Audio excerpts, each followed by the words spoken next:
experimenting with his mechanics. If he continues like this, it will be difficult for his rivals to keep up with him.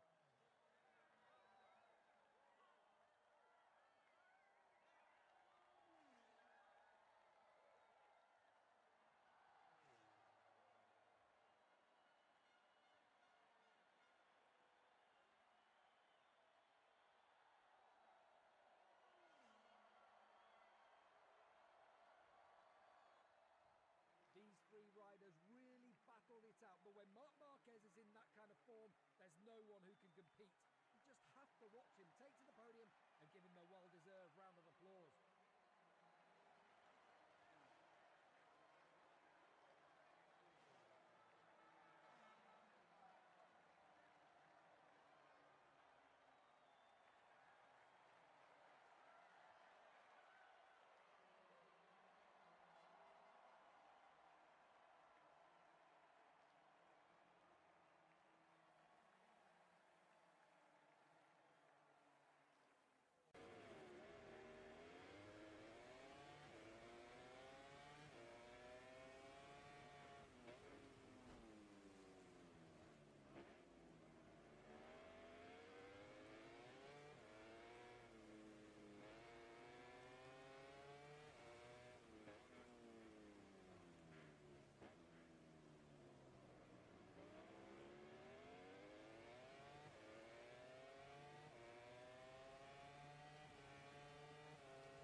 The Grand Prix of Austria brings MotoGP back to one of its most breathtaking settings as Chapter 13 comes from stunning Spielberg.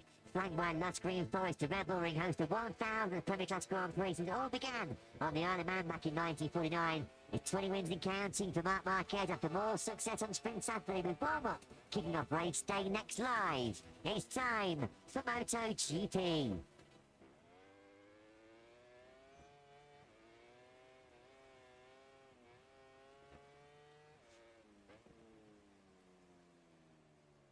Good morning and a warm welcome to race day number 13 in the 2025 MotoGP World Championship. It's the Grand Prix of Austria and what is a historic milestone, landmark day here in the history of the MotoGP World Championship as we celebrate over 28 laps this afternoon, our 1,000th Premier Class Grand Prix since it all began on the Isle of Man. 76 years ago, back in 1949, the modern day MotoGP superstars set for action at around 2 p.m. local time this afternoon. Moto3 and Moto2 action, of course, to follow later on this morning. We kick off proceedings, though, as always, with the 10-minute MotoGP warm-up session with Marc Márquez well set to continue his unbelievable golden winning run this season. He has now won 11 races in succession, victorious once again for the 12th time in 13 sprints.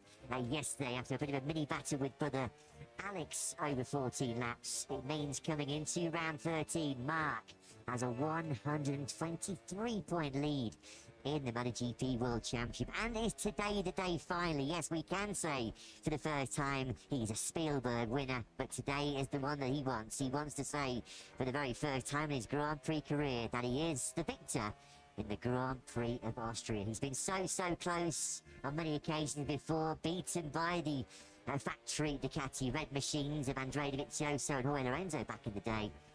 But trust us, Marc Márquez once again is a massive favourite to complete what would be a 6th successive double victory.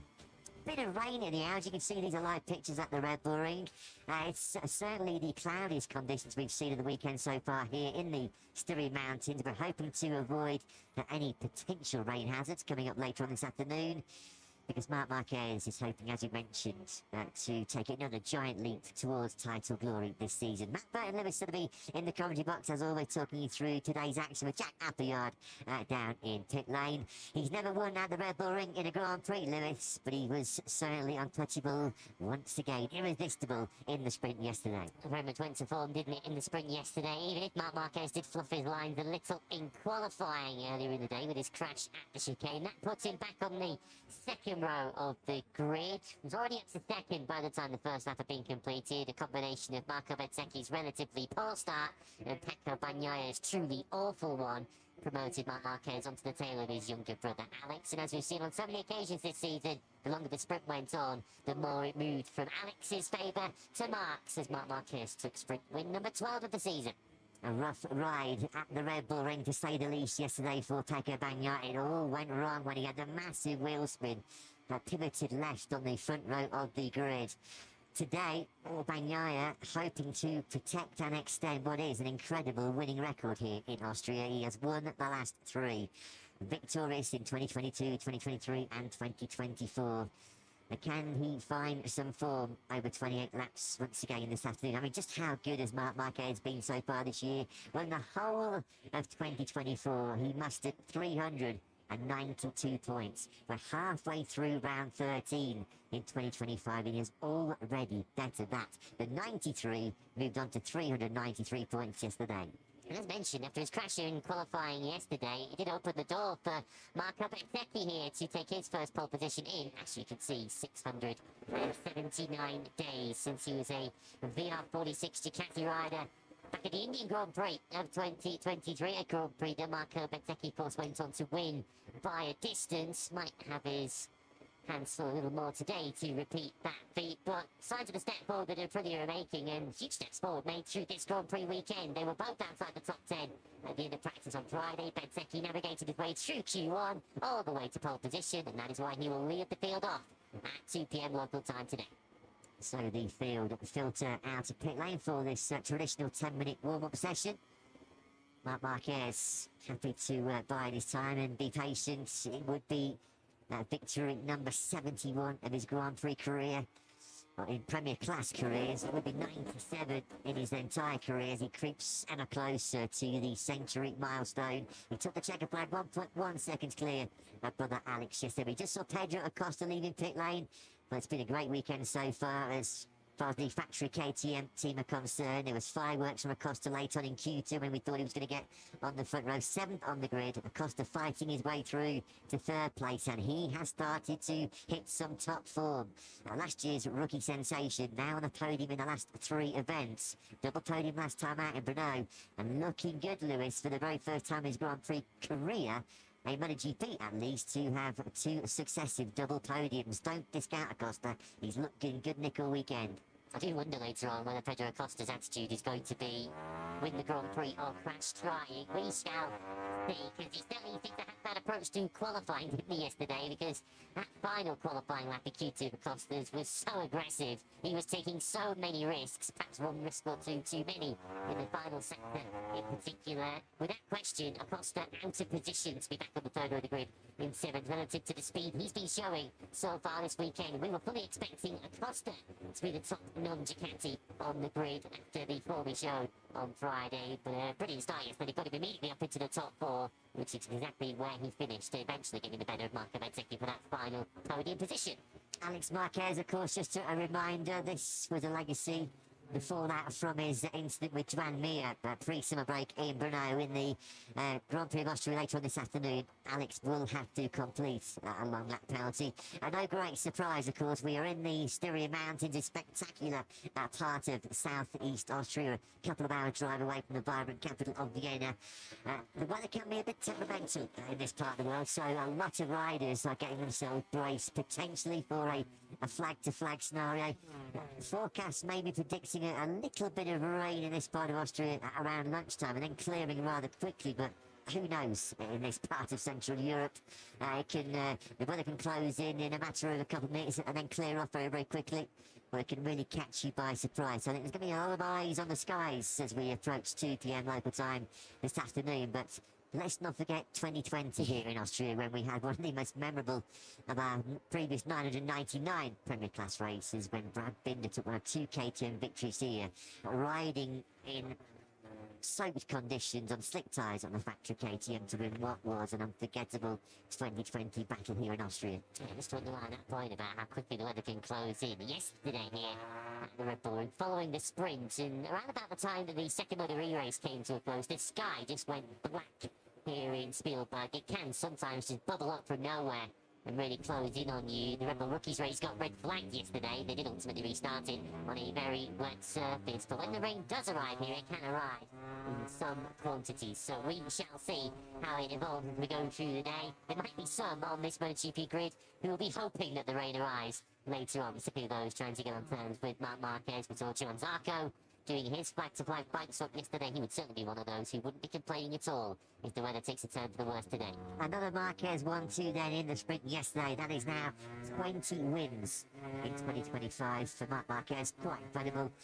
16 second places now this season for brother Alex.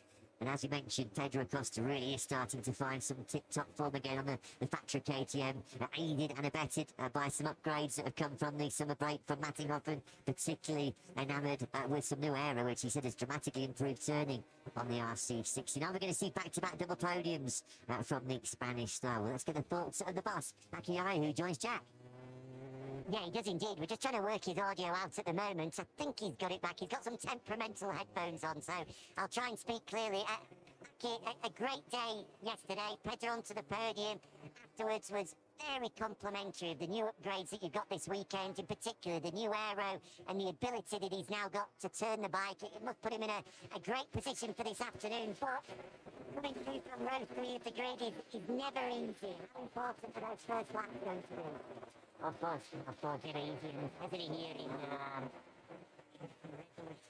beautiful Red Bull in practice, for sure first performance are really important how everything goes in the, of course, really is. But I would say many positive things happens in the last races, and as I always say that nothing is happening quick. It's not about one update or not about one thing that But generally, I feel that we have some calmness and harmony more in the box for many things. It's not only technical things, also it's for positive attitude around and trust for the project. Let's keep it calm and that's good. It felt like a much-needed result for Brad as well. Inside the top line, Jorge was speaking about Brad having to adapt his riding style to this new KTM. These updates that allowed Brad to ride the bike more how he likes, more how he adapted himself and his riding style to this bike. We have already kind of processed with Brad in the last races that we just trying to find more the consistency. That I think if we can do the practices well and more constant, we can see everything better on Sundays and of course sprint races as well. The big question today is looking over the hill to the back of us. Are we going to get rain? Are we not going to get rain? I imagine, given the fact that you guys are so close to the circuit, your weather apps are going to be a bit to the north. So what's happening, Aki? Are we getting a wet race or not? We need to be ready and ready for everything, so finally it doesn't matter, but if we look really forecast, seems that we may be having some risks, some wet conditions today, yeah. I'll pack my umbrella then. Good luck today, Aki. Thanks a lot. Yeah, umbrellas at the ready down in pit lane, it sounds like. Yeah, thanks to Aki Ayo. We should definitely mention Brad Binder. It was certainly his best result of 2025 so far. He has found it tough going on the factory RC60. He was only 7/10 per second actually at the checker flag behind Marco Bececchi's factory Aprilia. The 30-year-old South African, it was his best finish since he was fourth in the San Marino Grand Prix 11 months ago. So yeah, an indication of just how difficult this season has been for Binder. I think he found, certainly felt last night like he got his mojo back. It was much more like the old Brad Binder, which we love watching. So let's hope that fifth place yesterday is going to be the catalyst to better things to come for Binder in the second part of the season. Just looked at it, didn't it? Just watching him during the sprint, he looked back to something like his aggressive best yesterday as he was going into battle with the likes of Fabio who were watching here on screens. Aldeguer finished the sprint to the end behind Binder in sixth, just ahead of Aldeguer on track. You can see Enea Bastianini, who was very close to Aldeguer for much of the sprint. The Beast ultimately came across the line in seventh place, although perhaps used a little bit too much of his tyre in the early stages of the sprint and began to suffer the longer it went on. But that's ultimately just underlying the progress that KTM have made, of course, with the new aero front fairing on their machines this weekend. All three KTMs that started this sprint yesterday scored World Championship points. For Maverick Vinales did not start withdrawing on either the sprint due to his injured shoulder. Alex Marquez, dress rehearsal for his long lap penalty coming up in the Grand Prix of Austria later on this afternoon. Right at the start of FP1 on Friday morning, Alex dipped into the long lap penalty loop, so he's well versed with the sanction that is coming his way later on this afternoon. I suppose we have to mention, it would be remiss of us not to mention the fact that had he not had a major issue, a major malfunction with his rear ride-height device, it is likely that Ralph Fernandez, that was most likely to have taken that fifth place. Fernandez was excelling once again on the track house of Pully. He made a sensational start. He said one of the best starts of not just his MotoGP career, but of his entire Grand Prix career. So real cruel to be denied what would be another excellent top six Fernandez with that failed ride-height device on the RSGP, because he was well ensconced in that fifth spot. Although if you look at his Sunday results as of late, Ralph Fernandez, he's on a run of 5 consecutive Sunday top 10s. He has said on the eve of this Grand Prix weekend he's in the best form of his career, and it has certainly showed so far this weekend. Keep a close eye on Fernandez later on in the Grand Prix as we take a look at the pole sitter, Marco Bezzecchi, one of the shock poles of 2025, and for quite some time, and it's Bezzecchi who takes over at the top of this warm-up session with just under a minute to go. Never really figured in the battle at the front of the sprint like many of us expected yesterday, Bezzecchi, but he was still happy, as he said. When you go from 18th on Friday afternoon after a pretty average practice session to go to, well, through Q1 to pole position and then fourth in the sprint, it's not a bad job done. He was given a lot of help from Valentino Rossi and Casey Stoner, two MotoGP legends who are present here this weekend for our landmark 1000th Grand Prix. Bezzecchi at the moment on course to lead this morning's warm-up session. What about the Yamahas, who have had an absolutely a torturous time here this weekend in Spielberg. Their best runner over the line yesterday in the sprint was Fabio Quartararo, but he was pretty much a second a lap slower than Marc Márquez. Nearly 14 seconds he was back at the checkered flag. Quartararo was 11th. At the moment, the Frenchman is down in 18th place in this form session. Jack Miller down in 20th. The Yamaha just has no acceleration coming out of these low gear, hard acceleration points. Massive wheel spin with this sort of harder carcass Michelin rear tyre, which they have to bring for the heat generation around Spielberg. Issues with braking, a multitude of things on that wise though. And just looking at our timing graphic, Jack Miller's just only done 2 laps so far this morning, and Jack has got what's going on with Miller. Just one of those weekends for Jack Miller. Unfortunately, as he's only able to do 1 flying lap in the second. If he opened the gas, it's just on Archie. We say that he struggles with acceleration. He goes full throttle, whatever. Proper connection, well they can work it out in just this short session, but yeah, more problems for Jack Miller. I think he's ready to jump on that flight back home tonight and get ready for Hungary. Yeah, I think the 2025 Austrian Grand Prix, as far as Yamaha is concerned, will be straight to DVD. Jack Miller, the 30-year-old Australian, lowest qualifying since Valencia 2015, his rookie season on the production on nearly 10 years ago. It has been brutal for all 4 Yamahas out on circuit this weekend. Quartararo 18th at the end of that session. Alex Rins, his factory Yamaha teammate, 17th. He was trying to make a fifth of it. Miguel Oliveira with the top Yamaha, but only in 15th place. Thought it's been painful, Lewis. That's a problem on Jack Miller's bike that they'll be very keen to fix, because of course they might need both of Jack Miller's 43 Yamahas when we go racing at 2 PM local time later on. We cannot rule out the possibility of a flag-to-flag Grand Prix later on. Over 28 laps, the 1000th Premier Class Grand Prix in the history of this great World Championship. Alex Márquez then in the warm-up in 3rd place. It was a warm-up session that didn't stop to be similar to qualify yesterday, but Pecco Bagnaia and Alex Márquez, who are the front row starters today, albeit with Alex ahead of Pecco. It was Pecco 2nd in that warm-up session, and Bastianini 4th. Of course, he goes from 5th on the grid later on today. Marc Márquez picked ahead of Fabio again and Pedro Acosta. So the top 7, in fact top 8 on the grid, if you include Frankie Morbidelli, very much like they were in qualifying yesterday. Boy, Martín so close to a sprint point yesterday afternoon over 14 laps, just a 10th back of Johan Zarco at the checkered flag. But what really did catch the eye was the reigning world champion's late pace in that sprint. He had a little bit of an issue off the line. That's why he lost time on the run up to turn 1, and there was a bit of a contact as well running into the 2A2B chicane. But once he got into his groove, once he got into his rhythm, Martín was rapid. And the only rider on the final lap of yesterday's sprint that was quicker than the factory Aprilia rider was sprint winner Marc Márquez. I don't think it's going to be too far into the future where Martín's going to be in that battle for podiums. Pecco Bagnaia completes his flag-to-flag bike swap practice. So does Alex Márquez, who does have a long lap penalty to serve in the Grand Prix later on this afternoon. Well, Brad Bittner does a flag-to-flag bike swap practice here in 2025. He didn't bother coming in, did he? 5 years ago for that unforgettable 2nd Grand Prix victory. Just a little bit of a footnote ahead of today's action. If the Ducati are victorious, which you have to say it's hard to back against the Bologna factory, it will be their 10th win at the Red Bull Ring, and that will make them this their most successful track in their history. This is Marco Benteke's flag-to-flag bike practice. Nice. Very good bike practice from Bears.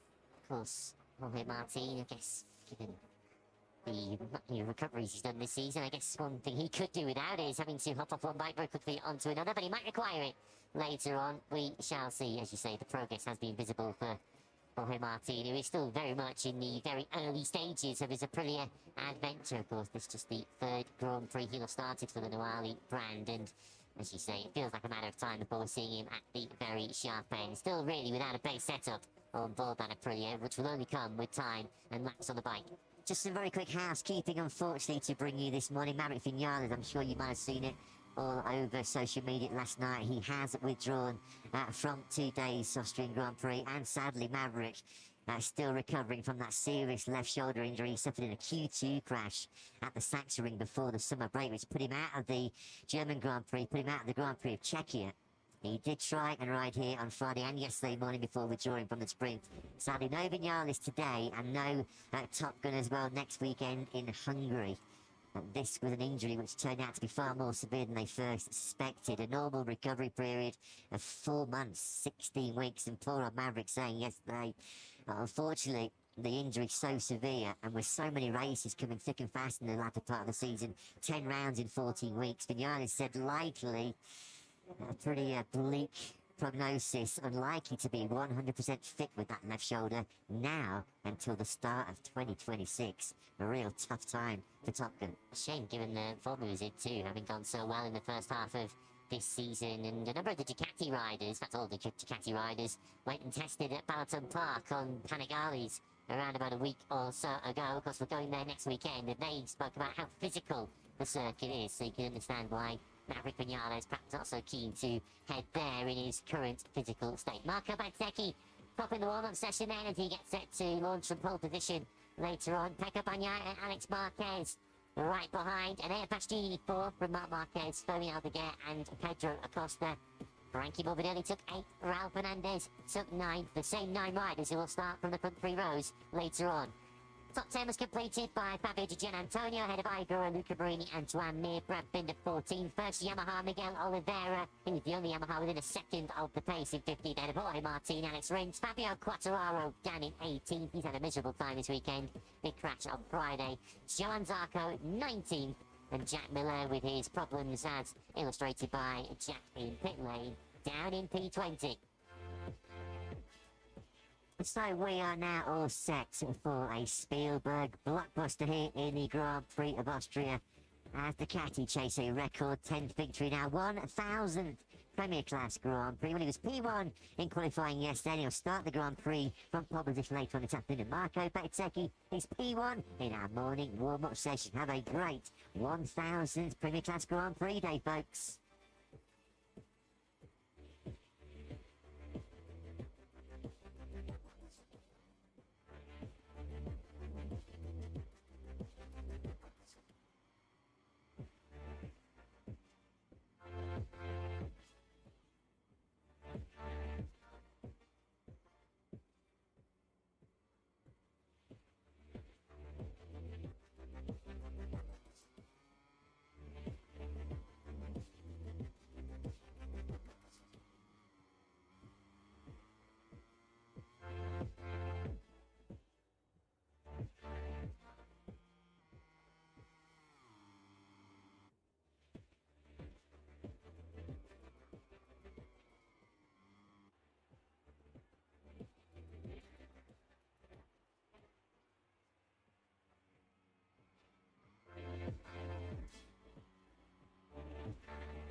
The MotoGP is finally back from summer break, and then we start here in Monaco, Austria, and then our world champion is finally back.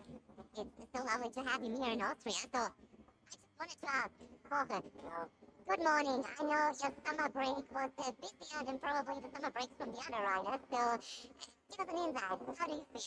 Yeah, I feel great. Physically, I feel perfect, so this is the most important thing. I just need time with the new bike to get to know it, to get to understand where I can push a bit more, because for sure Marco is doing an amazing job. I just need to understand well where to push, and I think the potential of myself and of the bike is much higher, so it's just a matter of time, I think. How is Austria treating you so far? Good, as always. I love this place, I love the country, I love this track. For me in the past was fantastic, always in the podium, but this year will be a bit different. Let's see today with the weather, maybe can help me a bit, but yeah, always fantastic. So what is your plan? What's the personal goal of yours? Today? I don't know, I hope for maybe top 8, top 7 position, that would be great. I will try to do a great start, and from then try to recover all the positions. Good luck with that. Thank you. Alright. Alright, then next over to one of our rookies, like our super rookie. Famine, good morning. It's your first time here in Austria on a MotoGP bike. How do you feel so far? Good, because yesterday was a good day. 6th position in the qualifying and in the sprint race, with a good battle, also with a mistake in the start, but we have a good pace for fight, and today just enjoy, do my best. We wait, respect the weather, but yeah, I try to do my best. What did your team say? What do you think about the weather today? What do you expect? It's difficult because in this place it's strange, no? Because with all the mountain, maybe it's all time change. Yesterday the possibility was super high. Now it's less. We have to wait to the start and take the decision with the bike. So the locals say that you have to always look in this direction. If it gets dark there, maybe it's tricky, but for now it looks like fine. Good luck for today. Thank you very much. Okay, we are heading over to his teammate, I would say. Alex, good morning from one Grisini boy to the other one. Alex, that has been a really good weekend so far here in Austria for you. Yeah, at the moment, yeah. I mean, yesterday we were able to be really fast, on front row and all that. Today is that we need to complete a long lap, but it will be more challenging. So motivate for that, motivate to make the long lap in a proper way. Yeah, it's quite long. You look like 3 seconds, but anyway, we'll try our best, and after the long lap, we'll start our race and need to be really patient, and it will be important to score points. We've seen you already testing it during the warm-up. What's your impression from this long lap? So again, that is so long. This is the main problem, or the main thing. Also, it's quite bumpy when you are going out. But anyway, I need to complete. I accept 100% that penalty, and we need to make it. So we'll try to do in the best way, and then, as I said, from that point, we'll start our race. Wish you a wonderful day. Thank you. Thank you so much. Okay, so Fabio Quartararo next. Fabio just won 2nd place for me. You know, it was a tricky weekend so far here in Austria, but what are your impressions from this racetrack? Well, the track is really nice. Actually, it's one of the tracks that I always been fast. But the last 2 years we are struggling a lot, and we are not able to do it. The French people are there. But yeah, it's a really nice ride. I like the hard braking, but unfortunately our bike is completely not working on that track now. Good luck for today. Thank you. Yeah, the bike here at Red Bull Ring is a tricky story with Yamaha. In a really good position is this guy here, and next to me, because the Red Bull Ring has been Ducati land for the last few years, and this man is probably in the best position, not only today. Marc, I know Red Bull is special to you because you haven't won a race on Sunday here yet, but you won yesterday. Does it make it a bit easier in some way? Yeah, let's see. Especially yesterday I feel super good with that extra warm conditions. Are my conditions because the track becomes a bit more slippery. This morning the track was completely different after the storm yesterday, and and colder weather, but let's see, we will try to fight for the victory, and will be a long race because we need to manage well the tires. Sprint race still in Marquez's hand after yesterday. It's such an amazing, successful story. Yeah, it looks like on Saturdays we are is our strongest point, but yeah, let's see if today on Sunday, that is the most important day, we can repeat it. I will not ask because first second is too much, but just try to be there on the podium. Good luck for that. Thank you. Thank you, thank you. Yeah, Marc Márquez wants to be on the podium, but clearly I know he wants to go for the victory today. I mean, it's time, isn't it? Hello, good morning. How do you feel? Good, feeling good. The weather looks a little bit unstable for today, so hopefully we have a stable race and we can give you a good show. So how do you prepare for the Austrian weather? It's always like unpredictable here. Yes, here every year everything can happen, but the thing is that we are ready. We are ready for every situation. Maybe a difficult situation for everybody, like rain or flag to flag, is good for us because we can take a good opportunity. So we will see. And let's see if the weather can help you. Thank you so much. Thank you so much. Hello. Well, no, yesterday wasn't what you were hoping for, but you have shown some promising performance this weekend so far. So how do you feel here at the Red Bull Ring? Yeah, I'm really happy with the work that we are doing. I think the team is working so well, and I feel much better with the bike step by step. I think we are in a good position. So yeah, yesterday we had a little bit of bad luck, but anyway, we have another opportunity today. Hopefully the weather can be like this. We don't want a really flag to flag race, but it can rain. Very important, yes. But for us, with the pace that we have, maybe to keep it this temperature can be a good opportunity. So what's the plan for today? Try to make the same start yesterday and keeping the pace. This is the target. Good luck. Thank you. So now you have to tell me and all the Austrian fans, why do you want some rain today? Because it can get a bit more opportunities to catch the guys in front. Because on dry it's tough. I know I can get some points, which is good, but if I want rainy points, I think the rain can help. And I hope all these guys brought their rain jackets. You're probably one of the experienced riders and know to deal with different weather conditions. How do you prepare for a day like that? I think just need to wait, because even if you have the weather forecast that say it will rain, you never know when.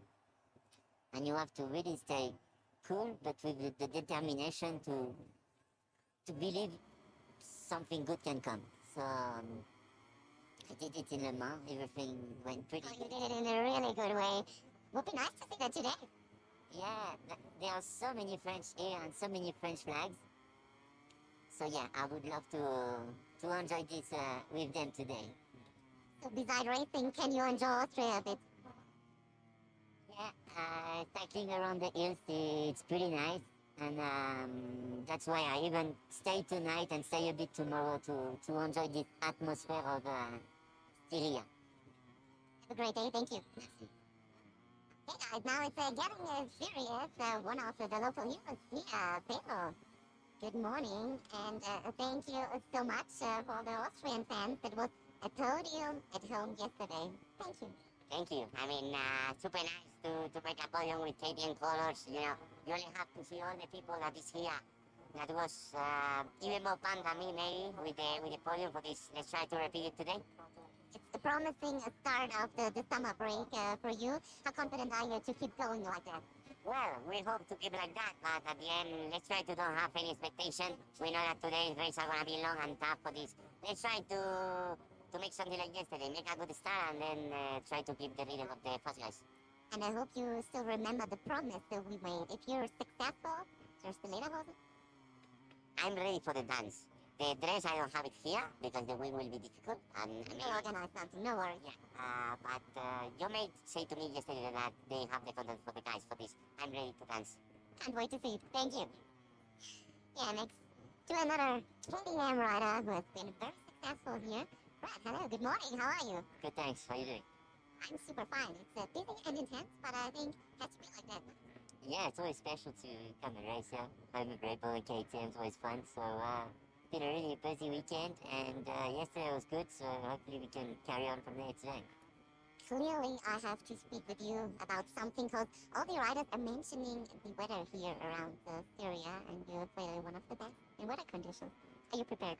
Well, I think I got lucky when it rained a few years ago, but let's see. I mean, it's there's clearly a good chance we might have a little bit of rain at some point today. So yeah, ready for all conditions, and let's see what we can do. Ready to race. Thank you. Thank you. Miguel, good morning. When you wake up this morning, did you start the day with your amazing memories here at Red Bull Ring? Well, I'm starting the day changing diaper. But, and then I look outside and, yeah, of course, great memories here from the Red Bull Ring. Every year is special, so, yeah, happy to be here. As you lived a few years in Austria, actually, how does it feel to come back? It feels good. I mean, I lived 4 years in Vienna, so, yeah, not so far from here, and definitely one of my favorite countries. Ah, we love to hear that. Thank you so much. So that's what we have to ask your teammate. Hello. You know, people always get confused a bit about Australia and Austria. How's Austria treating you this weekend? Yeah, pretty rough, to be honest. On track, for sure, but the rest is okay. Nice and everything. Decent so far. Hopefully a little bit of rain today. We won't be mad at that, but no, for the rest, it's been a difficult weekend for us, but we are pushing in every session, pushing every moment, trying to understand, trying to improve, and yeah, hopefully we can be better today. And then, of course, moving on to marathon after this. Good luck. Thank you. Yeah, busy days ahead for MotoGP riders. Same for sure for Emilia Bastianini, who's the best they can in qualifying. Nice job. Yeah, nice job. I was surprised, but also, yeah, after the race in Brno, I was confident to do an great result also here. It's like a second home GP because I'm riding for KTM and, well, it's fantastic. So also the warm-up was promising from yourself. What do you think is possible to you? Yeah, today the weather is not really stable. It's a bit cloudy, but, well, with the temperature like this, usually we are much faster, and let's see what's happening in the race. But well, I'm confident to do a great race. Will be important on the start, not like yesterday. It's happened something, but well, we are ready. Good to hear that, because the Austrians will be very happy if you're doing a great job today. Thank you. Okay, so how about heading over to Pecco Bagnaia? Good morning, Pecco. Hello. So, maybe I'm told, but I don't have time to think about it, so let's start with you. I know you wanted to forget yesterday. Maybe your amazing memories here at the Red Bull Ring will help you with that. Yeah, I was prepared already yesterday to fight for the podium, but then we had some issues, and nothing. This morning, luckily, everything was good, was okay, and I was feeling super good. So we are ready for this afternoon, hoping that the temperature remain like this to help us to the brakes, to don't warm it up too much. And nothing, let's see. I know there are some problems this season you have to solve, but at least this morning it looks like the same story like last year. You and Pat did a really good job during the warm-up. Do you think you can work together in some way today? Yeah, maybe we can work together. He let me stay in the front, and then we can fight in the last few laps alone. Sounds like a good plan. I will ask him. Good morning, Beth. You don't like his plan? No. I don't want to work with him anymore. I prefer to stay in front. I mean, that's always a good idea. So let's talk about your pole position here in Austria. Such an amazing job. Yeah, it was a good recovery from a bad Friday, and very cool to be back in pole position. I'm not a qualifier rider, but this time was good for me. And yeah, hopefully I can do a good race. Did Valentino have some tips again for the race today? Yeah, I saw him yesterday evening, and it's always good to speak with him. So So yeah, hopefully I can try to make a bit better than yesterday. Good luck today. And we will ask Fabio, can I join you here? We were just talking about Valentino. You're at his team. He's here in Austria today. All the Austrian fans for sure are very happy. Definitely have some tips for you as well. Well, for sure this is a track that I need some tips. It's gonna be my best track of the calendar. Having Valley here is fantastic. He's helping me a lot, and for this also we are improving a lot the race day. So let's see today also the weather, if it stays like this with a bit more cold, maybe we have a chance to fight from the back. So let's see. Good luck for today. Thank you. All right, then there are a few more riders we want to talk to today. Come with me. Good morning, good morning. How do you feel? Good cold right now. Good point. But besides that? Yeah, but it's Sunday morning, we're ready to race, so happy to be here and having this first race of the second half in Austria. How has your summer been? Well, pretty busy on recovering from the shoulder injury, but at the same time good. So this weekend you showed some good performances so far. Are you happy with them? Yeah, pretty satisfied with the performance we've been having, especially on Friday and Saturday morning before the qualifying. Then we lowered a bit, but hopefully the solutions we found yesterday for this morning are gonna pan out for this afternoon's race. Good luck for today. Thank you. Okay, we are heading over to Luca Marini. Luca, welcome to Austria. How are you doing? Good morning. Very good, thank you. Ready for today? Yeah, exactly. We hope that the weather can stay like this, with a little bit maybe more sun. Will be a fantastic day. I hope there will be sun. We Austrians will give our best, but besides that, did you have the chance to enjoy Austria? Yeah, always. I like this track. It's really unique. It's fantastic. And this year a little bit less fans on the grandstands maybe, but it's also a holiday weekend. Many people need to go on holiday and rest. It's also nice, but the ones on the grandstand we have this year are super hot, and they give us always great support. They give everything, and as I've seen it, there are a lot of Italians here this weekend. Always. It's close to Italy, and it's nice. We have a lot of friends that came to see these races, and we try to let them enjoy all the fans and provide them the best show as possible. Some extra support for you. Thank you. Thank you. Okay, so one of our rookies next. Hi, good morning. First time on a MotoGP bike here in Austria. How are you doing? I'm enjoying. I think it's not going out to be won, but no, this morning we found positive thing, and I can't wait to make a main race soon. Good luck. Thank you. Thank you. There is one more guy. Maybe he's hiding in the back, guys. But I get him. Good morning, Alex. How are you doing? Yeah? You're ready for the race today? I'm ready for the race. Let's see what the weather awaits us. Today is cloudy and maybe possibly rain. Yeah, let's enjoy it.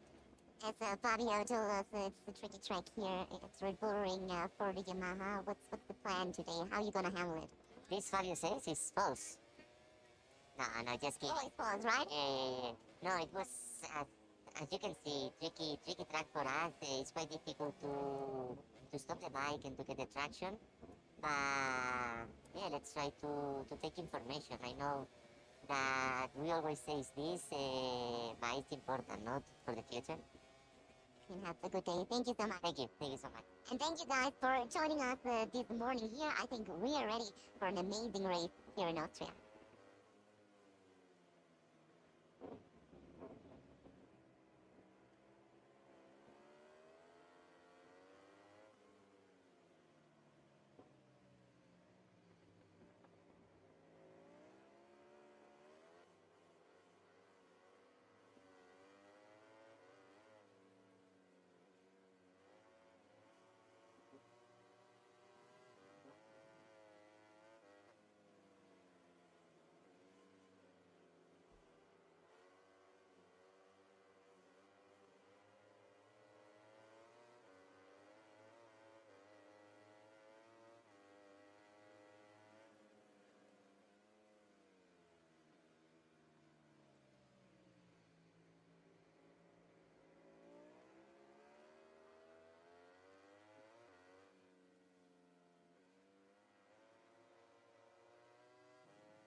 Created an area of outstanding natural beauty. MotoGP has landed in the rugged alpine terrain of Spielberg for the Grand Prix of Austria.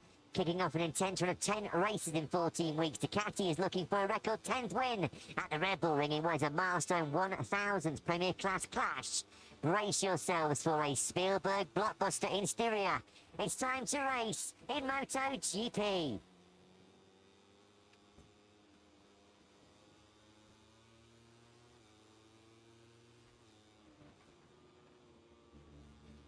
Good morning and welcome to Spielberg. Welcome to the Grand Prix of Austria.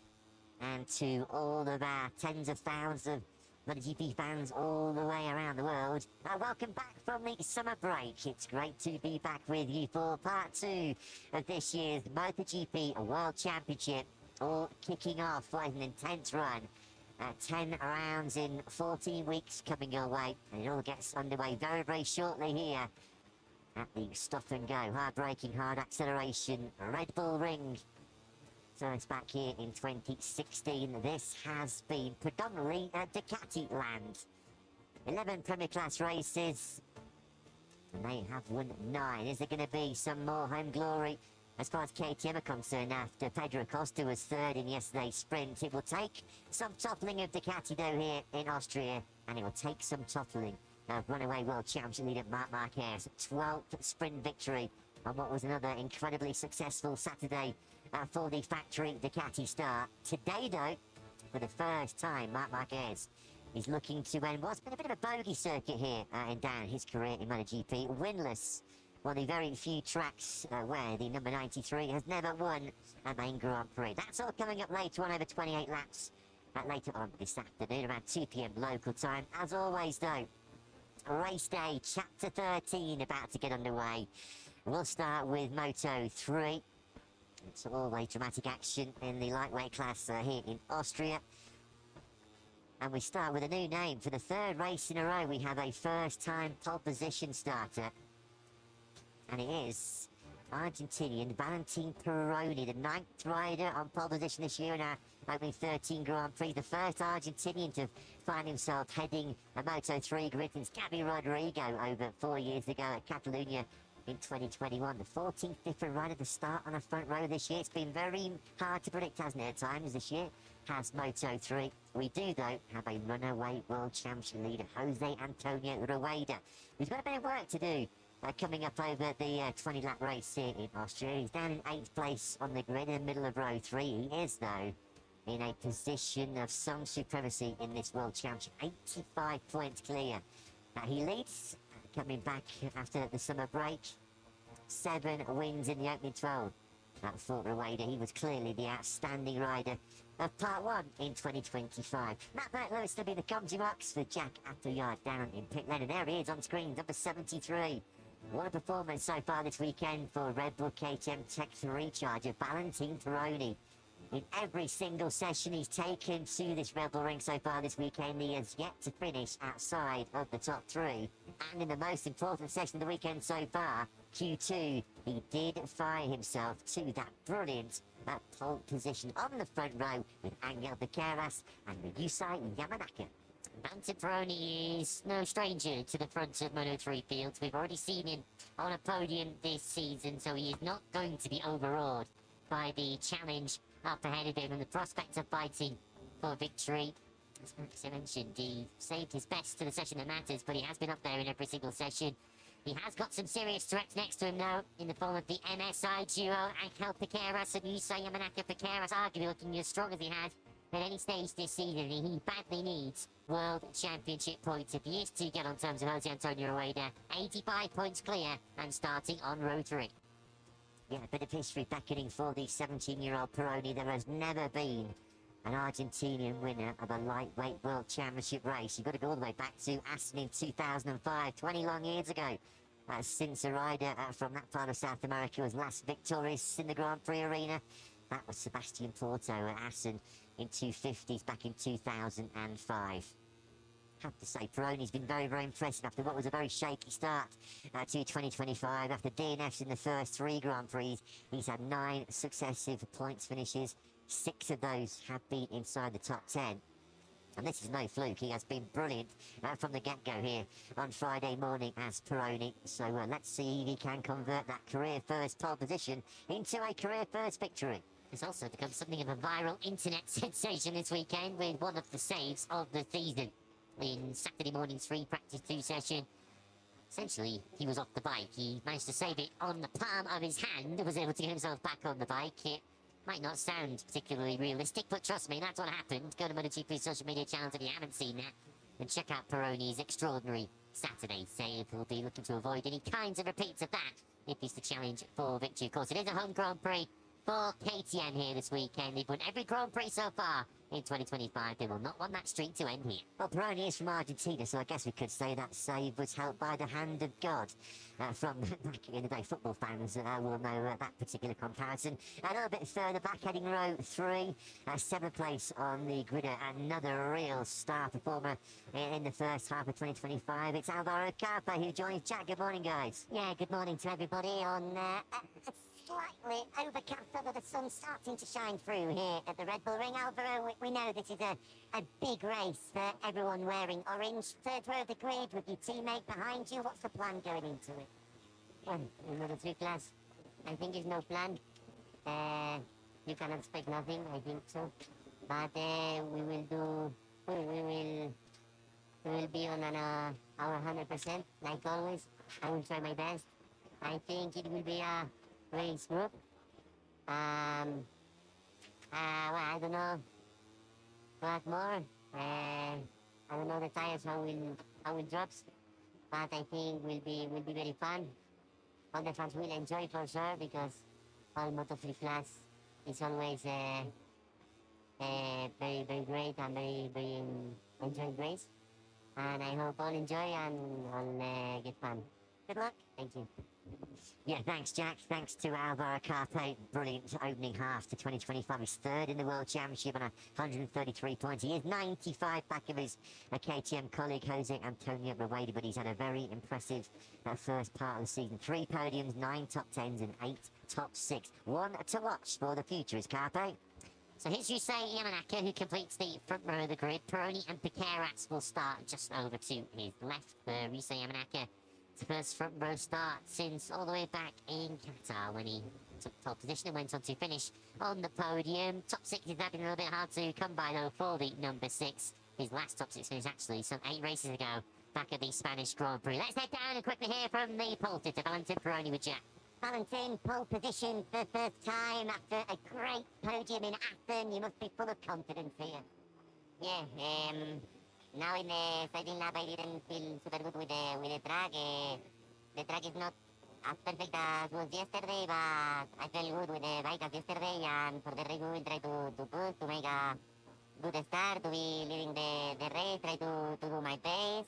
Always thinking, I know also Piqueras and Maximo, they will try to push, but I will try to don't overtake and don't stop a bit the group to break the group, and let's try in the last laps to get the victory, and we will fight for everything. Have fun. Thank you so much. Thanks, Jack. Thanks to debut pole sitter, then Valentin Peroni. Interesting point he makes there. On the sighting lap, he felt there'd been a clear change in track conditions. Of course, immediately after the MotoGP sprint yesterday, there was a lot of rain which started to fall in this part of these 3 mountains. It would have washed away a lot of the rubber that had been laying down so far this weekend. Jack, you've got some additional thoughts on what your Mr. Peroni has just said. Yeah, because Alvaro Carpe, the man on screen who we spoke to beforehand, before I interviewed him, he said exactly the same thing to his crew chief as well. He said the rear tyre wasn't offering any grip, and it really surprised him on the sighting lap alone. As you say, not only did we have the rain, but it is significantly cooler today than what we've had throughout the weekend. So I think a lot of the guys are going to have to just test things in those opening laps to work out where the levels of grip and where the limit is. It could be a case. Seems strange to say in Moto3, proceed with a little bit more caution than normal. Thanks very much for that, Jack. Heading row 2, Dennis Foggia ahead of what is going to be his 144th Grand Prix appearance, the most experienced head in this Moto3 pack. Been a good weekend for Foggia. It's his best qualifying since Sepang in 2022. Of course, he had a couple of years in the Moto2 World Championship, but Foggia who was a bit of a menace at the front of the Grand Prix in Brno a couple of weeks ago. He heads row 2, ahead of Max Quiles and Adrian Fernandez on the Leopard Honda. You wonder whether they've made sure they're on the same page down at Aspar. So far in this Grand Prix, of course, we saw arguably Fodge's aggression costing Quiles a shot at victory in Brno. Let's find out what the Aspar strategy is. Actually, Nico Troll speaking to Jack. Yeah, he is. He's just giving one final word of advice for Max Quiles. Nico, for the past couple of Grand Prix, you've had both Max and Dennis up there at the front. Of course, last time in Brno, they got in each other's way. Have you had some words to make sure they work together today? Yeah, bien, this is racing and in Moto3 is so difficult to understand sometimes. But anyway, we are super happy after Brno race and also yesterday and Friday practice here in Austria. And we'll see what they do. For sure they are teammates, but they won results. Massimo is like a killer and Dennis won results. We won the best and we'll see what they do today. A few riders on the grid saying that the grip level's quite a bit different on the sighting lap. Was it the same for Max and Dennis? Did they feel a difference from yesterday? No, they say a little bit, the track is a little bit more, need to clean, but it's normal after rain, but they are ready for today. Good luck, Nico. Thank you. Yeah, thanks, Jack. Thanks to Nico Troll. Killer Quiles. I think that one's going to stick for a while. He looks like a sort of a quiet boy, doesn't he? A very quiet boy. Off circuit does the 17-year-old Quiles, but when that visor goes down, what a beast. He turns into 5 podiums in the last 6 with 4 second places for Quiles. You know he's going to be a danger man from the middle of that second row in 5th place. And what about David Munoz? He's got a bit of work to do. That has the Spanish rider. He's 14th on the grid, middle of the 5th row, slotting in between Scott Ogden and Tayo Furusato. Munoz podiums in the last 3 Grand Prix, including his Saxon ring win. 5 podiums in the last 7. With the runner-up to it last year as well. Close second to David Alonso. So he's got podium pedigree here as well as Munoz, but a lot of work to do coming from the middle of that row 5. Time information is through from Pirelli. Every rider in the field has gone for the soft rear tyre, the SC1. It's quite an even split amongst the front tyres. In terms of the front 3 rows of the grid, all of the KTMs on the front 3 rows are on the ST2 medium front. The Hondas, the Leopard Hondas of Fernandez and Almanza have gone for the soft front. Marcus Uriarte is in a bit of hot water this weekend, as you just saw on screens there. The 20-year-old who continues to replace the injured Matteo Bertelli had a double long lap in this 20-lap encounter coming up for riding slowly online in Q2. A double long lap also coming for Vicente Perez for MLab Racing. That was for a yellow flag infringement right on cue. He's in the back of the grid, is Perez in 26th place, but he one of 2 riders that will be in the long lap penalty loop twice. Just for reference, the long lap penalty is right at the top of the hill, turn 1 on the exit of the first corner. Let's see Perez at least back from injury now. He's missed the last 3 or 4 Grand Prix. We also welcome back both of the Boe duo from injury this weekend. Plus Joel Kelso, who didn't start the Czech Grand Prix. He's back in action. He starts 10th. There was Pedro Acosta. He knows what it takes to win a Moto3 race here in Austria. He did it back in 2021. Ryusai Yamanaka then on the front row of the grid for the 3rd time this year. 4th time in his Grand Prix career. Angel Piqueras, who's desperate to find his winning touch once again. 85 points behind Rueda in the championship. But starting from pole position for the very first time, it's Valentine Peroni on pole in the Red Bull Ring.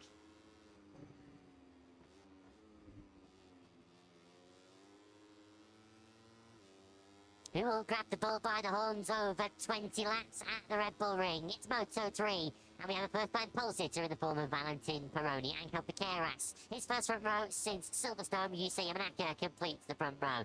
Dennis Fodge, his best qualifying of 2025, he's joined the row 2 by Max Quiles and Adrian Fernandez. Alvaro Carpe is 7th from Jose Antonio Rueda, the championship leader, who did win from 8th back at Le Mans. Almanza starts 9th from Kelso Pini, and Ralston Scott Ogden lines up 13th with David Munoz and Tayo Furusato for company. Double on that penalty for Marcus Uriarte, who starts 16th, then of Cormac Buchanan and Nico Quartararo, who both came through Q1.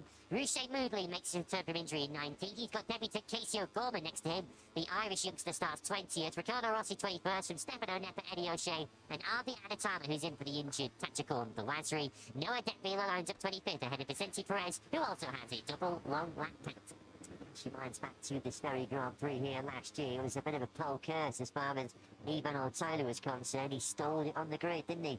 And at the start from pit lane did charge his way back through inside the top 10. Let's hope that Pironi has a cleaner getaway from his maiden pole position. There's the 94 bike of Guido Pini. Of course, the Italian was on pole position last time out in Brno.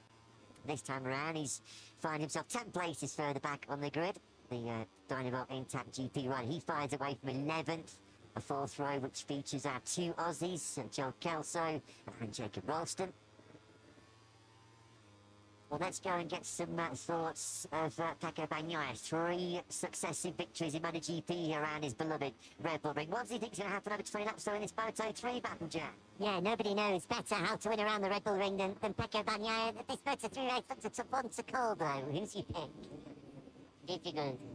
I would like to see Dennis Foggia to stand in front like also the Italians, and let's see. I think Rueda, like always, is super fast, like Giles. There are many, so let's see. Will be absolutely fantastic, like always. Good luck. Thanks, Pecco. Yeah, grazie, Pecco Bagnaia. Can he make it a 4th successive victory here in Austria? 28 laps, the MotoGP battle will unfold in just about 3 hours' time. Jose Antonio Rueda, 85 points clear in the championship. 7 wins in the opening 12 rounds. It means now that only 6 riders in Moto3 history have won more in the lightweight category than the 19-year-old from Sevilla. Won for fun, didn't he, in the opening half of the campaign. It's going to be interesting to see what he can do to fight his way through from the middle of row 3. He's got his replicating my teammate Alvarado and Carpe. The company alongside an old Spanish third actually with Carpe, Rueda and Almanza. How are the nerves, how are the butterflies though for Valentin Pironi. This is alien territory for the Argentinian as he comes to the head of the grid for the first time. He's done all the hard work, he's been superb all weekend so far here in Austria. As we mentioned, he has not finished outside the top 3 in any session so far this weekend. But Bagnaia's loyalty was clearly with the Italian contingent in this field, led by Dennis Foggia, going from 4th place on the grid for the Aspar team. Green flag, though, has cleared out the back. We're going to be racing once again in Moto3 here in Austria. Lights out, we're underway. In Moto3, Pironi has made the drop on the field from that maiden pole position. Pecaros, though, trying to seize the initiative on the inside of the hill. Pecaros will lead Yamanaka, who started 3rd, is there in 4th place. Quiles has already picked up 1 place up into 4th. And the 28 now trying to get to Yamanaka on the run to 2A. The rider who got the worst start of it all was Adrian Fernandez on the Leopard Honda. He has plummeted backwards. Pecaros, though, seizing the lead into the turn 2 chicane. Quiles did make the move on Yamanaka into the chicane. He got brilliant drive. Out of turn 1 did Quiles and made light work of Yamanaka, so Quiles immediately into the podium battle from 5th. So it was a bad start for Fernandez. He's lost 6 places all the way back to 12th place. Jose Antonio Rueda is still where he started in 8th, and he's actually under a bit of pressure here from the 94 of Guido Pini. Foggia's lost a couple of places early on. He started 4th, and that Quiles is getting really busy. Loving the early work here from Quiles. His team boss Nico Terol said to Jack on the grid he was a killer. Well, he's already starting to make some big moves. Pironi from Pulse, ties it, tough it out going through turn 4, 5 and 6. Oh, Twix there for Pironi on the front end of that K-Team as they drop down through 6. He's just about fending off Quiles. Rueda did lose that place to Guido Pini. He's back to 9th. We've got a crash, unfortunately, for Cormac Buchanan. That is his 3rd of the weekend, and he already arrived into this Grand Prix slightly second-hand. Buchanan is having a real tough rookie season in Moto3. Quiles this time around does fire it once again back through on Pironi. He's running wide though on the exit of 9. Pironi trying to show him the front wheel back down through the final corner. 10 Quiles though has finally made it through. He picks us now over the line, and Quiles, what a final call that was. He was brilliant on the exit of so many of these low gear turns here in the Red Bull Ring, and it's Quiles that hits the front once again. Yeah, Pecaros really getting beaten up there. He's that wide. He's been given a little bit of assistance there by his teammate Risa Yamanaka, who's not leaning on him too heavily, but Yamanaka's got the place 1. He's up into 3rd place, so 3 places lost in 3 corners for Pecaros. 9th start for Quiles. It's the 7th time he's been leading He is a serial front runner already, isn't he? The Moto3 World Championship. A bit of a bubble on the front there as he squeezed the hand from the brake. Going into turn 3. Foggy up there, trying to recover from what was a pretty poor first lap. He drops a couple of places down from 4th to 6th. He's going shoulder to shoulder with Garbe.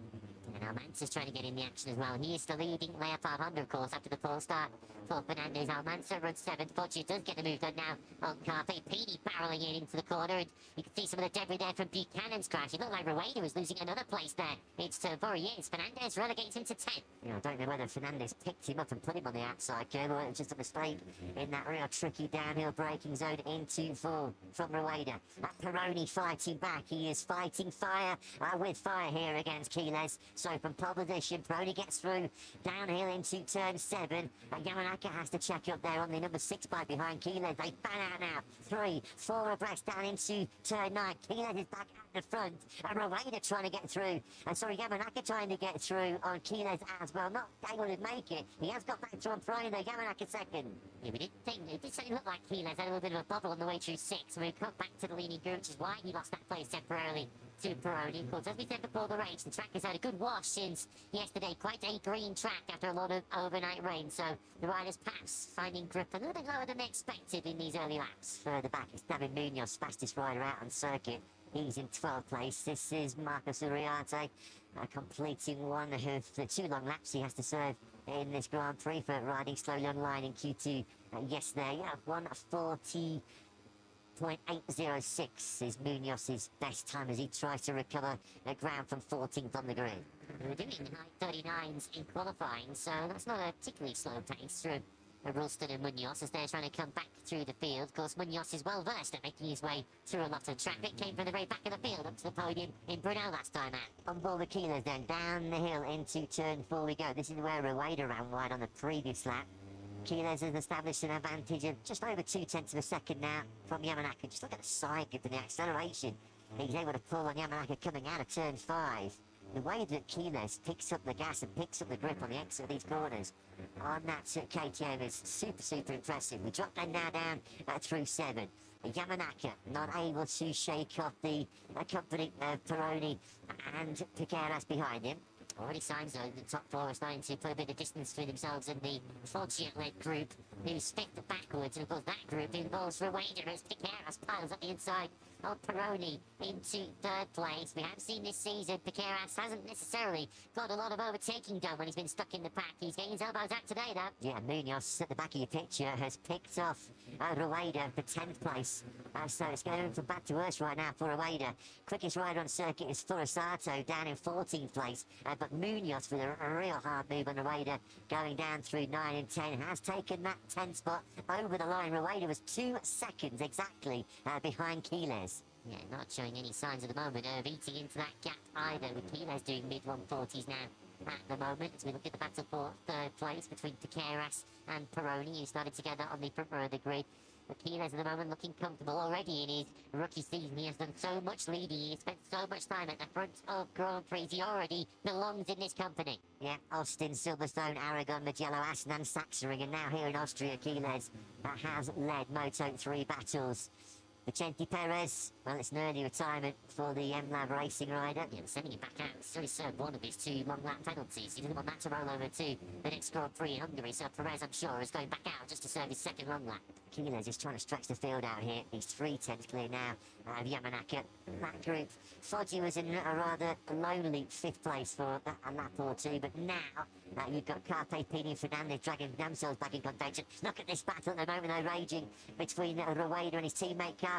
Further back, this is towards the tail end of the top 10. Carpe's had some problems on this lap. He was a couple of places up the road from Rueda. He's now out of the top 10 altogether, I think, is Carpe. I'll try at least to recover himself back into that position. In fact, he is now back to 11th place. Munoz 9, up behind his teammate Pini, then the Io pair, as we now come into view. In fact, Ralston's got in between those 2 too, so Carpe has lost 5 places on this lap. Uriarte has completed his double long lap. We'll follow the lead group over the line. Quiles, Yamanaka and Piqueras all set the fastest lap of this Grand Prix so far. 40.3s from Quiles and Yamanaka. Slightly faster was Piqueras on the 36 bike with a 1:40.298. Pace spotting up here at the Red Bull Ring as Vicente Perez wisely keeps himself out of mischief with the lead group piling through. No easy place to stay out of the way now as they feel diagonal to run from turn 1 to the first part of the turn 2 chicane. As Piqueras favours a slightly tighter inside line, but certainly kept Pironi in his box, still in 4th place. But at the moment, no signs of Foggia and the group that tail him chasing after this top 4. The top 4 were all in the low 140s. Foggia was some 4/10 of a second slower than them. Yeah, it's about half a second slower than Piqueras, who was the quickest rider on circuit, so not making any significant inroads back to that group. It's out of 5, or through 5, and now through 6, where Kinas has just got such good corner speed. He's able to sort of pull 3 or 4 bike lengths on the exit of turn 4 on Yamanaka. It's just keeping him at arm's length away from the trio directly behind him. Yamanaka under big pressure from his NT Helmets MSI colleague Piqueras. Pironi in 4th place from pole. He has got a second now, 1.1 seconds back to Foggia. So rather than recovering lost ground on that top quartet, Foggia is suffering here. In fact, he's lost another 2/10 in sector 3. So at the moment, this looks like a podium battle between Quiles, Yamanaka, Piqueras and Pironi, with everybody else detached. They might be running 4th, but I think this is in many respects going to plan for Pironi. He said to Jack on the grid that he hoped it would be a fast pace to break up the leading group to ensure that there are as few riders up at the front as possible so they can fight in latter stages. At the moment, that is what is happening. Munoz is now the fastest rider on track. He's done a 140.2, but he's still nailed back in 8th. He's got to make his way through on Almanza, Fernandez and Foggia before he can think about closing this gap to the top 4. Munoz is going to be really miffed with the fact that he was in the middle of the 5th row and 14th place, because right now he has clearly got pace good enough to win this Grand Prix. Has he given himself too much work to do though, being 14th off the line? Big freight train, isn't there? Building behind that was Rueda going on the inside of Almanza on the brakes into turn 3. Just trying to work out who came out the better of that one. It was definitely Rueda, because Almanza also lost a position to the 94 of Pini. Almanza now back to 10th place. Fernandez has recovered somewhat from his poor start. He's now back where he started in 6th place, and he also set a personal best last time around on a 114.5, but that was still slower than this leading quartet. Further back, points at the moment for Scott Ogden in 15th, Kelso's 14th, Garpe, after a skirmish 2 or 3 laps ago, is down in 13th place. Let's just check on Jacob Ralston, he's 12th, Rosato 11th.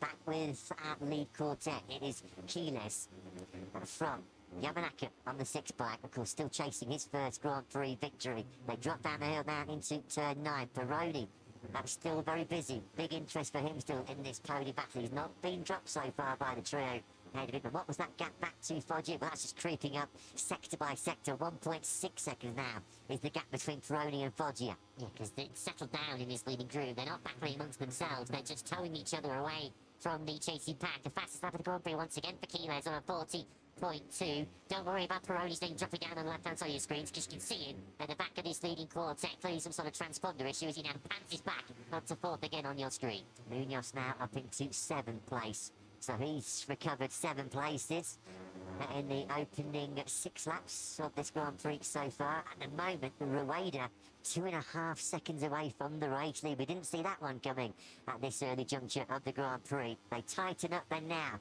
Quiles, Yamanaka, Piqueras, Pironi, a long way clear than now of anybody else on circuit. Leading the second group, which is a pretty big second group by now, is the 31 bike of Fernandez. Foggia just behind him. Side by side now goes Rueda and Pini. Will Pini get to Rueda on the brakes in the turn 4? He certainly does.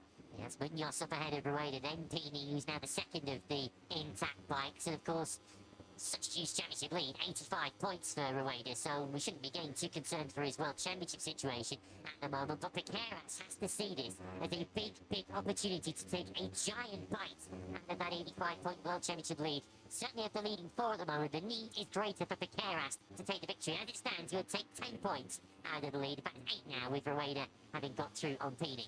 There's still a massive buffer in favour of Rueda, and he'll be fancying the chance of recovering further ground. Here comes Munoz on the inside of Foggia now, down into turn 9. Now this has been excellent by Munoz, so he is now up into the top 6. We've got yellow flags out in the 3rd sector. Can't see anybody's name on the graphic tumbling down the timing tower. Over the line we go, and Keeles leads it by a whisker. And Yamanaka's really starting to build up some pressure here. It's Vicente Perez who's having an absolute nightmare here in the Red Bull ring. And I was just about to say, the gap between Keeles and Yamanaka was the closest it has been. And Yamanaka then decides to hit the front for the third time on the run. The long run down from turn 1 to the chicane 2A. It's for Yusai Yamanaka then that hits the front for the first time in this Grand Prix. Impression on time speeds, it's a technical issue for Perez. It's a bike problem rather than a crash, but either way, this Grand Prix was over long before that happened. Someone went way wide into turn 1 as well at the start of this lap. Wasn't quite sure who that was, but Fernandez still holds fit from Munoz right in. Might have been Fabio actually, because he's now all the way back in 8th place. So what can Yamanaka do then now? He's at the front of this Grand Prix for the first time. Keeles will just maybe be happy, content, just to sit and have a look at what the Japanese rider's got on the KTM. They drop now down through turn 6. It's only his third time in 108 Grand Prix that Yamanaka has led a race. Keeles there snapping at his heels. Piqueras there in 3rd place. He's just keeping a steady watching brief. He hasn't really, well we know, Piqueras hasn't shown his hand. He tends to get his business done late on. He's going to win Grand Prix very late on. Last lap dramas, last lap situations where Piqueras really comes into his own. It's going to be interesting to see now over the next lap or two whether the gap between the top 4 and the chasers begins to come down. Not only because Yamanaka is now at the front of this leading group, but of course the cork in the bottle by the name of Dennis Foggia is gone from the front of that chase group. And I think Fernandez is up the pace here. Yamanaka is back in the 41s at 40.6 for Adrian Fernandez leading that group. Of course, with Yamanaka taking the lead, that did slow the pace somewhat, but they took 6 tenths of a second out of the leading pair. Fernandez, Munoz, and Rueda, who was actually the fastest rider of all last time around. At the end of lap 8, Fernandez is 2 seconds away from the race lead. There is Yamanaka through to A, now through to B. Now you start the big climb up the hill into the first gear, turn 3. See there, Fernandez, who's now got Rueda for company. Rueda up in the 6th place, having passed Munoz in the first sector on this current lap. Every rider, remind you, in the field is on the same rear tyre option, the soft rear tyre, a bit of a split amongst the front tyres, although everyone in this leading group is on the medium front tyre. It's the Hondas, by and large, who've gone for the softer option, which of course includes Fernandez, who's running in 5th place. Rueda is doing his very best to latch onto the tail of Adrian Fernandez and hoping, from his point of view, to get towed back up to the top 4. Gap's coming down, it's come down by 4 tenths of a second already. It was 2 seconds. 1.7 seconds rather, the gap between Peroni and Fernandez. So Fernandez hasn't found a 10th. He is dragging Rueda, Munoz and co around with him as well. He's got good pace in that second sector, hasn't he, on the lane time up there. Fernandez in that 5th spot. Keeles was setting an exceptionally fast pace at the front of the field. We'll see as they come across the line this time whether Yamanaka is setting just a slightly more steady pace at the front of the field and trying to save something for later on. We're not even at half race distance yet. We're coming up to complete lap 9 of 20. As far as Sato has now gone through on Foggia, or he briefly gone through, that has since swapped around again. Back in the 140s this time around.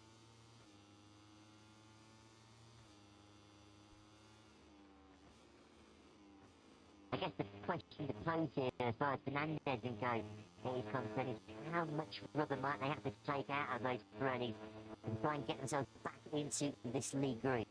Personal best for Fernandez, for Foggia, for Sato in that chase group. A 40.3 though for Rueda. Second lap in a row now. He's been the fastest rider on circuit. Now in 6th place by his very lofty standards in 2025. He has flown under the radar a little bit this weekend. Is Rueda just starting to loom into contention now? PB laps Foggia for Sato and Pini as well.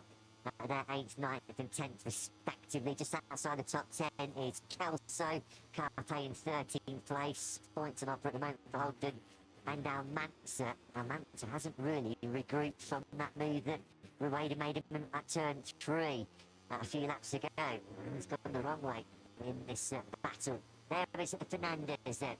Let's just check what the gap is. It's 1.7 seconds at the moment from him to Peroni, as Quiles is going to lead over the line once again here. Halfway stage completed in Austria. 10 completed, 10 to go. Fastest rider on circuit is Forasato for Honda Team Asia at 140.158 from Forasato. Quiles going really wide. He's on the green now on the exit of turn 1. Track limits warnings could be a factor towards the back end of this Grand Prix. Well, you know, throughout this weekend, in the Moto3 sessions in particular, there have been a lot of track limits violations. He's at least the 6th or 7th rider in this Grand Prix now to take a track limits warning. His teammate Fabio is among them, so is Forasato. Further back, of course, the later we get into this Grand Prix, a long lap penalty could be very costly. Never that Mance is going to be safe in that 15th place at the moment. There's a massive gap of 7.5 seconds back to Quartararo in 16th spot, but not coming out the way Never that Mance was hoping for having started this Grand Prix in 9th place. Yamanaka goes a little bit defensive down the hill into turn 4 to make sure that there's no way through from Peroni, who's directly behind him. This has been the battle, the story of the Grand Prix of Austrian Moto3 in 2025, hasn't it? Pretty much on the get-go. Quiles versus Pequeiras versus Yamanaka versus Peroni from pole. Peroni's been rotation, hasn't he? As Quiles looked like he's on the green again there. Coming through turn 6, surely he'll be getting a track limits warning very, very soon. But we've got varying degrees of experience across this leading four. Of course, the riders bookending this leading group. Quiles and Peroni are Grand Prix rookies, even if they've already been making quite an impression so far. Pequeiras, of course, in his second season, and so much expected of him in this 2025 season. And Risa Yamanaka, by far the most experienced, over 100 Grand Prix, but not in terms of podiums, of course. He's only just had the 2 in his Grand Prix career. Just the one played in the last 8 since his Qatar win. For 18-year-old Pequeiras, none in the last 7 Grand Prix. Badly needs to find some top 3 form right on cue. There's a track limits warning there for Quiles. That is going to grab his attention. It is so easy to run on the green here at several points around this boring circuit. Just look at the gap he pulls on the tree behind him on the exit of turn 1. He takes a lot of curb on the inside there of 2A as well, doesn't he? Quiles. He has got a lot of confidence, but that track limits one we're going to be keeping a very close eye on the 28 to make sure he keeps it between the white lines now. So aggressive, isn't he, Quiles? He certainly doesn't leave an awful lot on the table. He really does push the boundaries. Fast lap for the Grand Prix once again. 2 laps in a row now for Forasato. We're nearly in the 139s. Forasato's 140.0 would have put him on the second row of the grid in qualifying yesterday. He's still in that chase group, which can't get within a second and a half of the leading 4. Needs a result as well for Forasato. He had a miserable pre-summer rate, no points in the last 3 Grand Prix for the 20-year-old Japanese rider. So the long lap here last year, then got another one for exceeding track limits, then got a double long lap, didn't even fail to comply, and eventually 6 seconds added to his eventual rate times. An eventful Grand Prix here last year for Forasato. 8th place he is though, 7th rather he is at the moment, now trying to set about her away to the World Championship leader ahead of him.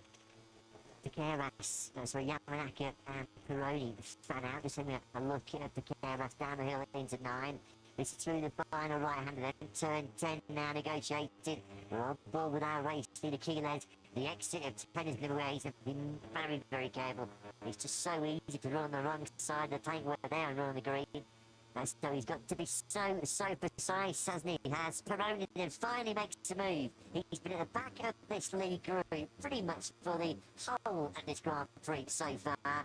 But Peroni then now decides it's time to work his way forward. He's picked off Yamanaka into 1. Yeah, no way through there into the turn 2 chicane. It's very tight all the way into that. Maybe on the final lap, so I might be prepared to stick it up the inside, but Yamanaka unable to do so on that occasion. We have had our first long lap penalty for track limits. It's Nicola Quartararo, the rider who's picked that up. He's outside the points though in 16th place. In a battle with Moodley and Casey O'Gorman, the Brit who's making his Grand Prix debut here this weekend. The 658 squad, because still sadly missing Luca Lanetta after he suffered those horrendous leg injuries in that final chicane in Assen towards the back end of June. Quiles then looking so comfortable at the front of this Grand Prix. anything like a rookie. He looks right now, doesn't he? He looks like a seasoned veteran campaigner at this level. Drops down now through turn 6. The track really does drop away. They're now down through 7 as well. Pecco is flirting with the edge of track limits there too, wasn't he? Keep an eye on Yamanaka here to see if he's beginning to get slightly detached from the top 4. He's not too far behind because you can see them all in one overhead camera shot, but certainly the biggest gap in that top 4 is from 3rd back to 4th, so we'll check the lap times that come across to see if the pace is starting to drop off from Yamanaka's point of view, whether we might soon have a 3-way fight at the front of the field, and how soon will Peroni begin to attack Pecco, having of course battled with him in the very early stages of the race. He picks up some slipstream now on the way to turn 1 and passed his lap for Rosato, and this time he had a little flirt with the move into turn 1, but Pecco's brake late. A little bit too late if you're Keyless who loses the lead. Keyless has made a right hash of that first corner. He was probably wary as well. Running on the green, if he had maybe had a track in this morning, he might well have just kept the throttle open and carried on there, but he couldn't afford to run off the paintwork. So that was the first big mistake we've seen from Keyless. He's not normally one to crack under any kind of pressure, but he made a real meal of that first corner. First back to 3rd then for Keyless. Let's see how quickly he tries to repair that damage. The 5th place rider in your picture, Fernandez, looks like he has now started to break clear of Rueda, but still tantalising. 1.7 seconds still away from the leader. Jack, now to you. Yeah, just on Max Keyless, I'm not sure whether that might have been strategy, guys, because he got to the front, was pushing like mad, trying to get a gap into them, but as he came across the line, it was +0, and he clearly then saw, with 7 laps to go, okay, I can't break clear, this is a pack fight, let me see if I can learn a thing or two about the guys behind me. Yeah, thanks very much, Jack. Whatever, we'll find out how this one unfolds over the next, 6.5 laps or so. Look at that, they go 3 abreast, going through the fastest corner around this February. Turn 8 and Keyless. Well, that was just ultra aggressive. What a move that was by Keyless, going through turn 8. You pinned on a Moto3 bike through there. That was some move by the 17-year-old Spaniard. I tell you, this is all great news for Adrian Fernandez in 5th place, who might soon be able to get himself into this group. Fernandez is now just 1.1 off the leaders. Peroni again barrels up the inside of Yamanaka into turn 1 for 2nd place. All that for Rueda last time around, by the way. He dropped all the way back to 9th, and look at him in the top of the picture, Rueda off the road. You know what, Keyless is so close to the green paint on the outside of turn 1 there. This is going to be a huge factor for Keyless. He's got no room for manoeuvre in terms of track limits. It could be a long lap penalty coming his way. He will know that. They charged it now up the hill into turn 3. One of the moves of the season that by Keyless, wasn't it, going through turn 8? Absolutely spectacular action from the rookie. Yeah, Fernandez's eyes are lighting up big time here, aren't they, in Spielberg. A little bit further back we see Munoz and Furusato. They're about half a second, 7/10 back of Fernandez. Furusato thought about making a move. He showed Munoz his front wheel down the hill into 4. No way through though. You have to be brave to attract Munoz down the hill into turn 4. It's Rueda has now got Foggia, Furusato and Munoz all ahead of him before Adrian Fernandez, who's leading the group that he's in. And you can see Fernandez has been able to break a little bit clear of Munoz. He is now within a second of Pecco on the back of this leading 4. So close to being able to pick up some slipstream, which will drag him even closer to the leader. Down the hill we go then into turn 9. We're on board with Pecco. At the moment only regaining 6 points in the World Championship. Slim pickings really as far as he's concerned in that recovery process. 85 points. He started this Grand Prix behind Rueda. It's as you were in that lead group. They go toe to toe, tie to tie down the other line. Keyless from Yamanaka. Peroni and Pecco right there. The gap between Pecco and Fernandez is down to under a second.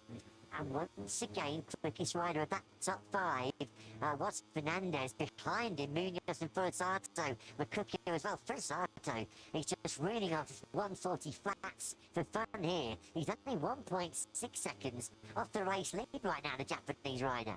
Fernandez will be looking up ahead saying, come on guys, get stuck in, because this will bring me even closer to this leading group of four. Rueda is making a little bit more progress back up towards the leader again. He has now got back ahead of Fabio. We're looking back from Quiles, and he's got three riders still right on his tail. 5 laps to go. Of course, Quiles already a Grand Prix winner so far this season, as has Pecco, Yamanaka and Peroni chasing a first Grand Prix win. Down the gearbox they go into turn 4, slightly wider line there, favoured from Quiles. He's able to gather it all back up though. Directly behind him is Yamanaka on the 6th bike. Let's just keep a close eye. Oh no, Furusato's got through on Munoz, yeah. Furusato has made the move through on Munoz. That was coming because Furusato's late pace here is absolutely outstanding. Yeah, mistake there for Yamanaka through 6, which has allowed Piqueras back into 2nd place, and they need to keep their heads down here and not battle amongst themselves, because it could play into the hands perfectly of Max Quiles. Piqueras does stay ahead of his teammate in turn 9. That's crucial. Look how he's been able to close the gap back up to the 28. Well, we know Piqueras is a master tactician. Late on in some of these Moto3 battles that have taken place previously, just look at Fernandez and look at Furusato and Munoz now. They are clawing their way back into contention. Fernandez has just set his fastest lap of the Grand Prix. It was visible how much time he was recovering on that lap 16. Peroni then back up into a 3rd place. He's made the move through on Yamanaka. But it's Fernandez that we need to keep an eye on the Leopard Honda bike, a 140.175, dragging Furusato along with him as well. And what has been for so much of this Austrian Grand Prix, a 4-rider fight for the victory, could be about to become a 6-7-rider battle for the win. Yeah, just a reminder, if the riders run onto the blue, as Fernandez has lost a couple of places out of picture, he's back to 7, his progress has been brought to it. Screeching halt. If you're on blue tarmac, that is not a track limits violation. If you go on to the green tarmac, it is. What happened to Fernandez? And he made a mistake going into the chicane, because he was half a second clear of Furusato at the end of that last lap. So there's been a big mistake somewhere as far as Fernandez has concerned. We'll try and find out exactly what's happened to the number 31. Was that a terminal blow for Fernandez's podium hopes, because he's lost a whole chunk of time? Look how far he's gone wide. Quiles has gone wider now through turn 6. That's how hard Quiles is pushing. He might be losing another place here. Again, just about stays on the red and white curve here. Yamanaka thought about making a move back on through, but it's Piqueras now that's at the front. Side by side though goes Peroni. Peroni tucking it on the inside. Piqueras in the wrong position here. Quiles sweeps on through. So does Yamanaka. Piqueras was leading. Coming through turn 8, going through turn 9. He's full. Hung out to dry on the way into turn 9. And look at Furusato, who can now almost reach out and touch that top 4. He's been the fastest rider for quite some time. It's Furusato just about to get to that group in time. Furusato, 140.2 on that last lap. 6/10 quicker than Piqueras. Do not rule out Furusato, not just for the podium. He might have been winning this, you know. He's not won a Grand Prix either. Neither has Yamanaka.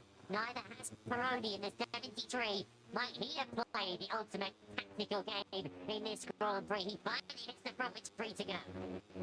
Furusato charging indeed there in the first part of that double apex chicane.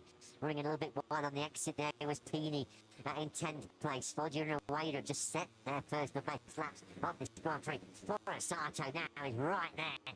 He's dragged Munoz along with him as well on the 64 black Munoz, trying to secure 4 successive podium finishes. But this has been sensational late race pace by Furusato. Fabio in that group at the top of the picture has along that penalty also proceeding track limits, so he will be getting out of Rueda's way shortly, which will be a crucial additional World Championship point. And if Piqueras finishes 4th at the back of this train, he will see it as a major missed opportunity. Quiles back at the front. He's made the move back through on Peroni. And they drop down now then through 7, the left-hander, and then right through the high-speed turn 8 where Quiles made that killer move a couple of laps ago.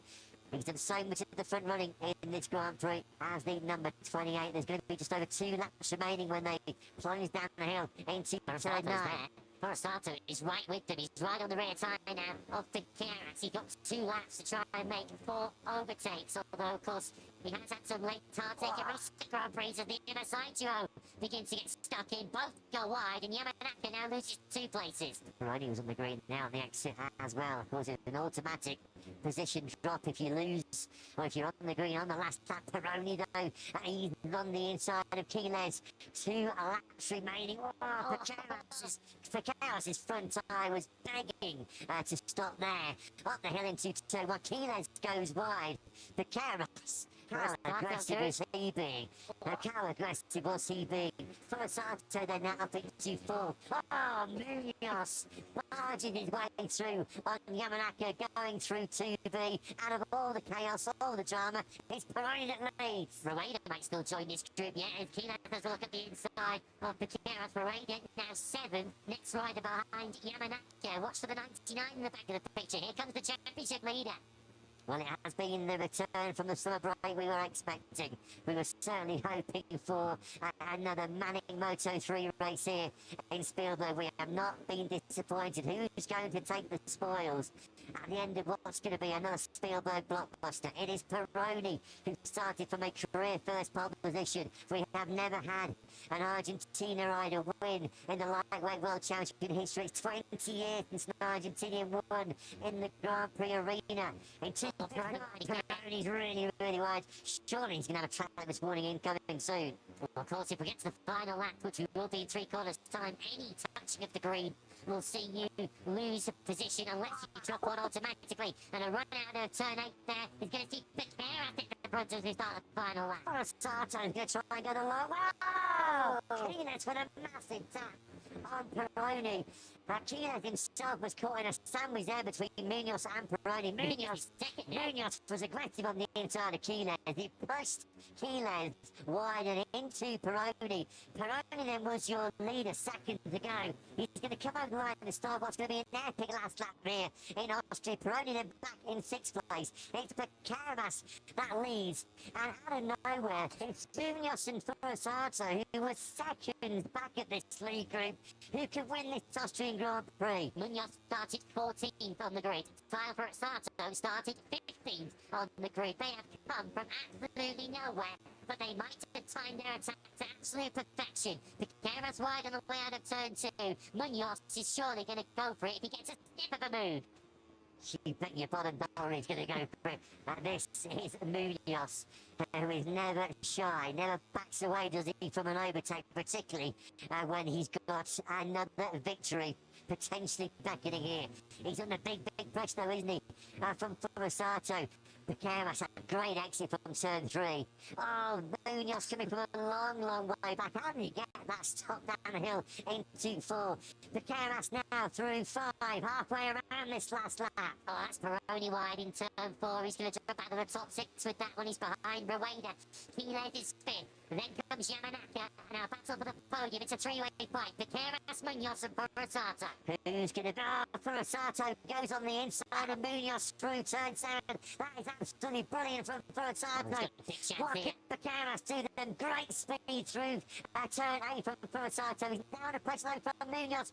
Piqueras trying to stay out of all the trouble. Yamanaka now, 2 for the price of 1. Yamanaka gets Munoz and Forsato down the hill into turn 9. It's Piqueras who will lead going through the final corner. We could see an MSI 1-2 here. Out to the final corner we go. And it will be Angel Piqueras who wins a Spielberg thriller here in Moto3.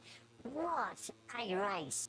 What a way to return from the summer break. Angel Piqueras takes just his 2nd victory of the season, and he's done it in some style. That was a classic. What an epic battle. Yusuke Yamanaka sets his fastest lap of the Grand Prix on the last lap to take 2nd. What a day for empty helmet MSI. 1-2 for Piqueras and Yamanaka. David Munoz, who came from the middle of the 5th row of the grid, takes 3rd. Keyless is fourth. Rueda picks up fifth place after all the late drama.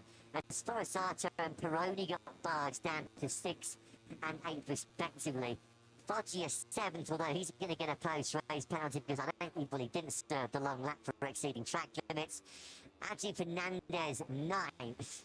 Fernandez, we thought at one stage was going to be a contender for that victory. Pini takes 10th. Carpe, Kelso, Almanza, Ralston and Ogden complete with point scoring places. We loved the break. We loved having a 3-week summer holiday, but that's the reason why we were so desperate to come back. That's why we have missed Moto3 and the MotoGP World Championship so much. We are back with a bang, folks. Oh, the top riders with some stories to tell out of that final lap. Rueda rescuing 11 World Championship points for Sforzato, who out of turn 8 on the final lap. Not like he was going to make the move to try and win the thing. He finished in 6th in the end out of all that. Keyless somehow taking 4th behind Munoz. And Yamanaka equaling the best of his career so far. In fact, the best of his career so far in 2nd place. His previous podiums were 3rds. But in terms of the World Championship, boy, did Angel Piqueras need that.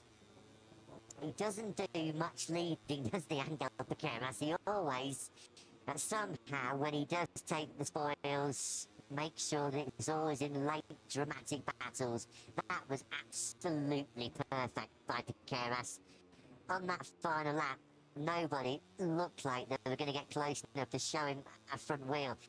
What a move, what a turn 9 that was from Yamanaka to get through on both Munoz and Sforzato. Two of the latest breakers in Moto3. That was some skill, some bravery by Yamanaka. As we mentioned, he said his fastest lap of the Grand Prix on the last lap. He was half a second faster than Munoz. Well, that was just unbelievable. For Moto3, very rarely lets us down. We heard Alvaro Carpe say that he thought it was going to be a big group race. From so much of it was a battle of 4 between Piqueras, Yamanaka, Keyless and Peroni. But at the finish line, there was less than 2 seconds covering the top third from the summer holidays. No pressure on the MotoGP guys, but that's a tough act to follow. The Red Bull Ring in Moto3 has delivered once again. What a result that is for the MT Helmets MSI squad, who, of course, had so much expectation around him this season, promoting Angel Piqueras into the squad in place of Ivan Artola, of course, moved up to Moto2, and so many had this kid as the World Championship favourite at the start of this season. Of course, still off a long way to go. He might still win the Moto3 World Championship. He begins to hit the kind of form that saw him win today. A 3rd win of the season. They have all been in last lap battle royals. Piqueras just seems to thrive in that kind of environment. Keyless starts the debrief inside the Aspar garage. This was a real scary moment, and he stay on board that KTM machine. Now look at the front, the chapter he has. He was caught in a tangle there. Munoz, we knew he was going to be elbows out down the hill into turn 9. This was with 2 laps to go. And that pretty much paid to put an end to Keyless' hopes to win the Grand Prix. Frustration inside the CF Moto Aspar garage from the boss, Jorge Martín Aspar. But for the first time in his Grand Prix career, it's 4 successive podium finishes for David Munoz. He is now up to 3rd in the World Championship. Munoz then, after a stormer, talks to Jack. David, what a brilliant ride. 4 straight podium finishes now, but for a long time it didn't look like the podium was possible today. At what point did you think we're catching these guys? I've got a chance here. Yeah, very difficult race because the first group very fast, very fast. Keyless, Piqueras, very strong this week, but well, 3rd position in Austria after the difficult weekend, the free practice 1 crash in the second. The problem on the bike, but well, happy with the work with the team. There's way more. Top ride, well done. Thank you. Yeah, top right. He's jumped out of Carpe and Quiles into third place in the World Championship. This is a rider as well who's had 5 DNFs in the opening 13 Grand Prix, I should say. He didn't score a point until round 4 in Qatar. So to be, 9 rounds later up to 3rd in the World Championship. He does it the hard way, does Munoz. 14th to 2nd in Assen, 23rd to 3rd last time out in Brno, and 14th to 3rd here today at the Red Bull Ring. He'll be really ruining that sort of tough time when he started his career at Dynamo Intact, because, as mentioned, we had a point in the first 3 Grand Prix. It was kind of title hopes evaporated before we'd really even got into Europe. But he has found some top form once again, hasn't he, David Munoz, as we're going to hear very shortly. From a very happy Japanese rider, Ryusai Yamanaki. He was so close, less than a 10th away from the victory. What a last lap. Moves on Munoz and Furusato to take 2nd, and he's with Jack. Well, you say, what a brilliant ride, what a brilliant day for the team. A fantastic final lap. Just how tough was it to battle your way through after losing some momentum early on? Well, beginning of the race I was super calm, and at the end of the race, Furusato and Munoz is arriving, and I was super nervous, but I said to myself, keep calm, and in the last lap I was calm and finding for a good slipstream, and then I had a good braking, and I overtook 2 riders, and I'm really happy for the second night podium this year. Great ride, well done, thank you so much. 2nd podium of the year for Yamanaki, the 3rd of his Grand Prix career. Look at this move. On the inside, he darts ahead of both Furusato and Munoz. There's a rub there between Munoz and Furusato. That ultimately is what dropped the Japanese rider back down to 6th place, because both Quiles and Peroni were able to sweep on through. Yamanaki, he deserved that 2nd place with a ballsy move like that down the hill into turn 9. That was pure aggression and pure class as well. Speaking of class, top of the class as we have returned from the holidays was Angel Piqueras. His 2nd victory of the season in a classic race here in Austria. Let's get it started with Jack. Angel, it's been a roller coaster season so far for you. So to start the 2nd half of the season with a bang like that, just how important a victory is it? Yeah, for sure, super important, because last round we were a bit struggle, I don't know why, but finally we could be here again, let's say in Jerez, but this is very for Pau, for Borja, for our friend that was a chapter last week, so this race is now for that. Well said, congratulations. Thank you. Yeah, well said indeed by Angel Piqueras, and I was doing him a bit of a disservice. It's his 3rd win of 2025, so yeah, he was victorious, of course. The rider 2nd in the World Championship in Argentina, and then most recently in Qatar. That was a long overdue success from the Spanish teenager. He hadn't led a Grand Prix since Qatar, so as mentioned, he was due one and he needed one in terms of the championship.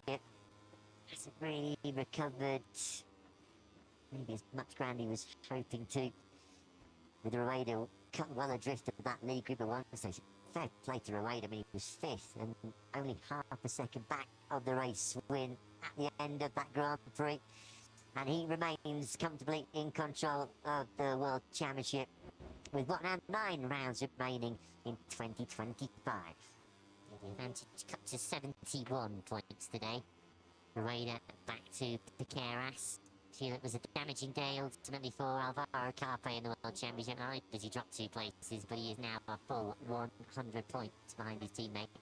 Jose Antonio Rueda, who, when he reflects on this Austrian Grand Prix weekend, I guess he'll be slightly disappointed in his general pace this weekend, but very happy with how he salvaged the points from it. Here he is, with all the mayhem going on into the final couple of corners, up the inside of Furusato into the final corner.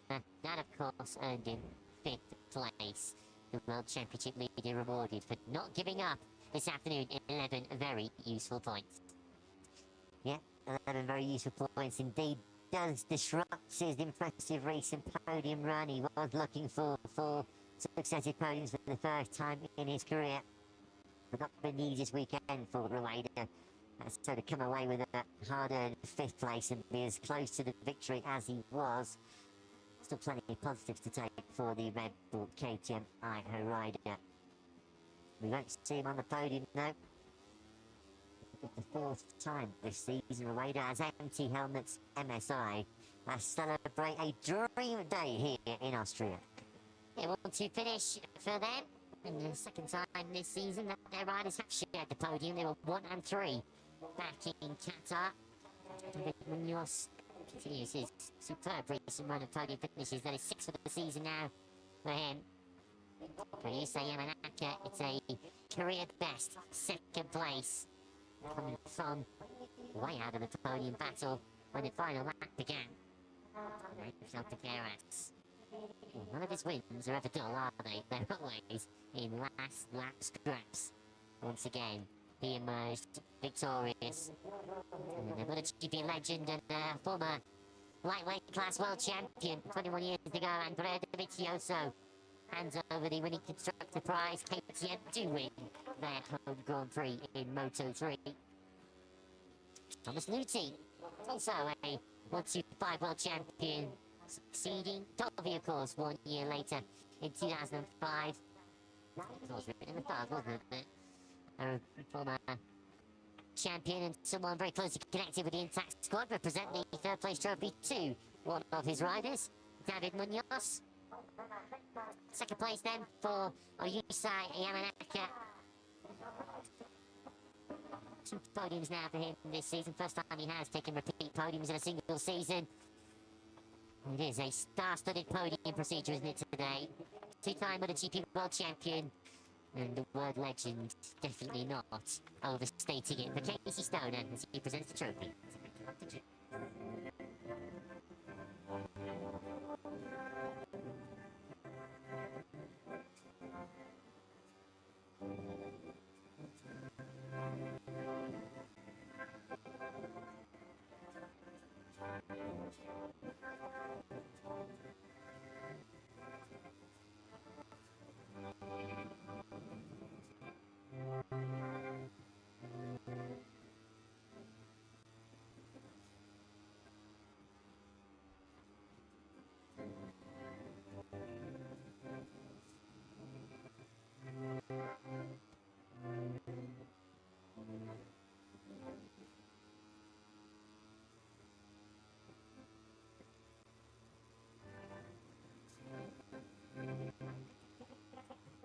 A rather star-struck Moto3 podium here in Austria. You can see both David Munoz and Angel Piqueras. I'm kind of blown away by the fact it was Casey Stone that was coming out onto the podium to be part of the trophy ceremony.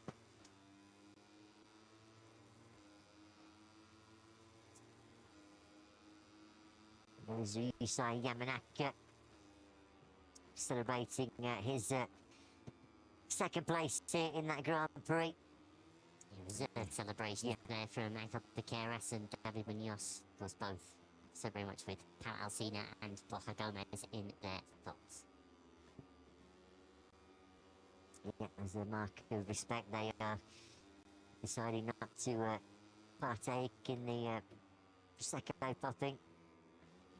But Piqueras, brilliant victory by him. He needed that one. There's been a bit of criticism coming his way. Big paycheck to get him over to empty helmets, MSI. Hasn't really made the big impact on the KTM that many were expecting. But he has been victorious here in the Grand Prix of Austria. An epic end to that Austrian Grand Prix with Piqueras leading in MSI 1-2. David Munoz following Yusei Yamanaka home in 3rd. Max Quiles 4th in the end. Too pleased with the way those closing laps panned out. Jose Antonio Rueda certainly will be as he rose to 5th ahead of Furasato, who looked like he might be winning the Grand Prix with 3 corners to go.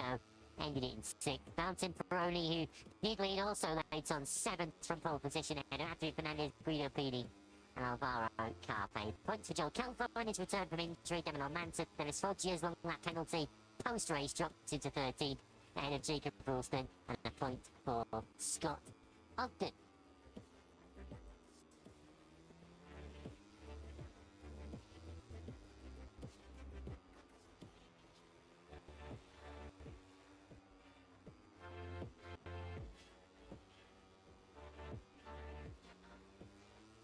So Jose Antonio Rueda's runaway championship lead has now been cut slightly back down to 71 points of Angel Piqueras, David Munoz, Max Quiles and Alvaro Carpe all locked together on 139 points.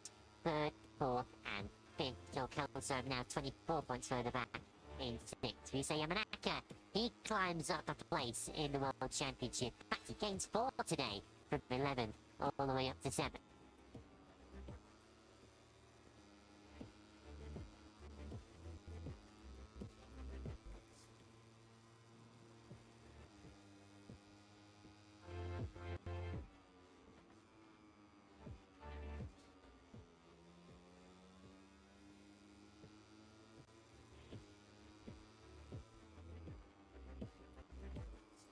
Constructor standings. Of course, KTM still leading because they've won every Grand Prix so far this season. Today, of course, will have meant so much to them on home soil. First, Honda across the finish line was tyre for Rossato in 6th.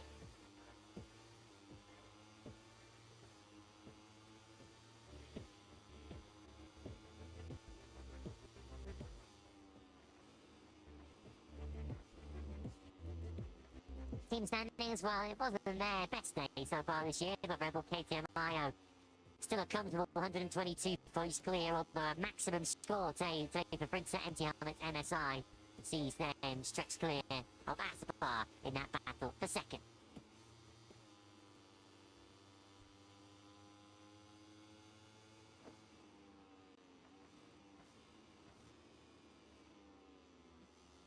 We crammed a lot into 20 laps there, didn't we, in Moto3?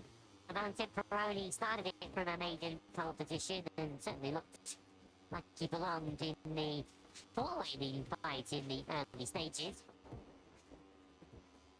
Essentially, Rueda was certainly one to watch further down the grid, but rather than making any progress, he actually dropped backwards off the line, slipping to the tail of the top 10.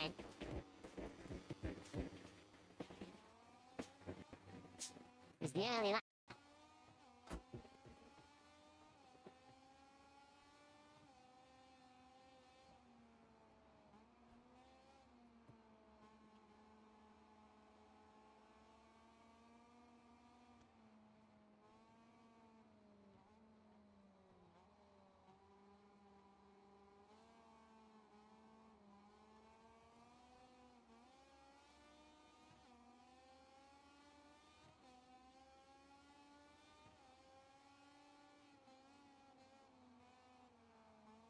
Well, these are live pictures here at the Red Bull Ring in Spielberg. Our live coverage of what is scheduled to be a 23-lap Moto2 race is coming up in about 2.5 minutes' time, top of the hour at midday.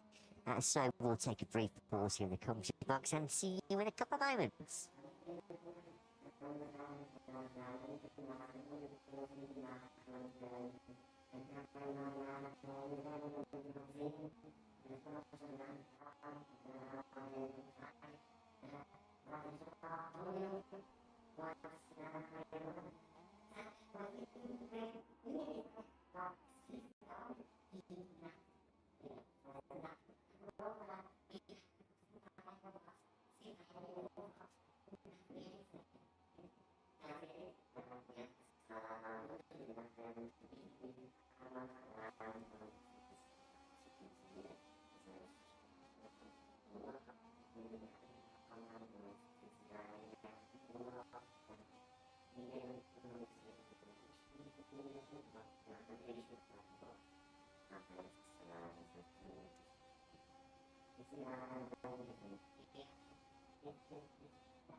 In the heart of one of the most picturesque parts of Central Europe is the roller coaster Red Bull Ring. Surrounded by peaks, valleys, forests, rivers and lakes, Spielberg lies just an hour away from the university city of Graz and 2 hours from the cultural capital of Vienna. Premier Class Grand Prix number 1000 takes top billing in the Styrian Mountains. It's time to race in MotoGP.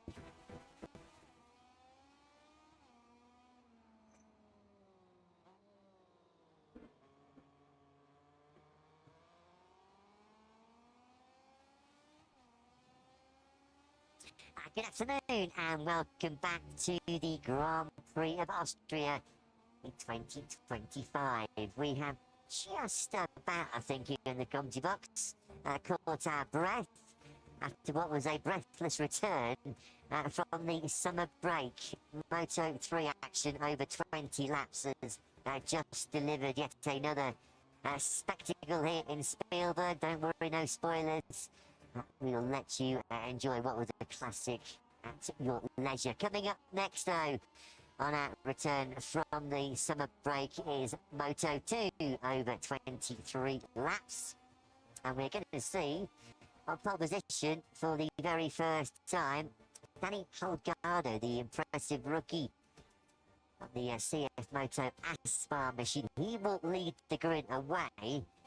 Because Fabio Gonzalez, who did set the fastest time in yesterday's Q2 session, the world champion leader, of course, the Spaniard 25 points clear of Aaron Canet coming into this round 13 of 22 this season. Well, he's got a 3-place grid penalty, which means Gonzalez, rather than starting from the head of the pack, finds himself back on the second row in 4th place. That slight reshuffle then of our front row does see Holgado take over pole position. He's been very impressive, hasn't he, the 20-year-old so far in his rookie season. The 14th different rider on the front row already this year. Of course, he had qualified in 2nd place. He's on the front row with Diogo Moreira. All kinds of speculation and gossip that Moreira, the Brazilian, is MotoGP bound in 2026.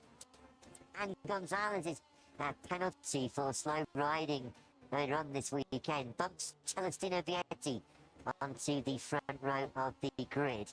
And it is fair to say the Italian will be fancying his chances of yet more success here in the Red Bull Ring.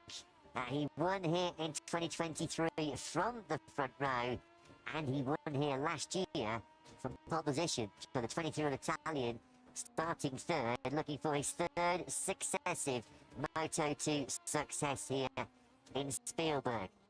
a bit cloudy, a little bit cooler than some of the baking hot conditions we had here on Friday and Saturday.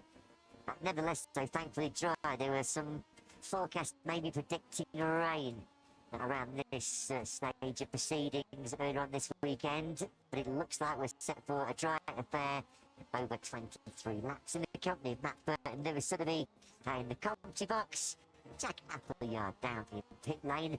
A bit of a pole position gift to Lewis as far as Danny Holgado's concerned. He was an excellent second anyway on the grid. But Manu Gonzalez paying dearly for an early weekend indiscretion at the chicane. Yeah, got in the way of Alberto Arenas earlier on in the weekend. That was on Friday afternoon. Second time this season now we've seen Manu Gonzalez got a 3-place grid penalty for some indiscretions in practice, riding on board with Aaron Kinnett, who's had an eventful weekend. He's confirmed, as you can see on screens, that he's leaving the Fantic squad for next season, heading for Mark VDS. He's also in a little bit of pain after a crash in practice. So much to discuss then with his team manager, Robbie Locatelli, who joins Jack on the grid. Yeah, it was a big one for Aaron yesterday. A huge high side coming out of the chicane. How he did this morning, Bobby? He's better today with the yesterday, but he's a human. And after the big bed in the crash in the head in the ground, it's very difficult yesterday. He stayed very strange for the race, for the qualifying, and after he's better, he's wake up in this morning. But today, he's really, he want to win. All together, he want to win, and I try to go to this. He's got the pace to win as well. He's looked excellent all weekend until that crash. Do you think he can put that to the back of his mind and still perform? Yeah, but he's a one choice. He's changing minute to minute. But for all people and for Aaron Canet, he's very all together for this dream. And that's what I want to wake up and see the winner, Aaron Canet. Good man, Bobby. Good luck.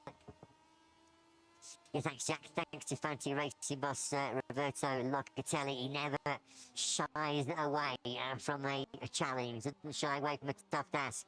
Does he connect? This will be his 100th Moto2 start for the 25-year-old Spaniard. A multi-year deal he signed with Mark VDS, 3-year contract. There's some early murmurs that he may well one day find himself with Mark VDS over in World Superbikes. Next year, they're definitely with the Belgian team in Moto2. We got a glimpse there then of Danny Holgado. He was superb in the first part of the season. I think a lot of people, without being too disrespectful to Holgado, weren't thinking he was going to have the impact in Moto2 that he has.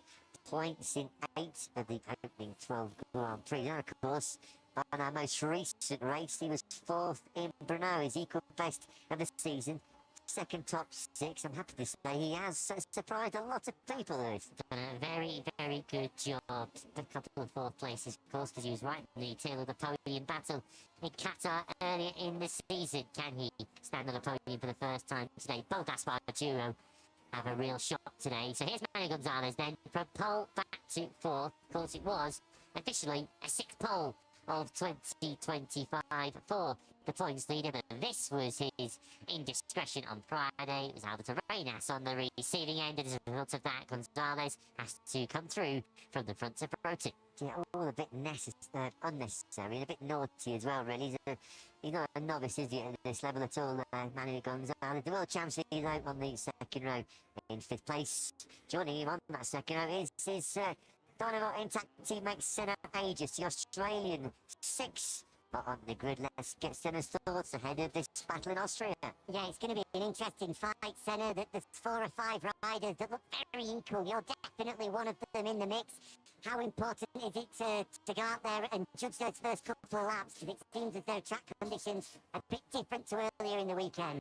For sure. We have to understand track conditions might be different today, and yeah, do our best to fight hard. It's going to be a long race. 23 laps here is a long time. Lots of passing opportunities.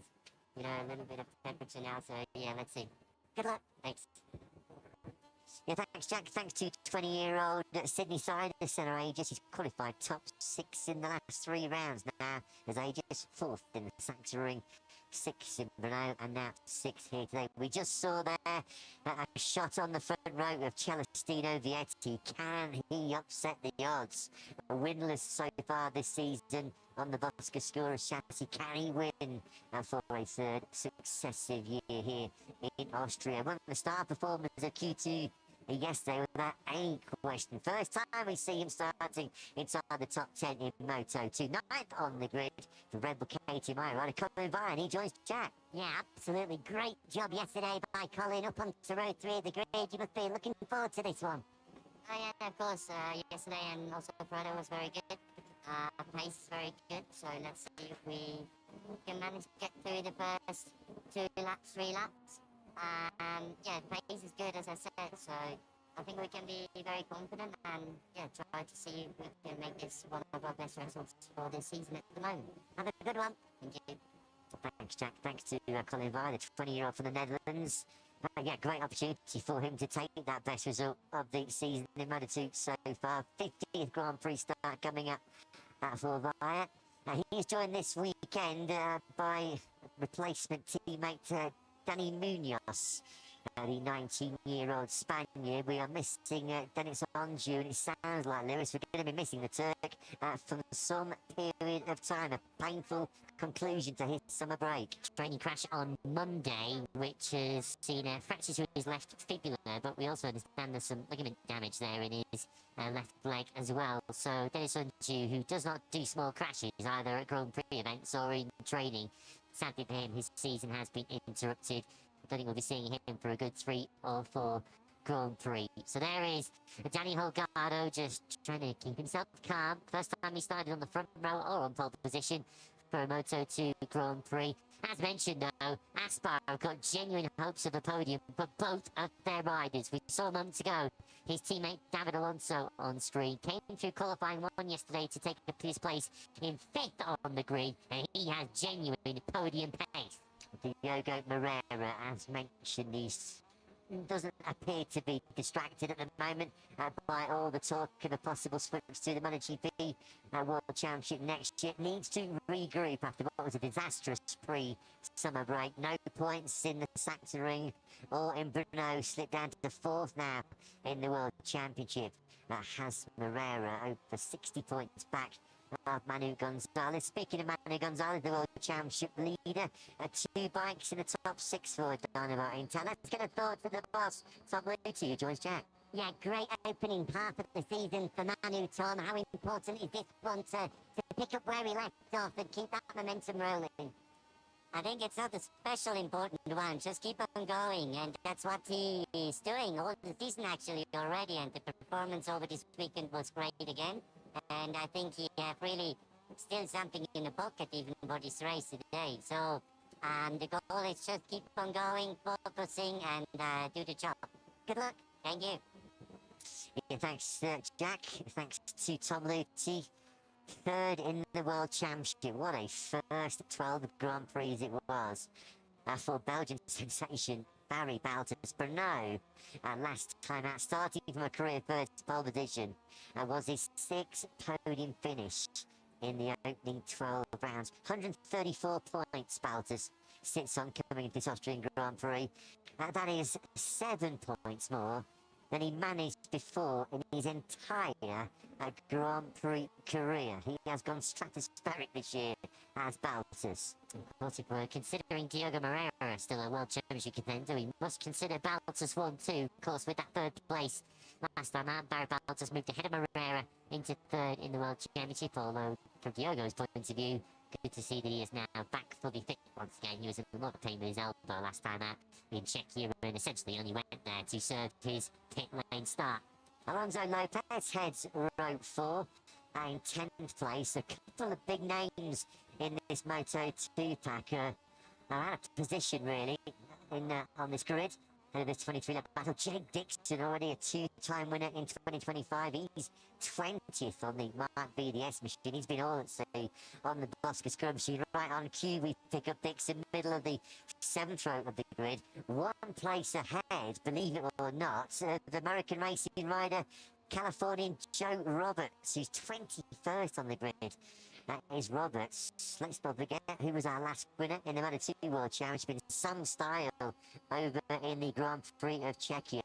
It was Joe Roberts. So from the top step of the podium 4 weeks ago, the 21st on the grid, in the back of the 7th row here, in the Red Bull ring. I don't think we saw that one coming loose. Well, I'm fair to say that this track layout not quite so suitable to Joe Roberts' preferences than Bruno or Magello have been earlier in the season. So Joe wasn't expected to be quite as strong as Bruno here, but I don't think any of us were expecting a struggle quite like that. Here is Joe Roberts. There has been some good news though for the American racing team to share this weekend. They confirmed yesterday that they will have a fully unchanged rider lineup for next season, with Marcos Ramirez confirmed for 2026. Ramirez starts 14th. Yeah, an unchanged lineup then for American racing. We know there's some big moves being made at the head of the grid next season with Jake Dixon, of course, Aaron Canet moving into Mark Vigas next season. That's all pointing towards an imminent announcement confirming that this will be Dixon's last season in the Grand Prix paddock. Certainly maybe as a full-time rider. There's a lot of talk. And there's no smoke without fire that Dixon is World Superbike bound next year with a factory Honda team. That would be a good move at this stage of his career for Dixon. He'll be 30 by the time it's race action in 2026. And it is all pointing towards a change of paddock next year for the Brits. Very simple tyre information for Pirelli, so I'll keep it brief. Every rider is on the soft front tyre and the super soft rim.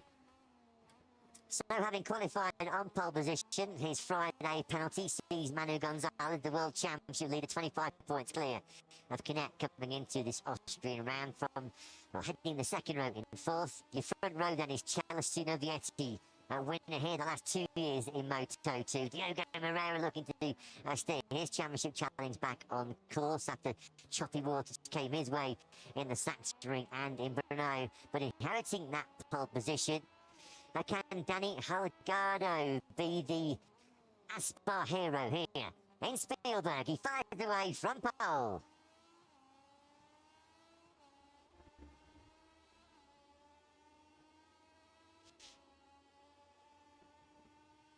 This one looks wide open, folks. 23 laps of Moto2 to come. And for the first time in his Moto2 career, Daniel Gardo starts from pole. Diogo Moreira lines at second. Celestino Vietti starting from the front row for the first time since the opening round in Buran. Pole position yesterday was taken by Manu Gonzalez, but he dropped 3 places for slow riding online in practice. David Alonso via Q1. And Senna Aegis start next door to him on road 2. Albert Arenas, Aaron Canet, and Colin Vire on road 3. That's the best of Vire's Moto2 career so far. Alonso Lopez 10th ahead of Barry Baltus and Ivan Ortola. Tony Arbolino, the 14 starts 13th ahead of Marcos Ramirez and Miyumi Sasaki. Danny Munoz, the injury replacer for Dennis Unchus, 16th. Ethan Guevara next up. He's in a bit of pain after a crash on Friday. Philip Salatch completes row 6. Zoltan van den Goldberg heads row 7 ahead of Jake Dixon, his worst qualifying of 2025. Joe Roberts, the Bruno winner, joins him on row 7. Huertas, Navarro and Binder on the 8th row ahead of Alex Estridge. Unai Aradray, who is the new replacement at NT Helmet MSI.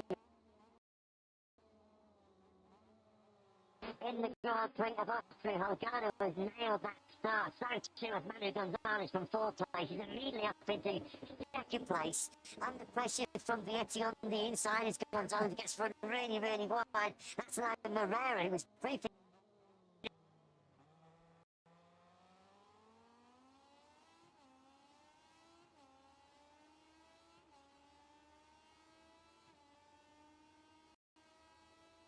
Canet was in the middle of the battle. That's the crash for Senna Aegis. At the back of the pictures, crash coming out of the chicane. Hopefully no one hits him, but Aegis has gone down out of the Grand Prix on that one. Senna Aegis out of potentially started this Grand Prix in 6th. It was his 3rd successive start inside the top 6. It's Holgado then that leads. Well, actually he's yielded Moreira. It is that's picked up the early lead here. At Moreira. No points in the last 2 Grand Prix, put a huge dent in his championship challenge, didn't it? But he's hit the front early on here in Austria. Keep an eye on our screens for any potential red flags in this one, but it is Moreira then who has the advantage at this early stage. Fortunately, Senna Aegis is now up on his feet. Didn't look particularly good, that, did it, coming out of the chicane? Fortunately, then no one hitting him hard. Aegis up on his feet, but a Grand Prix that promised plenty off the line. Unfortunately, has not completed a single lap. Big one, big one. You can just see the damage on his leathers. He's lost the visor on his helmet as well. That was a nasty one.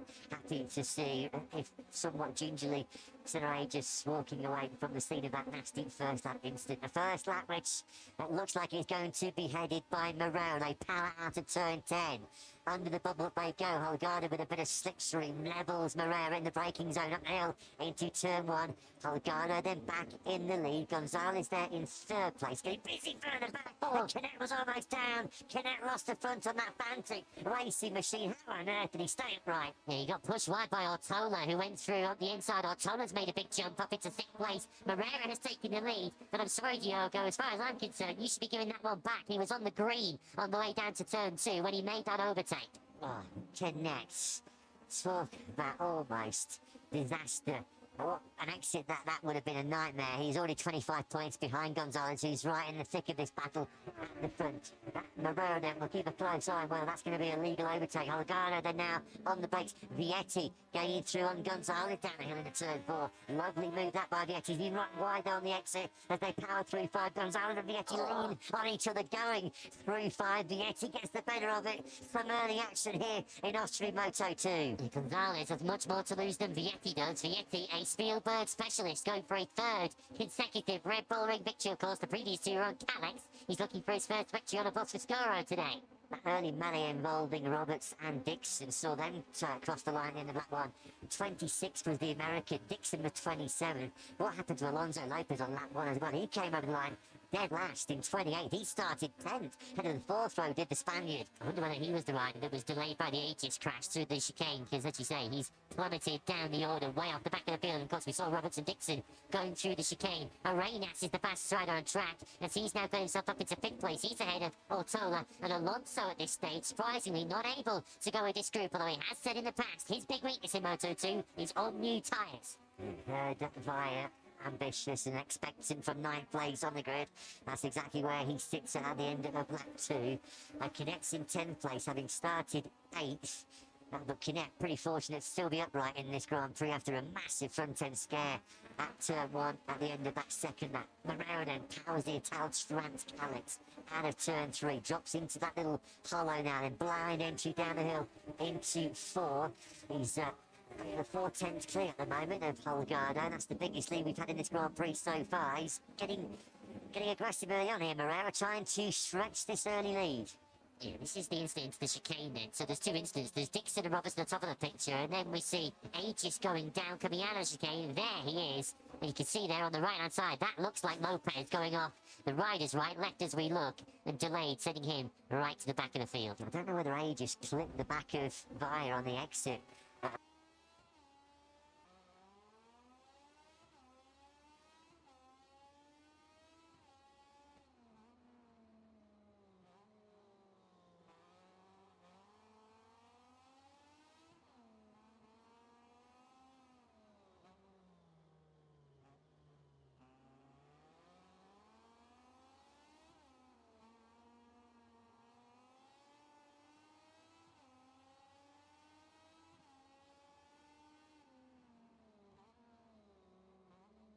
Of 2A. It was a nasty looking incident.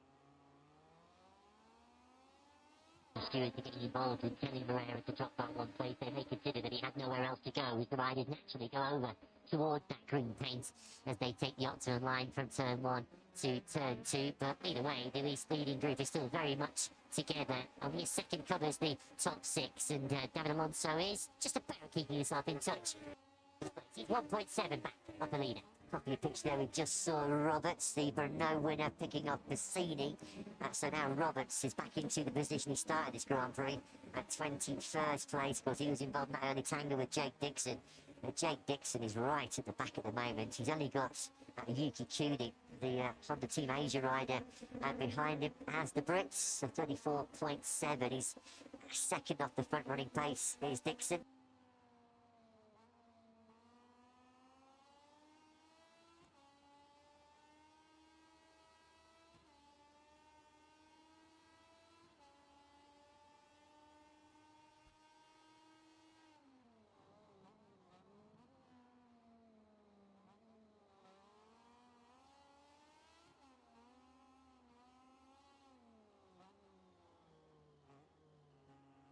pretty much about us as a fun-running force at any stage this weekend. 11th on the grid, his lowest qualifying in 11 Grand Prix since Argentina early on in the season. Vietti and Gonzalez continue to slug it out in this battle at the third place. Directly ahead of them, it's still Morera that leads, about sort of half a dozen bike lengths clear of Holgado as they sweep through the chicane.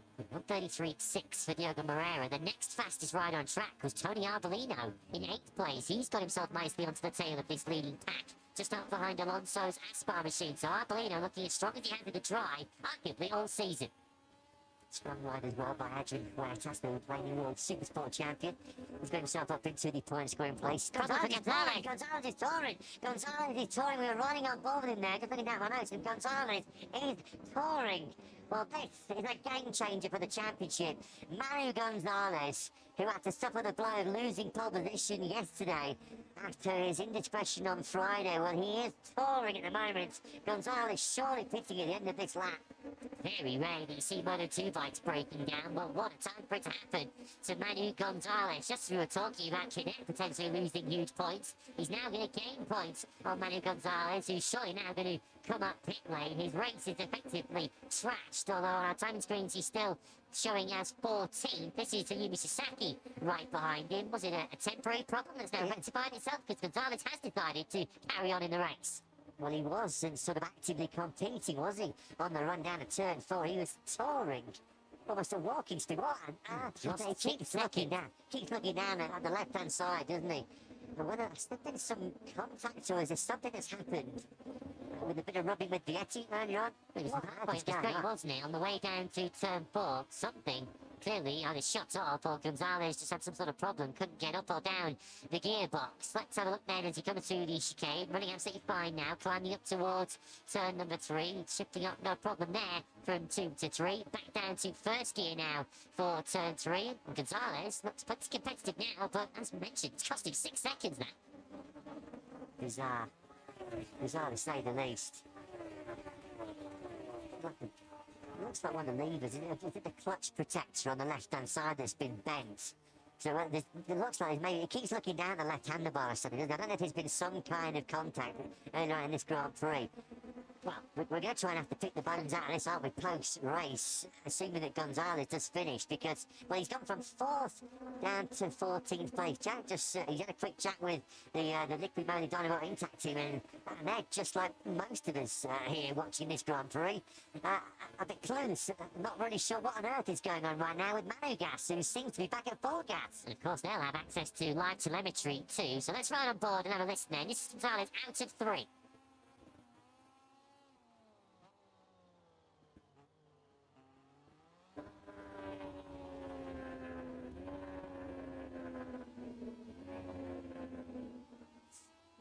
He's strange. Anything I could think of. He has a look down there. Was he just unable to get down the gearbox? He puts his left hand up there. He's already signalling to riders behind him. There's a problem. Has a look down towards his left leg, as you mentioned. And yeah, for about 3 corners, looked like he was touring into retirement. Now, he's just in a 1:34.0. He's only a quarter of a second slower than the leader, Moreira. There's been some contact somewhere on the left-hand side because his clutch lever protector is sort of all bent out of shape.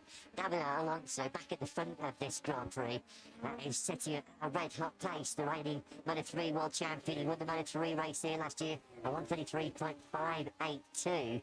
As Gonzalez now, Patrick Salach now, so Gonzalez is already on this lap. He's gone through on Huertas. He's now gone through off Philip Salach. Gonzalez now back up into 12th place all of a sudden. Well, he's in full-on damage limitation mode right now, isn't he? 4th to 14th. After that sort of brief technical issue which grabbed his attention. I mean, we thought to all intents and purposes that was game over. He was going to be having to retire and cruise back into pit lane, but he's now back up to full racing speed. He's doing 34 flats, which is only sort of 3 tenths away from the pace of your race leader Moreira. What happened to Gonzalez? It's in the irony. Give it a few laps. He's off again, though. Gonzalez has gone off again. He's now slapping his fist against the tank. Clearly, something affecting Gonzalez. It's a distraction, but now it looks like it's the end of his Grand Prix. His gearbox, I think, it seems to be down that left-hand side. Is there's something wrong with the quick shifter? He can't believe it. He's livid. He's absolutely enraged. I guess the only positives at the moment, as far as Gonzalez is concerned, that Aaron Canet is really not going to dump all over him right now in terms of a big point-scoring haul, because Canet's in 9th place. Oh, Gonzalez is absolute. We've got a raging Red Bull right now, Very haven't we? rare that you see body language like that from Manu Gonzalez. Is usually so ice cool, but he is absolutely steaming mad. We're looking outside our commentary box window as the team having a good chat with Manu and asking, what happened? What can you tell us? What went wrong with your bike? Yeah, Canet might not be punishing him, but I'll tell you who might be. Diogo Moreira, who of course leads this Grand Prix, 60 points off the World Championship lead. He could take 25 out of that. Oh, that's a blow. That is a real kick in the teeth for Manu Gonzalez. 4th to 14th, and now he is eventually retirement. I can see Jack now, we just saw those live pictures. Jack right on the scene, right on cue. So I know as soon as we get any kind of information or feedback from Manu Gonzalez or the German-based Liquid Moly Intact team, Jack will be right on the case. Moreira then at the front, controlling this Grand Prix pretty impressively. He can't break the shackles of Holgado behind him. Bit of a gap then back to Vietti, who's still looking well set to mount a challenge for the Austrian Grand Prix hat-trick. That'll be some achievement by the number 30. We've got a long way to go still in this Grand Prix. 15 laps remaining, and Moreira, Holgado, Vietti third. Yeah, this is the key to the race for me. This Alonso through on a rain now. David Alonso's got the pace to get after this top three. As mentioned, he set the fastest lap of the Grand Prix on a 33.5 a couple of laps ago. We saw throughout practice that Alonso was super quick. He's now clear of Arenas to chase after the top three. Well, one of the big stories is emerging off track here in Austria. We have lost the World Championship leader, Manu Gonzalez, in dramatic fashion. Jack, what have you got for us? Yeah, it looks like it's the radiator that's broken. The screen is absolutely covered in fluid. They've just taken the belly pan off. It looks as though just getting confirmation from Jürgen Ling, a stone through the radiator. That is what's caused the world champion to pull out. Is shocking. That is rotten luck, isn't it? As far as Gonzalez is concerned. Well, tough one to take, as we said, a real kick in the teeth for Gonzalez. Back at the front, it is Moreira. Flames popping out of the back of his Triumph machine. They're having a good look down, aren't they? On the left-hand side. They're just showing Manu the hole that Jack just told us about in the radiator, and this was the second time we saw Gonzalez backing off when he realised that his Grand Prix was essentially over, and wisely just staying well out of the way, not to get into potentially some sort of accident. But for Manu Gonzalez today, no World Championship points. That is now his second non-score of the season. Yeah, it opens the door for Aaron Canet to gain ground, but the big winner potentially, if you can hang on to this, Diogo Moreira, who has an opportunity now to cancel out all of the points he lost in Brno in Germany. Into turn one, Moreira goes. Still, Holgado keeping him company. That's sort of the gaps between Moreira, Holgado and Vietti is sort of held station for a number of laps now. Tolev, top position in -3 here last year, having a real strong ride. He's just fine in his best lap of the Grand Prix so far, the Spaniard, a 1:33.769. That was actually slightly faster than your race leader, Moreira. Tolev, 2.5 seconds back of the Braziliano right now in 6th. Fastest rider on track though is the rider in 4th, David Alonso. Even with the overtake up the inside of turn 1 on Arenas last time round, he still did a 1:33.6. Alonso said in the run up to this Grand Prix, give me 13 lap old tyres and I'm super quick. It's the run up to that where Alonso tends to struggle. He just can't get the best out of brand new Pirelli tyres. So that seems to suggest that the longer this race goes on, the stronger the Moto3 World Champion will get. That could spell trouble for the 3 riders ahead of it. 2 of our top 3 in the World Championship at the moment. And not in position we expected them to be at this stage of this Austrian Grand Prix. The 2 Fanti Racing teammates, Baltus and Canet. Baltus has the advantage. He's up into 9th place. He's taken that 9th place from Canet on this lap 10 of 23. 13 a bit more laps remaining. We're looking back then towards Canet now. Canet directly behind him is Ethan Guevara, who had a real bruising start to this weekend. The Blue Crew Pramac rider is now to pick up some slipstream. He might pick off Canet here on that run up to the first corner. He does indeed. So 2 serial winners in Moto3 back in the day. Guevara then now up into P10. We've lost Joe Roberts, I think, from this Grand Prix. I mean, we're already confirmed. We weren't going to see back-to-back reaches from Joe Roberts. That was confirmed at the chicane on the first lap. But he has now crashed. He was running down in 18th place. Yeah, it's been a weekend to forget for Joe Roberts. He went into the summer break buzzing after his brilliant victory, didn't he, in Brno? But after enjoying himself over in the States, it's been a tough return to action as far as the American racing rider that is concerned. Vietti starts to close in on the rear tyre of Holgado. That's in the braking zone for turn 4. Just check the gap between Vietti and Alonso. It's just hovering over a second. You can see Alonso just out of his picture on the number 80 bike. He's got so much time. If he's able to manage his pace, manage the tyre towards the end of this Grand Prix, well, there's ample time to get himself back into this victory battle. I'm trying to work out how many points Canet might salvage out of this, which of course is crucial to the World Championship. Behind Canet at the moment, we've got 3.5 seconds back to Ayumu Sasaki. Canet's pace already, though. He'll be concerned with how much is dropping off. He's doing high 34s, so if he's in a little bit of pain here, Aaron Canet, it's going to be a crucial 12 laps coming up to try and grit his teeth. Any points he can get out of this will be like absolute gold dust, with Benny Gonzalez scoring nothing. Looks like it's just a race of survival at the moment as far as Canet's concerned. That was a real nasty crash he had coming out the chicane yesterday morning. The angle that his head hit the curbs, it was always going to be a tough proposition for the remainder of the weekend as far as Canet is concerned. He's a tough cookie. He's not going to shy away from the challenge, shirk away from it at all, but with Gonzalez out, you feel that he's missing a big opportunity to really punish his main championship adversary. Vietti once again sort of closes up on the rear tyre of Holgado. This time around it's on that uphill braking zone into the third gear, turn 3. Fair play on Holgado. He's doing a great job of hanging on to that second place and a great job of making sure that he keeps the pressure right on the shoulders of Moreira. A bit of quandary, I suppose, in some respects here for Holgado. Never had a Moto2 podium. He's prepared to risk it, though, to take victory. Let's hear then for the World Championship leader. Manu Gonzalez is out of the Grand Prix and talking to Jack. Well, Manu, the cruelest luck imaginable. Just explain what was happening on the bike. Just bad luck. I think Senna crashed in the exit of the chicane and the track was full of gravel in the exit of the corner.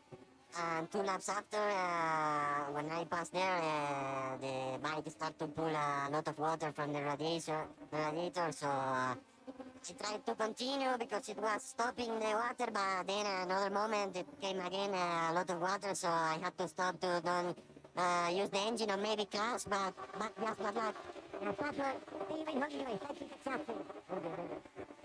Yeah, thanks, Jack, and fair play. Fair play to Manu Gonzalez, putting the bitter disappointment of his exit in this Grand Prix behind him to come and have a chat with Jack. So that a hold radiator likely caused inadvertently by his own teammate, Sir Aegis, crashing on the exit of the chicane.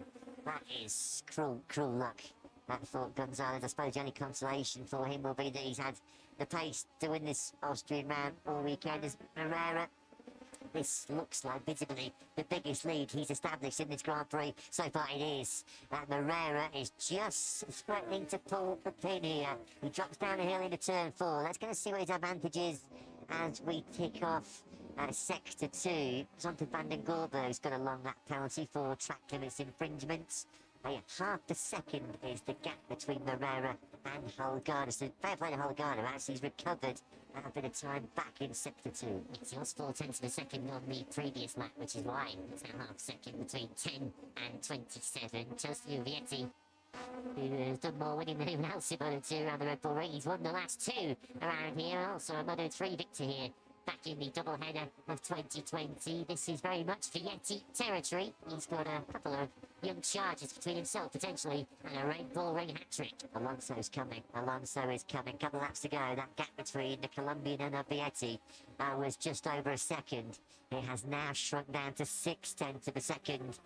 Alonso, yeah, he's a 1:33.808 by far.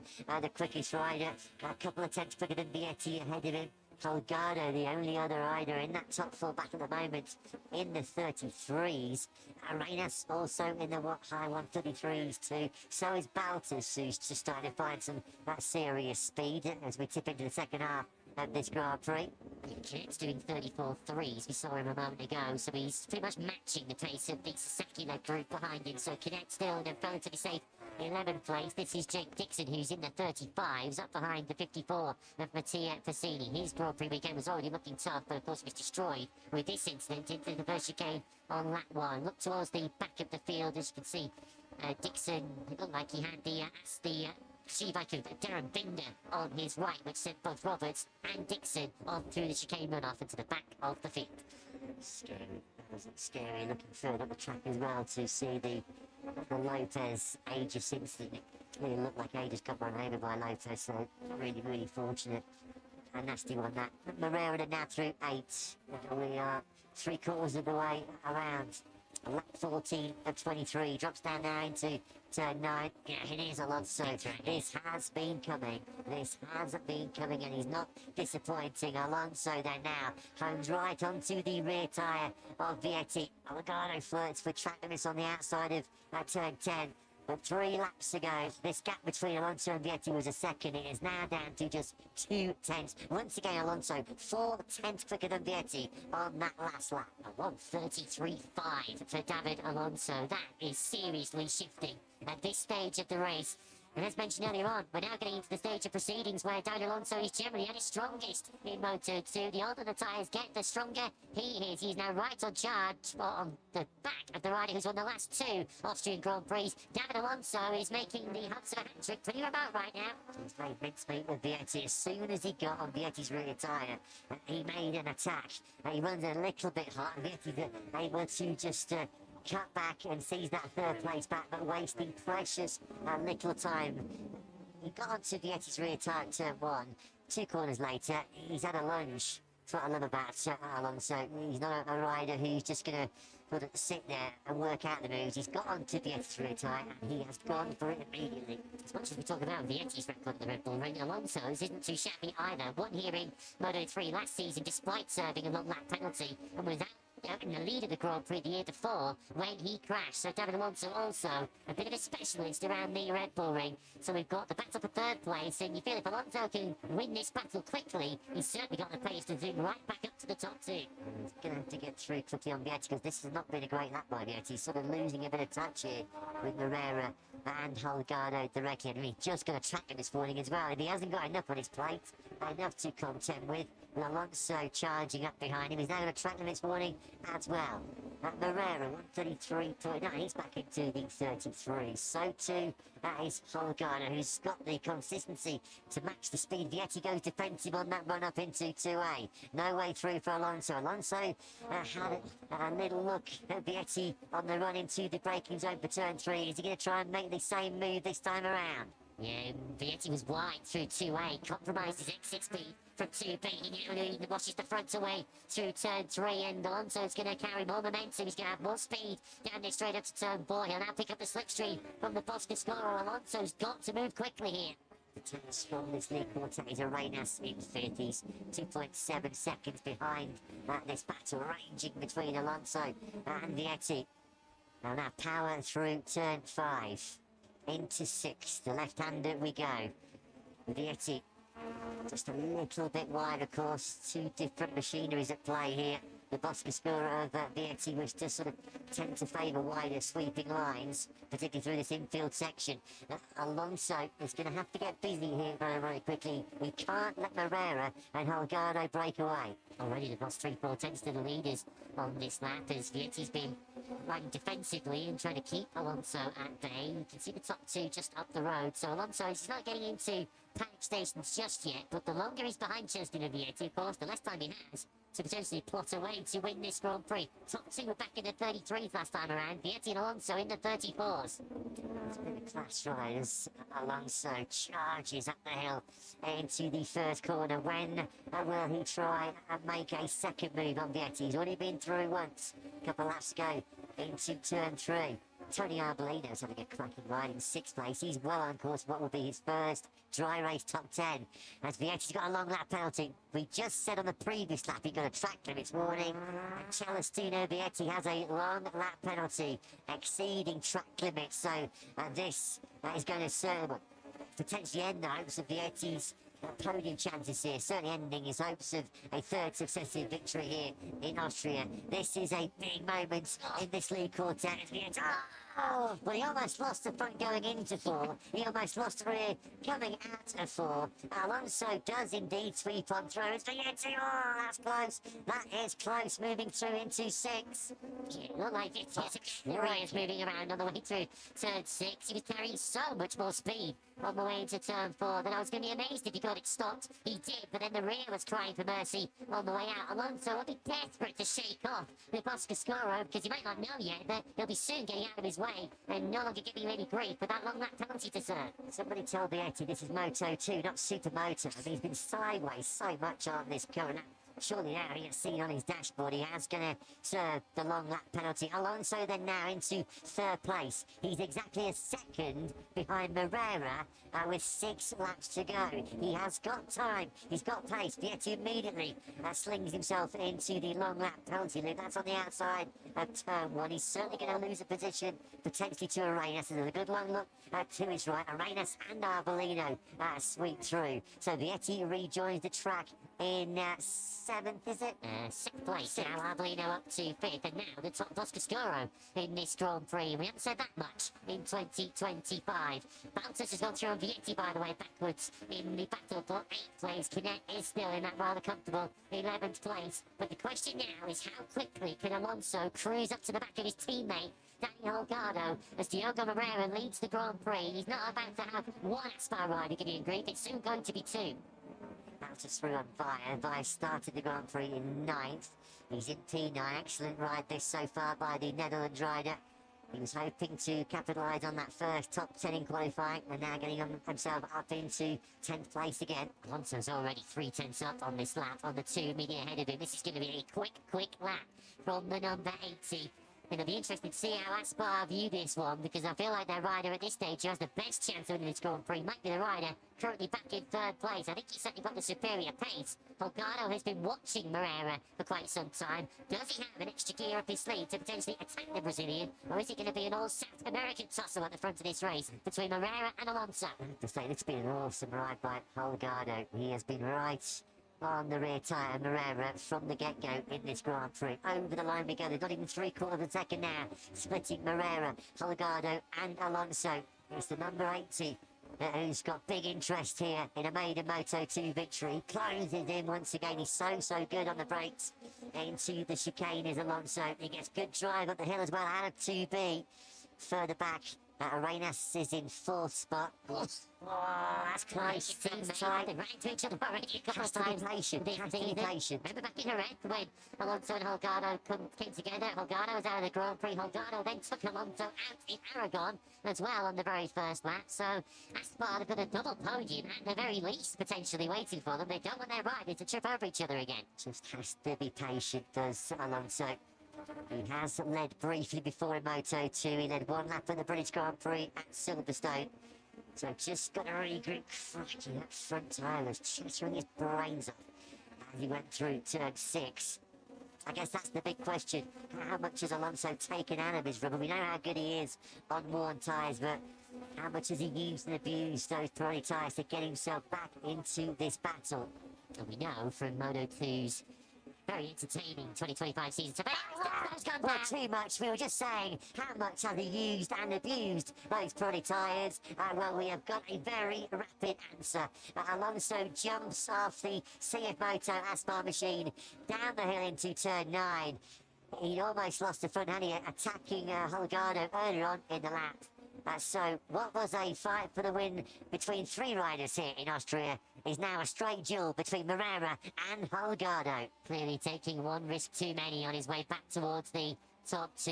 And once again for Daniel Alonso in 2025, so much potential, so many signs of the immense talent that we know he has. But he hasn't ultimately been able to bring home the results on the Sunday to show for it. That is such a shame from David Alonso's point of view. We'll never know ultimately whether he could have overhauled his teammate and Diogo Moreira. It is now a 2-horse race at the front. Vietti's back into 3rd now, despite that long lap penalty. He's gone back through an Arbolino and Arenas, who are now 4th and 5th. Although 6th, and of course further back, they now promote and connect back into the top 10.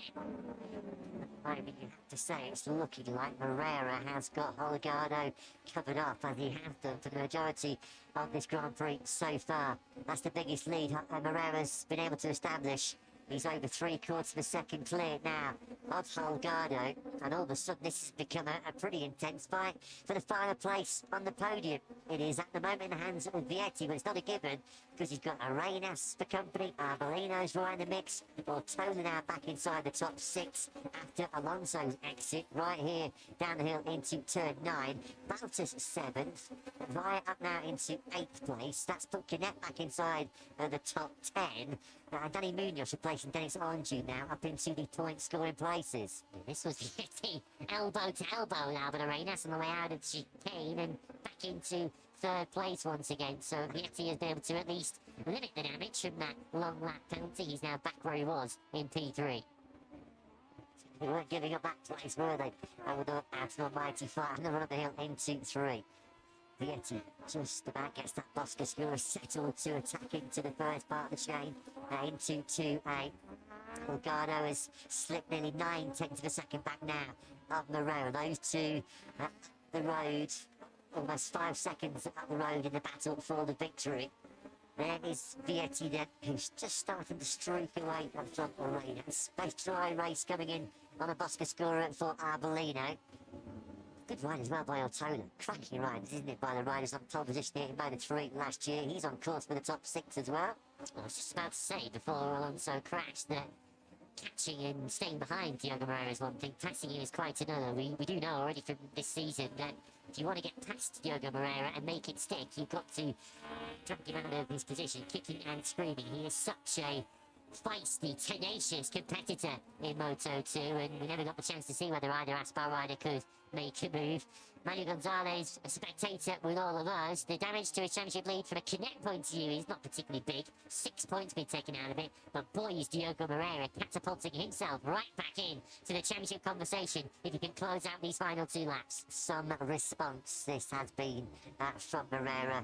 A real painful, bruising Sachsenring Grand Prix after the big collision with David Alonso. He was not really fit at any stage during the Czech Grand Prix. Of course, he had to start from pit lane as well. So no points in the last 2 Grand Prix, but this has been a brilliant return. This is Moreira showing exactly why he's the talk of the town in terms of MotoGP seat potentially in 2026. He is being strongly linked with the LCR Honda ride, and he's showing exactly why. Lucio Cecchinello, HRC Senior Management, are keeping close tabs on the Brazilian right now, because this one looks like it's over. 1.4 seconds he is now, 1.6 actually through Sector 1, with, 2 laps remaining. Some quite crucial points could potentially be hoovered up here by Bottas too, if he wants to keep himself in the World Championship mix. He started today 54 points behind Manuel Gonzalez. He's currently on course for 7, so he closed that down to 45, but of course this is a freight train that goes all the way up to 3rd place. Only a lap and a half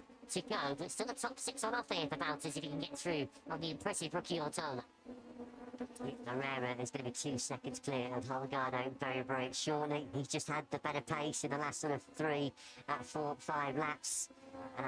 You're guessing you have to feel that Holgado has just gone, you know what, it's senseless trying to go gung-ho and take big risks to beat Moreira when there's a maiden Moto2 podium in the offing, which looks like it's going to be in the hands of the number 27. What a weekend it's been for Holgado. Second on the grid, promoted to pole position. Looks like he's going to be second in the Grand Prix by far. His best weekend of 2025. The gap is now 2 seconds between Moreira and Holgado. Vietti is still holding on to 3rd place. He's 4/10 clear of Arenas as we start the final lap. Still got that freight train from 3rd back to Ethan Kabara running in 9th place, but yeah, he's had his fair share of criticism, hasn't he? With, of course, the incident with Alonso back in Germany. That, of course, then spilled over into Brunel. He was nowhere near 100% fit. Had to start from the pit lane with a lot of pain in his elbow. That was a weekend, really, just to get the penalty out of the way. And with the summer break now cleared out of the way, a fully fit, fully firing Diogo Moreira has returned to the level that he was at pre-Germany, pre the incident with David Alonso, and there is no question that we are looking at a genuine bona fide title contender in the form of the Brazilian. Looks like Vietti is going to make it 3 successive podium finishes here in the Red Bull Ring. It won't be 3 successive wins, but it's going to be Vietti's first podium since Argentina, just his 2nd of the season. Moreira now with just 2 corners left to negotiate. Will we look back on this Grand Prix of Austria and its significance in terms of the destiny of the 2025 Moto2 World Championship, with Manu Gonzalez, the championship leader, out of contention with a technical problem. Aaron Canet coming home in 10th place, but with a standout, really, the standout rider here in Spielberg is Diogo Moreira, who reignites his World Championship challenge. Delirium for Italtrans Racing. Second win in the last 4 Grand Prix for Moreira. A brilliant weekend for Danny Holgado in second place from pole position. What a performance by the Spaniard for the Aspar team. Vietti then is on the podium for the 3rd year in succession in Moto2. Reynas, Arbolina and Ortola, your top 6. Baltus is 7th, head of Colin Vine. That's the first top 10 in Moto2 for Vaya. Guevara 9th. Canet is 10th. He limps home in a rather lonely 10th place, but does reduce Manu Gonzalez the championship advantage. They're a point to Salat, Ramirez, Sasaki, and Munoz in for the injured, Dennis Onju and Darren Binder. Over the line in 16th place is Alonso Lopez, who was caught up in all the early first lap drama and was Senna Aegis. But Diogo Moreira, well, he has put himself through the mill in the 2 races before the summer break over in Germany and in the Czech Republic. No points collected in those 2 Grand Prix. But that's some return. That is a statement return to action as far as the Brazilian is concerned. He takes the victory here by 2.3 seconds. This Moto2 World Championship, this one looks like it could go all the way to Valencia, doesn't it?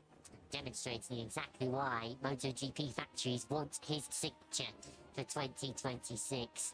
Bouncing back in some style from a doubleheader in Germany and Brunel, where he produced one of the great Moto2 rides until that instant with David Alonso, nowhere near fully fit in the Czech Republic. But boy, was he firing all cylinders here this weekend. A second win of the season for the number 10.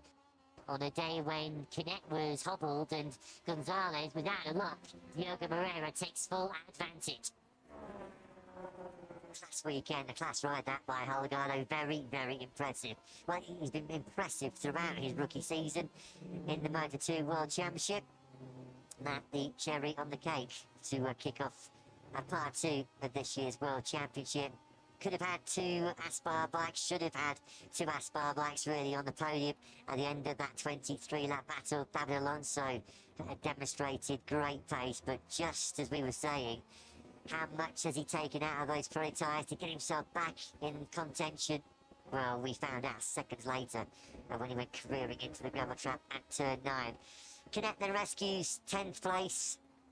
A positive weekend in many respects, with confirmation of his 2026 future sorted, and possibly sees the checkered flag after a bruising Saturday morning. Let's go down and get some Moto2 reaction from Jack down in pit lane. Yeah, got Cisco Monzone from the Italtrans squad. What a performance that is from Diogo. Now 2 wins in the last 4. This World Championship is on. Yeah, it was an unbelievable race, leading since the beginning, incredible pace. It was super focused, so I'm super happy. We did an incredible job with the team, and let's continue like this. Some would say a ride worthy of a promotion to MotoGP. It's a statement win for him. I think he deserves to go and show his talent. He has time to learn, also in Moto2, but I think the time will come also in MotoGP. Congratulations. Thank you. Yeah, it was a statement victory. That feels the appropriate phrase to describe that performance by Diogo Moreira. You have to capitalise on your championship adversary's bad days, and he's done that in emphatic fashion. No points today for Gonzalez, just a 10th place for Canet. Barry Baltus led home the Fantic Racing Challenge, 7th for the Belgian. That's not good enough though to hold on to 3rd place in the overall championship standings for the Belgian rider. He misses the podium for the first time since Assen. Angel Piqueras there coming over to congratulate Diogo Moreira. It's a very tight-knit community amongst the riders who've come to the Junior GP ladder. Once again, as we saw in Moto3, Moreira carrying the flag with the number of Pal Alcina, who lost his life in a testing crash at Aragon recently. Junior GP rider. But Diogo Moreira, well, he's going to be a MotoGP rider very, very soon. And feels like it's going to be as soon as 2026. And there is still every chance that he could be heading there as a Moto2 World Champion. Gonzalez and Canet, beware. Yeah, a hole in Gonzalez's radiator and a bit of a hole in his World Championship advantage after that 23-lap race. Brilliant job by Moreira, absolutely brilliant. He's been, well, he'd have been under pressure going into the summer break. How was he going to respond from the big setbacks of Sachsenring and Brno? And that is how you do show that you can deal with adverse situations. First Moto2 podium for Danny Holgado. And that was a top-notch ride, a top-notch weekend all round for Holgado. No wonder he's got a big smile plastered all over his face. We were very used to seeing Holgado on Moto3 podiums. He took 16 in the Lightweight World Championship. That is the first of potentially many, you feel, in Moto2. Boscoscuro there congratulating Celestino Vietti. He does see his winning streak at the Red Bull Ring come to an end. No third consecutive win around here for Vietti, but it is a podium return for him. First time we've seen him up there since round 2 in Argentina. Celestino Vietti overcoming that long lap penalty to still secure a long-awaited podium for him. Yeah, we saw Alonso crash out of third place. Vietti tried himself, didn't he, to dump it out of third place. That, I think, is probably going to go down as one of the toughest weekends of Jake Dixon's Grand Prix career. Searching for feeling on the Boscoscuro and now searching for answers after he took the checkered flag in 20th place. He was caught up in a bit of an early skirmish with Joe Roberts at the chicane on lap 1. Head in hands. Where has it all gone wrong this weekend? As far as Jake Dixon is concerned, this is a rider who, of course, was victorious in Argentina and in Austin at the start of the season. He was on pole not that long ago in the Sachsenring and on the podium there. As mentioned, the body language told you all you need to know. Certainly one of the toughest weekends of 2025, and arguably one of the toughest of his Grand Prix career. Instead of the chicane on the first, that certainly didn't help, but it wasn't exactly promising much before then from Jake Dixon point of view. He'll be hoping to reset, go again, and hopefully turn his fortunes around when we head to Hungary next weekend. But for Celestino Vietti, we know how classy an operator he is, and we know how good he is around the Red Bull Ring. It's a third consecutive podium here for Celestino Vietti, who's talking to Jack. Chile, 3 podiums in a row here at the Red Bull Ring. We know how much you love this place, so to be on the podium after that, be a fight with David, and then the long lap penalty as well, satisfied at the end of it all. Yeah, I'm satisfied, especially because we don't arrive from a really good period. So, yeah, really nice to be back here. A bit disappointed because I don't know where I touched the green, because I don't felt that I touched the green in the exit of the corner, so maybe some part that I don't see it. And yeah, anyway, really good job, and thanks to the team because they work really hard. I hope to be stronger in Hungary. Great job, well done. Well, despite the long lap penalty for a track limits infringement, which he's not clear about, we're about to find out right now. This is coming out of turn 8. Thought it was marginal. Of course, that was where Jorge Martín lost a victory in Moto2 back in the day. He said he wasn't aware of it. You can understand why on top of the bike, but of course we have eyes and spies everywhere, Celestino. So, and I'm sure when he sees that replay, he will be aware that he touched the green. Nevertheless, on the podium for just the second time on a Boscoscuro in 2025. On the podium for the first time. What a weekend! Pole position and a first Moto2 rostrum for Danny Holgado. He's with Jack. Danny, huge congratulations. What a brilliant ride to take your first Moto2 podium. Just how good does it feel to be stood here on the box? Yes, super happy with my first podium in Moto2 class.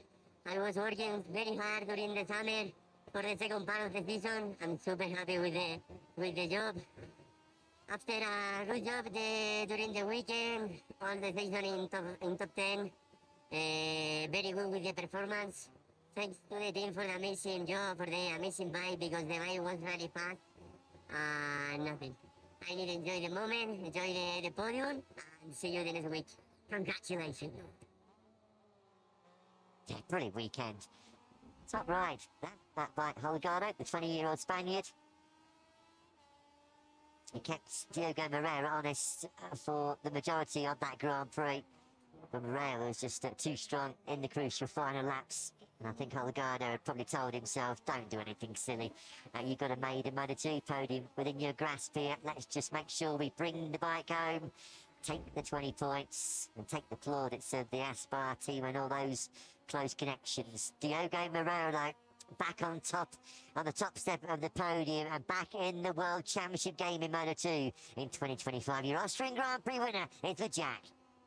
Diogo, that was a statement win to kick off the second half of the season, with Manu scoring no points and you scoring 25. It's a game on in the World Championship.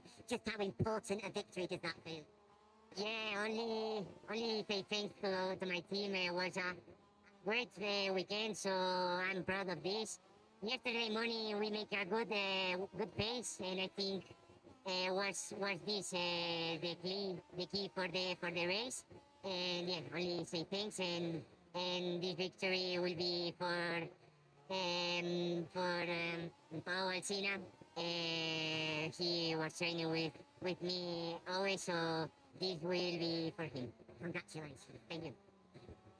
Yeah, a wonderful and lovely tribute there from Diogo Morera. Spectacular sideways action from the Brazilian. Are we going to see him in the MotoGP World Championship in 2026? We're certainly hoping to be back in Brazil. Confirmation of the 2026 calendar came out in the summer break, and we are due to be back in that part of South America on March the 22nd next year. Tell you what, if Diogo Morera's on the grid, there'll be a few more tickets getting sold for our visit to Guyana at the end of March next year. Make that win number 2 then of the season for Morera, and more importantly, make that a win which has catapulted him right back into World Championship contention. You have to feel for poor Manu Gonzalez, luckless in round 13. It was a very unlucky round 13 ultimately for the World Championship leader. He had to retire with a technical issue. The exit from that Grand Prix was all of his own doing as far as David Alonso was concerned. He was fighting a really good fight when this happened at turn 9 late on, Lewis.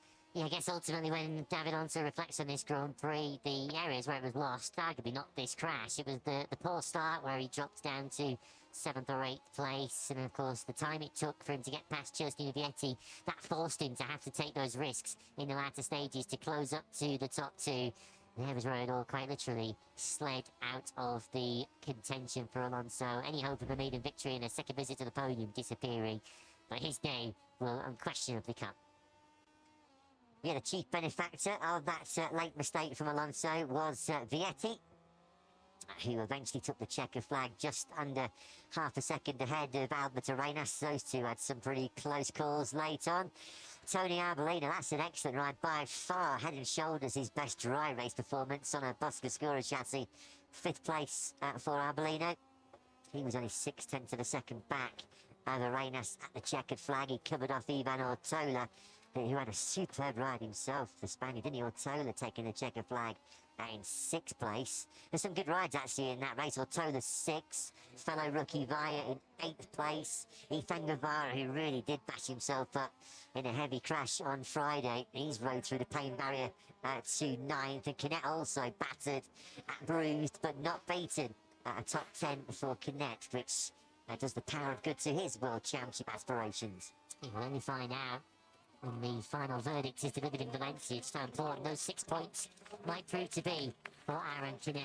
Ultimately, if you'd offered him a points gain on Gonzalez this weekend, he would have taken it. That's not in those circumstances. So Giustino Vietti makes his customary visit to the Red Bull Ring podium, albeit not the step he usually stands on here. 3rd place for him.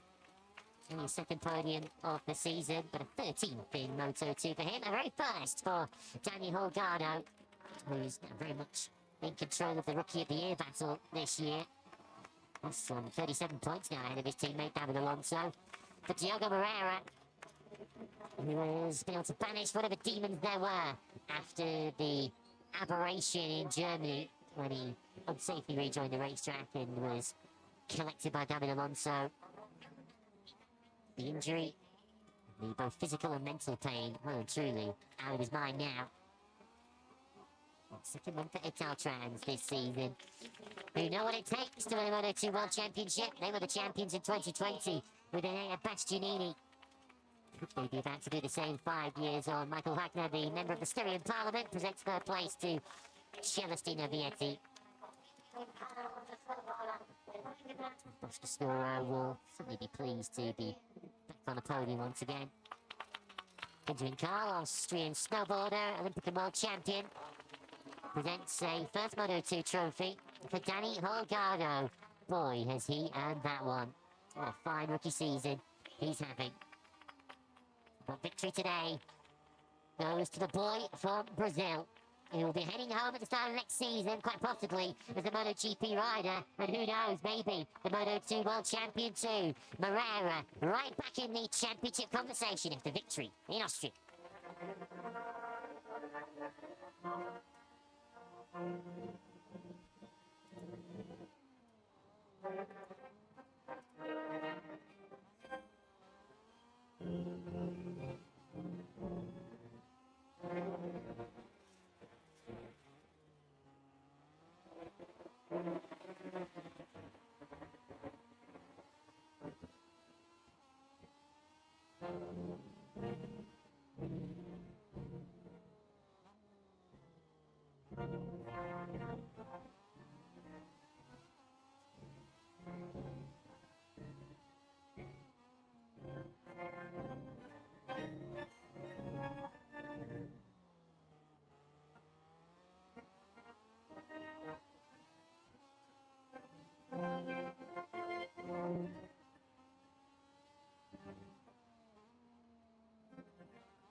Diogo Moreira, the 21-year-old from Sao Paulo in Brazil, takes his second Moto2 victory of the season, just the third of his Grand Prix career.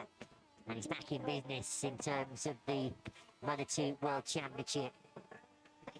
Celestino Vietti. Once again, this is very familiar territory, isn't it, for the Italian, as he celebrates a podium in Moto2 here at the Red Bull Ring.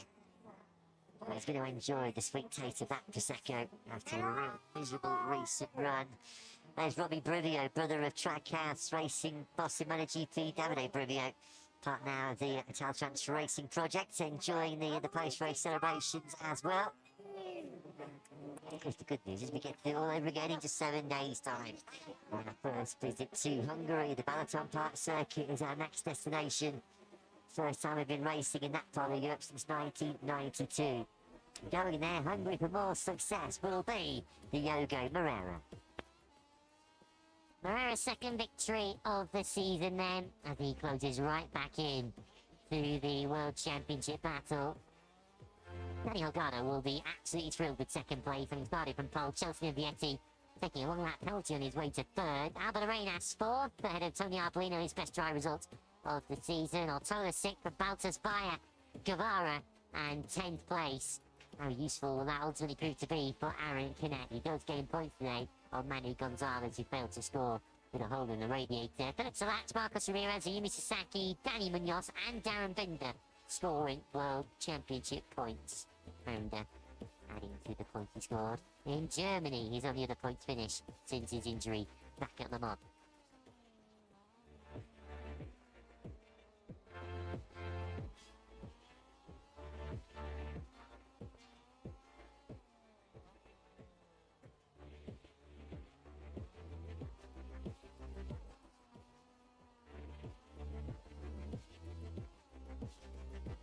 The World Championship certainly closes up today. Manu Gonzalez's lead cuts to 19 points over Aaron Canet, with Diogo Moreira coming from 60 to 35 back. Barry Baltas is also much closer now. He started the day some 54 points off the lead. That's now down to 45. With Jake Dixon's struggles today, it looks to be at most a four-way fight for the title.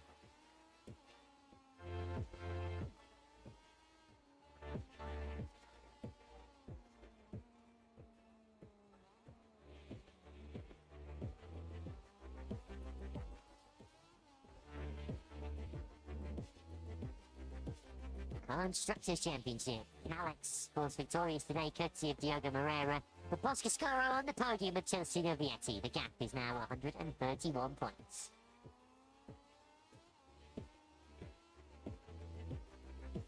Team Championship, not Fantic Racing's finest day this season, but they do extend their lead over Intact GP to 31 points, of course, after both of their riders retire.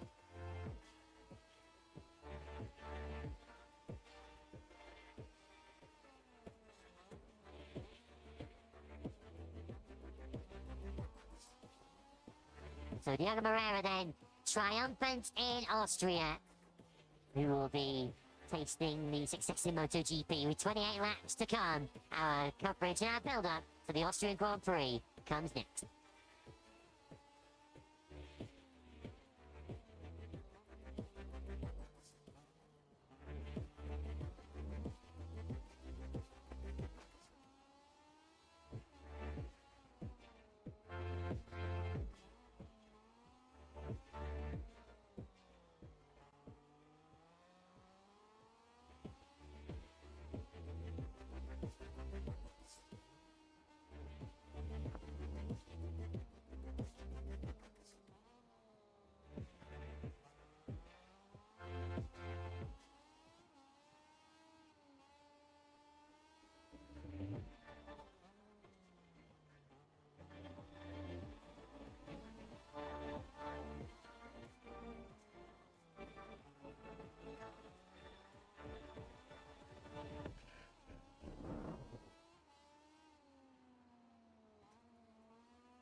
MotoGP's record-breaking season continues with the Grand Prix of Austria coming ahead of a first into Hungary in over 30 years. Set in the natural adventure playground of the Styrian Mountains, Austria returned to calendar in 2016 after a break of almost 2 decades.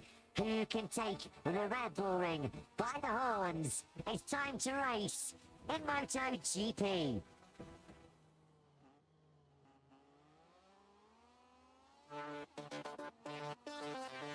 So first built back in 1969, then known as the Österreich Ring, changed to the A1 Ring before we reopened as the Red Bull Ring here all the way back in 2011.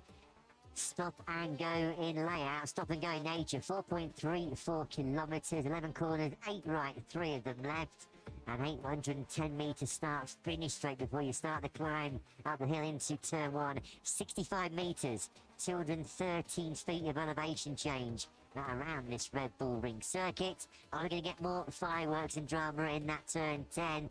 Most demanding braking points up the hill into the first corner, down the hill into turn 4, which is one of the most brutal braking zones on the entire calendar.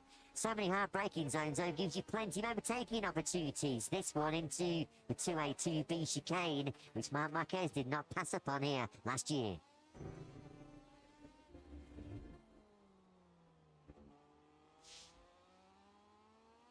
So back from the summer break, it was back in dramatic fashion for Pecco Bagnaia and Firmin Aldeguer as they had big wheel spin off the line to start the 14-lap sprint here in Austria.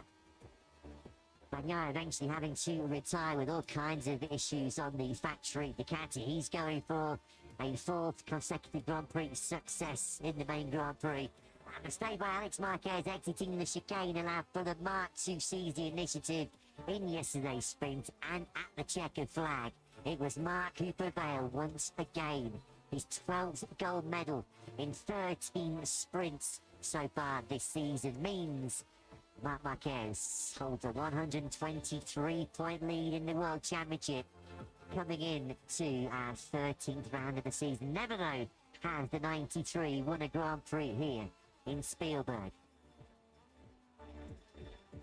Got a bit of work to do as Marky starts from 4th place on the grid.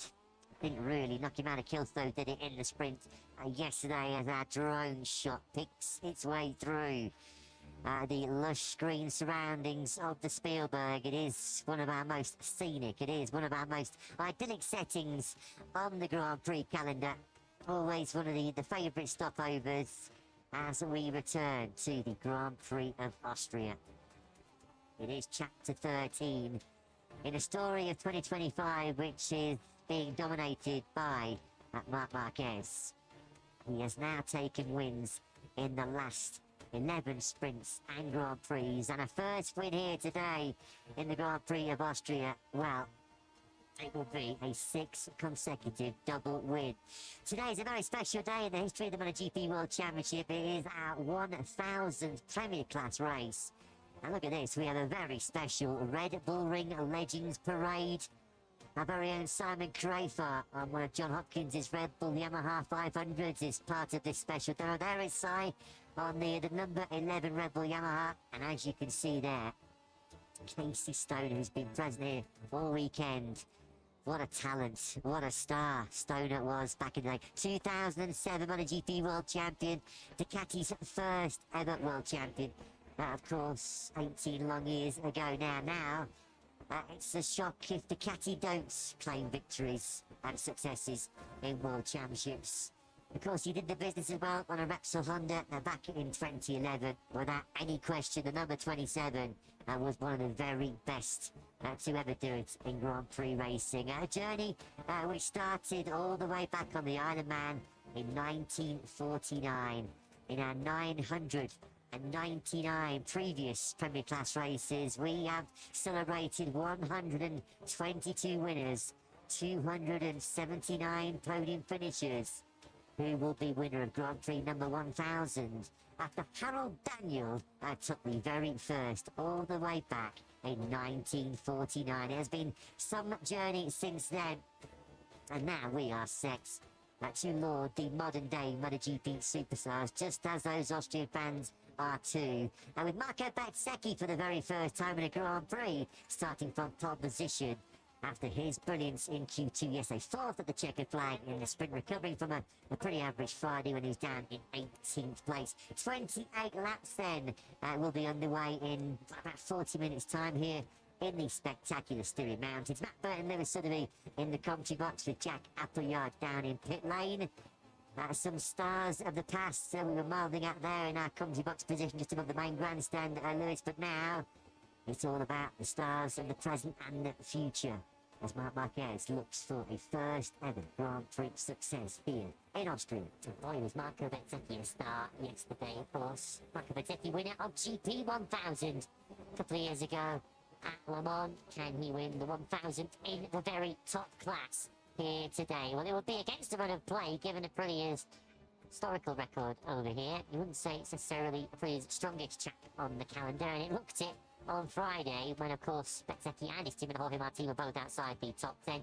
Bezzecchi though not only getting out of Q1, but going all the way to P1 by the time qualifying was concluded on Saturday morning. But he has the top 3 in the World Championship, the Ducati trio of Marc Márquez, Alex Marquez and Pecco Bagnaia right on his show. Of course, Marco Bezzecchi, one of the last riders to actually finish ahead of Marc Márquez in any sprint or Grand Prix shape. Here is the Legends Parade. You can see there Luca Cadalora in the distinctive red and white Yamaha leathers. 250cc world champion back in the day. Well, not that long ago. He was a rider coach and working closely with Valentino Rossi. Danny Pedrosa is here as well. I believe Danny's been having a few laps on Hiroshi Ayama's 250cc two-stroke. Great to hear some good old-fashioned two-strokes zinging around the Red Bull Ring. A proper throwback. That was all to do with the start of KTM's Grand Prix journey, wasn't it? Now, in the present, well, they have got another superstar on their books. Pedro Acosta is in great form coming into this.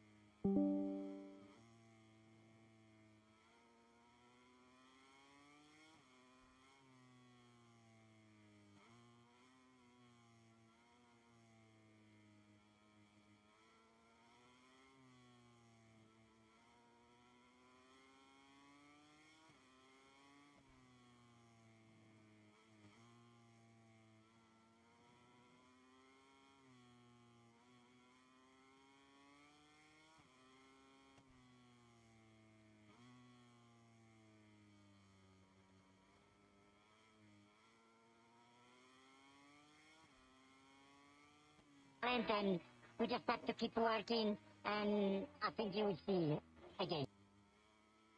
Just finally, the first weekends that both riders have been fully updated with the RSGP that we've seen Marco and Jorge use for the last couple of Grand Prix. Just how big of a step is that? Because Jorge in particular, when he had that test in Misano ahead of his come back, noticed that it was a big step forward from what it... Helping him also in cornering speed and whatever, so it's, yeah, for sure, it helps. It helps. Also, we have the new device. Okay, yesterday we had a problem, but anyway, it's something that it helps more at the start of the race and in acceleration, so for sure these are improvements that helps. And so I'm happy also that Raul was able to use it. As I say, you don't see in the results, but it's getting there. It will be there.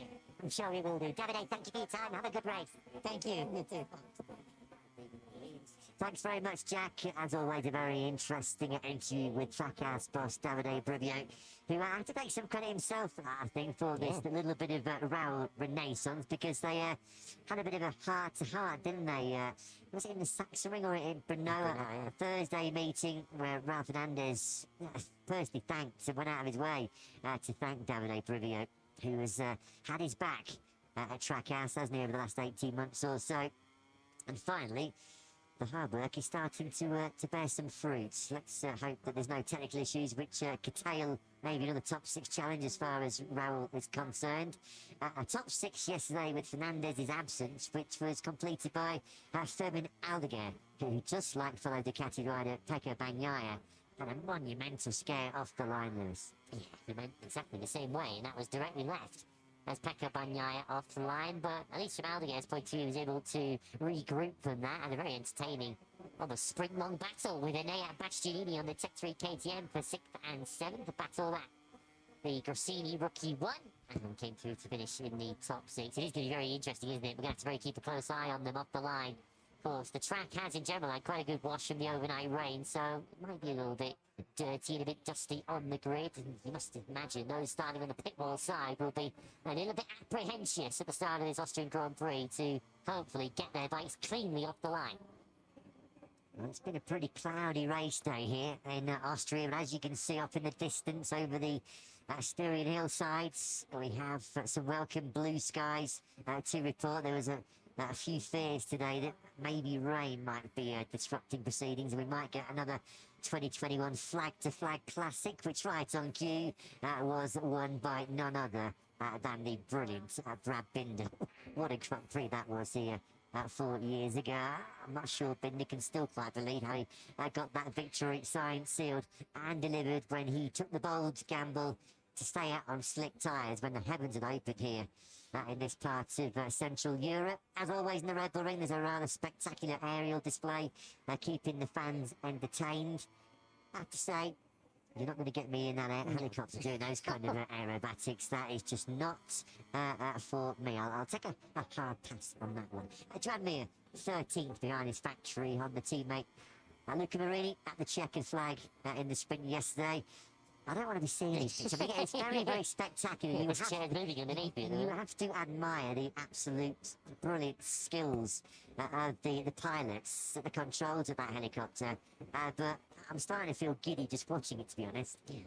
I'm certainly not going to be enjoying my flight back from Graz to Barcelona quite as much later in the evening. I'll pass on dinner. Yeah, I think I'll walk back to Barcelona over the course of tomorrow, having seen that. Well, here we go then. The pit lane is now open.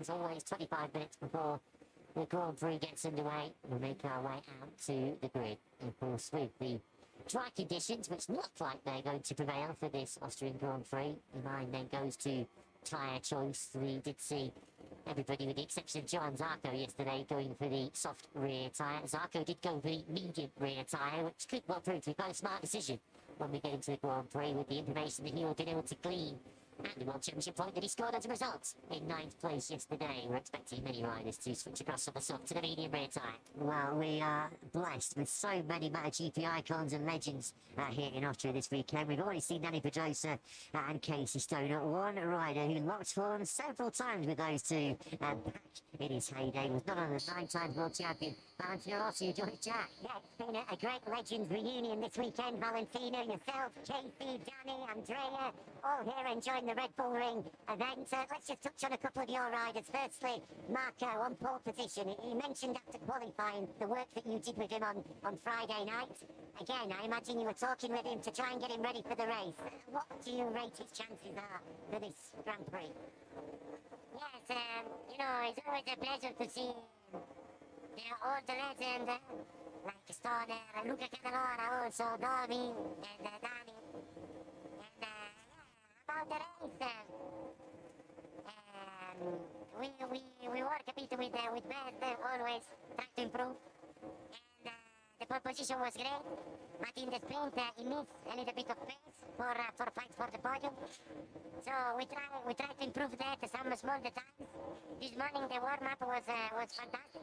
So we hope that they can be competitive and we can see a good race. It was obviously a tough day for Pecco yesterday. How important can you be to keep his spirits high and to keep him motivated? Yeah, it's very difficult. It's a great shame. It's very harsh because, you know, he waited for the good result. And he looks like he have everything. But yesterday looks like the tire doesn't work well. We hope that today we can do better. Just finally on your two riders, on Frankie and Didier, starting a little bit further back. It's going to be an important first lap for them to try and get settled in. Yes, like you say, you know, MotoGP now is very important, the first corner and the first 2 or 3 laps. They have to gain side position because the start position is not fantastic, and after we will see. Great to see you. Enjoy the race. Thank you. Yeah, great stuff, Jack. Really enjoyed that little chat with the GOATs, the greatest of all time in many people's views. Valentino Rossi. Do you know what? We could have a heck of an all-stars race here this weekend. Covered with Danny Pedrosa, Casey Stoner, Valentino Rossi, and Andrea Dovizioso present. It's not very often we get the cream of the crop in MotoGP all together. One circuit. I guess all we're kind of missing really is Jorge Lorenzo. I know he's busy back in Barcelona working with our Spanish TV colleagues at DAZN. We are just about to see the slowest lap you will ever witness in MotoGP around the Red Bull Ring. Very, very fuel thirsty is this 4.34 kilometre circuit, and fuel consumption is a factor at play around this 2.7 miles layouts. Hard braking and then brutal hard acceleration out of turn 1, out of 2B, the exit of the chicane, out of the first gear, turn 3, and then out of turn 10 as well. You've got to get your numbers spot on. Make sure you have as much of the power available to you for as long as you possibly can in this Grand Prix. Yes, 4th on the grid. Can he make it? 6 successive double victories. He has been so dominant so far in 2025. Throughout the whole of last year, where he moved over to Gresini Ducati, where he made the move, he told the journalists apparently earlier on this weekend that he actually rode in Gresini Racing last year for nothing. He took almost a €20 million pay cut to try and revitalise his Grand Prix career. He said the only money he took last year was from his personal sponsorship deals. Gives an indication of just how much Marc Márquez wanted to prove to the world that his best days were not behind him, that he was over all of his horrific injury nightmare. Some decision he took, wasn't it, to make that switch over to the Gresini Ducati, because he has already scored 1 point more in the opening 12.5 rounds of the season than he did in the whole of last year. Some story for the 93. But he doesn't start from the front row of the grid today. Marco Bezzecchi, Alex Marquez, and Pecco Bagnaia. Remember, Alex Marquez has a long lap penalty to serve. Marc Márquez, Enea Bastianini, and Fermin Aldeguer on row 2. Pedro Acosta holding the KTM hopes from 7th. He starts on the 3rd row ahead of Frankie Morbidelli and Ralph Fernandez. As you look at the second half of the grid, which includes 12th place Johan Zarco, let's head down to the grid and hear from the Frenchman who's talking to Jack. Yeah, he's just got a wasp on his right shoulder I'm trying to get rid of. There we go, nicely done. Johan, it looks as though it's going to be a tough one for everyone, going into the unknown a little bit. It's far cooler than what it's been all weekend. How much of an impact will that be, and how do you see the race panning out? Yesterday was good to do a night sprint with the medium rear, and we had good information for it. And I guess that everyone would be on the medium rear for this long race. There is a high consumption of tire, and also there is this consumption of the fuel on this track because we are using full power in all the straights. So I'm curious to see how gonna be the beginning of the race, if I will have a bit of march compared to the others or not. If the pace will be slow enough to feel comfortable, and then see how to control to the end. Maybe a bit of rain can come, but I think we will keep it drier till the end, and the rain will come a bit later. But we cannot expect very high position, a top position today. But at least in the top 10 would be a great result to get some points. Good luck. Yes. Yeah, merci beaucoup, Johan Zarco. Always good to hear from the Frenchman who's always gracious with his time. Down with Jack on the Grid 3 race in MotoGP. A successful summer break, wasn't it, that for Zarco? As he successfully defended his Suzuka 8-hour crown. He was getting some brownie points as far as HRC are concerned. You'd imagine that behind winning the MotoGP World Championship, the Suzuka 8-hour is the one race of the year that the Japanese brands that really do want to win. And he made a good point there. He was the only rider in the sprint yesterday that ran the medium rear tyre, so he's got a lot of data and information collected on the medium rear, because that initial graphic, the initial information we have as far as Michelin are concerned, all riders participating in this Austrian Grand Prix are picking the medium front, medium rear tyre. Here is the legendary Casey Stoner, 2007 World Champion with Ducati, 2011 World Champion with Honda, and of course it's an achievement that Marc Márquez is looking to emulate this season, winning the World Championship for those two respective manufacturers. Pecco Bagnaia, pensive, looking rather calm in the box, but he'll be thinking, no doubt, about the start of this Grand Prix, getting that Ducati off the line and just hoping that his rear tyre perhaps behaves a little bit better than it did yesterday. We saw Casey Stone on the grid a second ago. We can now hear from him. He's talking to Jim. Yeah, fresh from our Legends lap. Casey, who won that one? It looked like a close fight out there. Even our good friend Simon Crafar getting his elbows out. Yeah, I think the two strokes won, in my eyes anyway. It was to share a track with them, and, you know, unfortunately the 500s were gone by the time I got to MotoGP, and it was one of the biggest disappointments for me.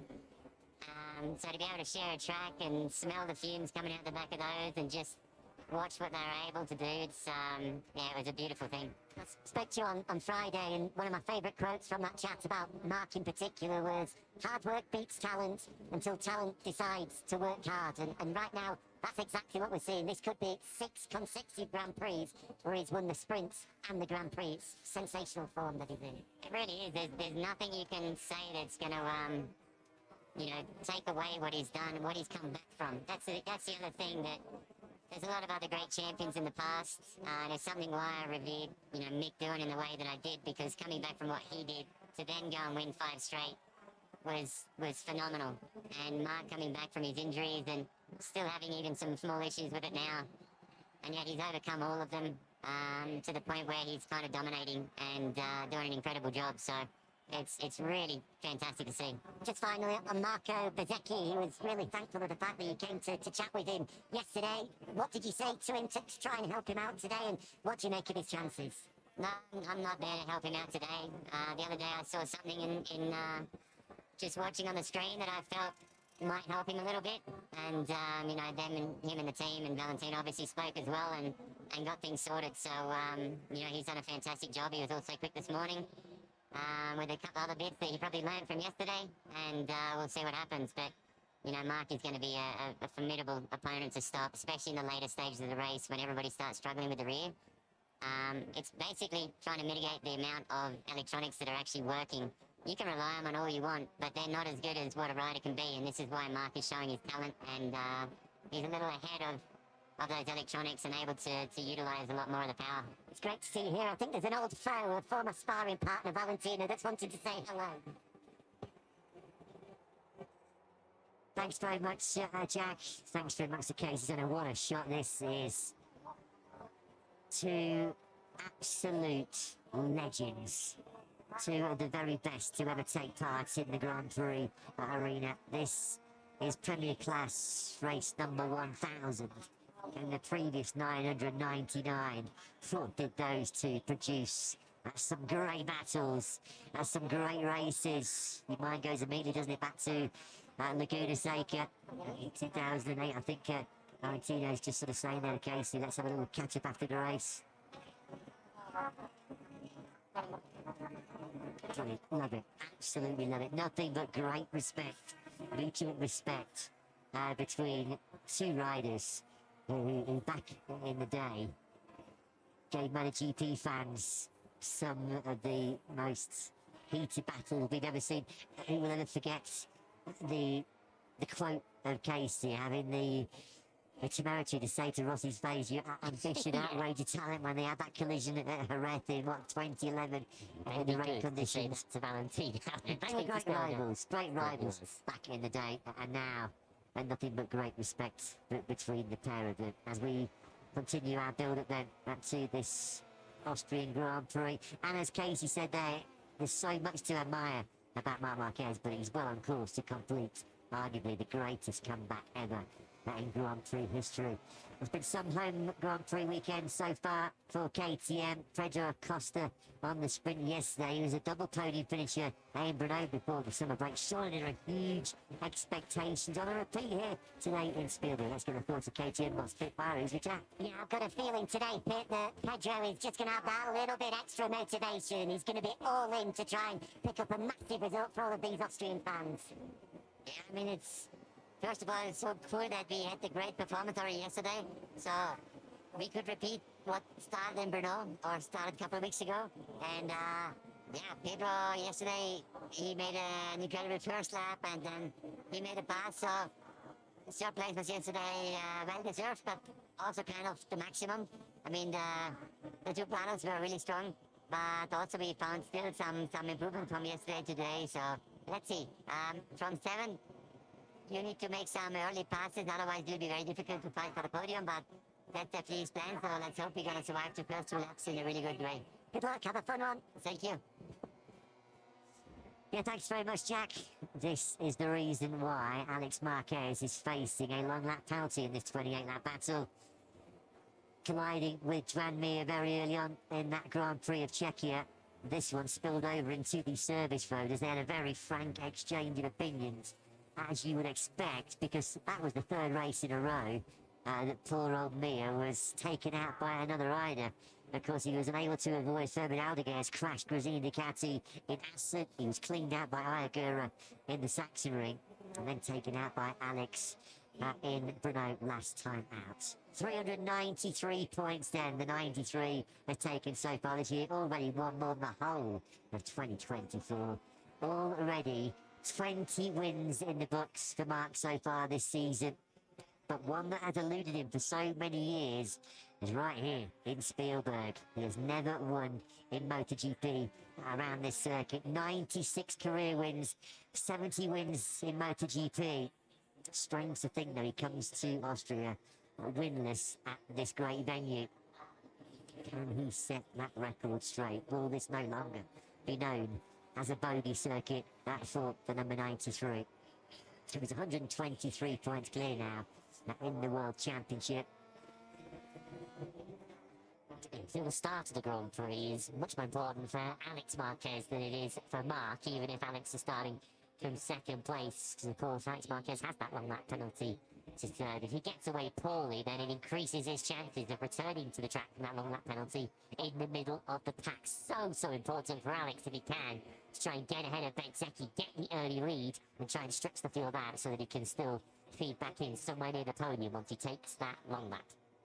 We always look forward to the pre-race grid ceremony and the national anthem. I have to say, I'm looking forward to what's coming up shortly from the Austrian contingent, because we're told that the national anthem will be played by a group called Velvet Wasted, which I have to say is a fantastic name. So that's all coming up in about a minute's time. But yeah, here we go. The Marc Márquez coming late to the grid. He took Ducati's 27th successive sprint win yesterday. He's able to win there. Any Ducati rider is able to win here this afternoon. It will be a 10th Grand Prix success here in Spielberg for the Bologna brand. That would make it their most successful track in their history. The Austrian national flag parachuted in to Spielberg. Of course, it's been such a popular fixture on the Grand Prix calendar since we came back here in 2016. Some shot, isn't it? Always a great pre-race show here in Austria as the parachutist drops in, and we pause for our national anthem.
So the national anthem completed by the absolutely brilliantly named Velvet Wasted, a modern four-piece rock band from the south of Austria.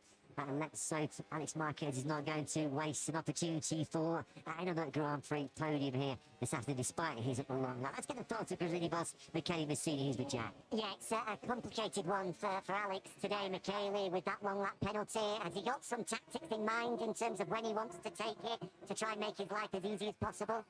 We'll see if at the beginning of the second lap will be already safe to make it, but for sure the big target is when we rejoin the track to keep focus on and keep the right rhythm to maybe gain some advantage from the other. But I think that we have the speed to at least finish in the top 5 today. Will you try and help him from the pit wall as when's the best opportunity to take it? Or is it solely up to him to decide? Always to him to decide, but we will show for the 3 times the laps that he can do the long lap penalty. And just finally, for Firmino, obviously had some problems off the start yesterday. Confident that the track is cleaning up, or have you had to make some changes to try and make sure that doesn't happen again? Yeah, I'm more confident for today. I hope that will not happen again, and also I have to say that the consumption of the rear tire yesterday was very, very good, so it means that today we can make a really good race with him. Good luck. Thank you. Thanks to Michele Massini. So the information they're going to give him is going to be, you've got 3 laps, 2 laps, and 1 lap to serve the long lap penalty. Once the information is put on the screens, which will not be before the start, to stop Alex Márquez just coming straight up through the long lap penalty loop on lap 1, he will then have 3 opportunities to go past the long lap penalty loop before he gets a double long lap penalty. And you feel he'll try and leave it as long as possible. If he gets away cleanly and try and let the field naturally spread out, and give himself as few riders to try and overtake back again once he's out of the long lap penalty loop.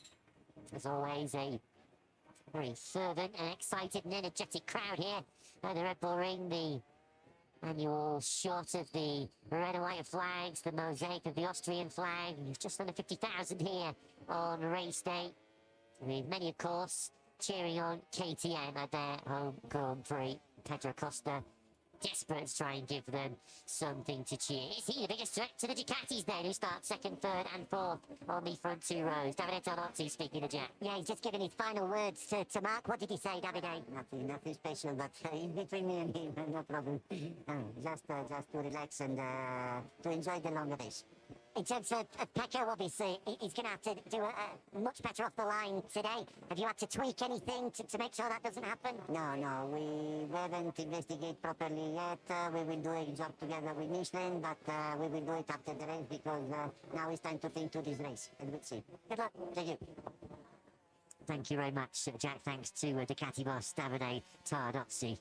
2022, 2023, 2024, Pecco Bagnaia has prevailed here at the Red Bull Ring. He's been victorious only once so far in 2025, and that was a bit of a present, wasn't it, as well, when Marc Márquez, his factory Ducati teammate, crashed out of a commanding lead at the Circuit of the Americas in Austin, Texas. Marc Márquez then 4th on the grid. Previous occasions when he qualified 4th at Silverstone and in Assen, the only other 2 races prior to Austria where he found himself off the front row. He was able to finish on the podium in both the sprint and the Grand Prix.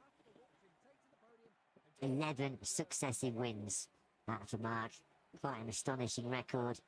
At the moment, he's looking like a bit of an invincible force at the top of the World Championship. Alex Márquez with work to do anyway to try and work out the conundrum of beating Marc over 28 laps, but that challenge made even more complicated by the fact that after the collision with Mia in Brno a few weeks ago, he will serve one long lap. It's going to cost him, we feel, 2 or 3 seconds. You can't really give 2 tenths to Marc, can you, in this kind of form that he's currently in? Which means that unless he gets an extraordinary launch off the line and pulls away in the early stages, he's going to have to get some overtaking done in this Grand Prix. And it's when he's had to get overtaking done when we've generally seen Alex Marquez have those kind of collisions. Think back to Qatar, of course. So, are we about to witness a first Grand Prix of Austria victory at 432-year-old Spaniard Marc Márquez? He heads row 2 in 4th place. On the front row is our winner here for the last 3 years. Is it going to be a 4th successive victory for Pecco Bagnaia with a long lap penalty looming? Alex Marquez goes from the middle of the front row in 2nd place, but on pole position, it's Marco Bezzecchi who leads the field away on the Aprilia.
Since 1949, there have been 999 Premier Class Grand Prix.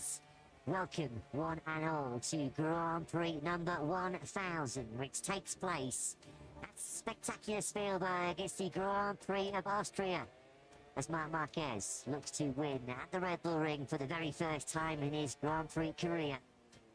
Can he extend his own personal golden winning run? He's won both the sprint and the Grand Prix in the last 5 rounds. Half the job completed yesterday with his 12th sprint success of 2025. Over 14 laps yesterday. Double the distance. 28 laps coming your way here today. With Aprilia's Marco Bezzecchi on pole position. His first pole in 40 Grand Prix. Since he led the field away in India back at the end of 2023. 11 previous MotoGP races have taken place here in Austria. The Ducati have won 9. KTM are only other 2 victors in dramatic fashion. Miguel Oliveira in the Styrian round in 2020 taking the first MotoGP victory for Tech 3. Unbelievable, unforgettable celebrations that day. And then Brad Binder's flag-to-flag win here 4 years ago in 2021. The only non-Ducati wins here in Austria. Under blue skies. The threat of rain seems to have vanished here in Austria, thankfully. That's where we sit in terms of the World Championship. Marc Márquez scored 392 points in the whole of 2024. He has already surpassed that benchmark. And after today's Grand Prix action here in Austria, we've still got 9 rounds remaining. So many records you feel are going to tumble the way of the 32-year-old Spaniard in the latter stages of this season. Pecco Bagnaia. Is he going to taste defeat here in the Red Bull Ring for the first time since 2022? This has been Bagnaia land. This has been Bagnaia's territory over the last 3 years. It's been a stronghold for the factory Ducati team. Was previous wins here for Andrea Iannone, Andrea Dovizioso and Jorge Lorenzo. The Red Bull Ring has been a happy hunting ground for the red team. But can now Marc Márquez add his name to that illustrious list of factory Ducati winners here in Austria? Marco Bezzecchi then on pole position. Just the 9th pole position in MotoGP, that for Aprilia. We're going to keep a very close eye on the left-hand side of the pitch and the right-hand side of the grid as they look up to turn one to see how Pecco Bagnaia and Fabian Aldeguer fare, launching away on the two Ducatis. Green flag, though, clears at the back. Lights out to the racing in MotoGP here in Austria. It's a sensational start from third place. He's nailed it this time around for Pecco Bagnaia. He's immediately ahead of Alex Márquez, trying to find a way through Marco Bezzecchi, who slams the door shut on the brakes into the first corner. Bezzecchi then's made the perfect launch away from pole position. Alex already back in fourth place. Marc up into P3. Yeah, this time it's Alex Márquez really with a nightmare start. Not a particularly slow one, but of course with the penalty to third, he needed to move forwards. Instead, he's gone backwards. Up the hill we go, then into turn three. Slowest corner on the circuit. Turn first gear now. Márquez attacking immediately on the inside of Bagnaia. Left foot off the foot plate from 63. And they came under big pressure from 93. They now go side by side, elbow to elbow on the run down. 6 gear run down to turn 4. Bagnaia's not going to be having that. Mark came from a long way back. It was a clean move, but it was a late one. Bagnaia back through on the way into turn 4. This is helping Bezzecchi pull out a little bit of an early advantage. Red on red then in the early part of this Austrian Grand Prix. Will zip down now through turn 6. The left-handers where Marc Márquez is so good. Into 7 we go then now. Bagnaia plugs the inside curve. There's no way through for Marc. Pedro Acosta third in the sprint yesterday. He's in 5th place. Good start this time around by Enea Bastianini. He's already inside the top 6 too. Yeah, and Fabian Aldeguer didn't have as bad a start as yesterday, but he has also lost ground as Acosta comes through by Alex Márquez. This is a nightmare first lap for Alex Márquez. Of course, the one that penalty not served yet. Gets the place back immediately from Acosta, who ran wide going through turn 9. It's a significant advantage already, isn't it? Well, for Bezzecchi of nearly 6 tenths of a second. He's capitalised brilliantly on the early exchanges between the two factory Ducati superstars of Bagnaia and Marc. They're second and third. So Alex Márquez back ahead then of Acosta. He runs 4th. He has now been given the notification. You have the long lap penalty. He has 3 more laps in which to serve that, and he'll surely drop behind minimum of 2 KTMs, possibly out of the top 10 altogether. Was back in that factory Ducati in hard into the chicane. He's now going to attack Bagnaia once again. Up the hill into the first gear, turn 3. And this time around it's a successful mission. He ran wide a little bit on that, having attacked Bagnaia there on the previous lap, but now Marc immediately up into the second. Yeah, that was a clean move. He managed to park it on the apex of Pecco Bagnaia, so Bagnaia couldn't do what he did in the lap before, and just dropped back underneath the 93. And Marc Márquez now has that move done. Bezzecchi only able to get half a second's worth of breathing space over the Ducatis, which will now surely start to close down. Can Bagnaia fight fire with fire here now as they drop down through turn 7? We've seen so often in the early part of Grand Prix, Bagnaia's been aggressive, he's been a fast starter. Once he starts getting picked off, he's not able to really offer anything in terms of retaliation. Let's see what he can do then now. He's in the slipstream of Marc as they drop down through 9. Pedro Acosta's having a real good KTM battle at the moment with Enea Bastianini. In fact, it's in the hands of the Italian now. The beast up into P5, and we know how good Enea is on worn tyres, and this will be a battle of tyre management. Credit to Bezzecchi in the early stages, 129.7. He extends his lead at the front as we see Bastianini there steaming into turn 1 as Alex Márquez was breaking up ahead of him, and that's handed a few places. First Acosta, but also Ralph Fernandez and Binder have gone through. All the hard work that Bastianini has done in the opening part of this Grand Prix undone there. It's an easy mistake to make as you climb up the hill. Heavy braking zone into that first corner. But he just picked off Acosta for 5th place. He's resumed. Well, he's come back onto the circuit down in 8. Acosta straight onto the rear tyre of Alex Márquez then, who sits in 4th. If you work on the basis that a long lap penalty is going to cost you between 2 and 3 seconds, then best case scenario at the moment for Alex Márquez, he'll drop to 10th. Worst case, he could drop down to around 14th or 15th. So he wants a fast pace at the front of this race to stretch the pack out so he doesn't lose too many spots. A mistake from Bastianini has put Brad Binder up inside the top 6. He's got Ralph Fernandez to company. That's Aldeguer getting aggressive on the inside. Bastianini, who's under now big pressure as well from the Honda Grand Prix.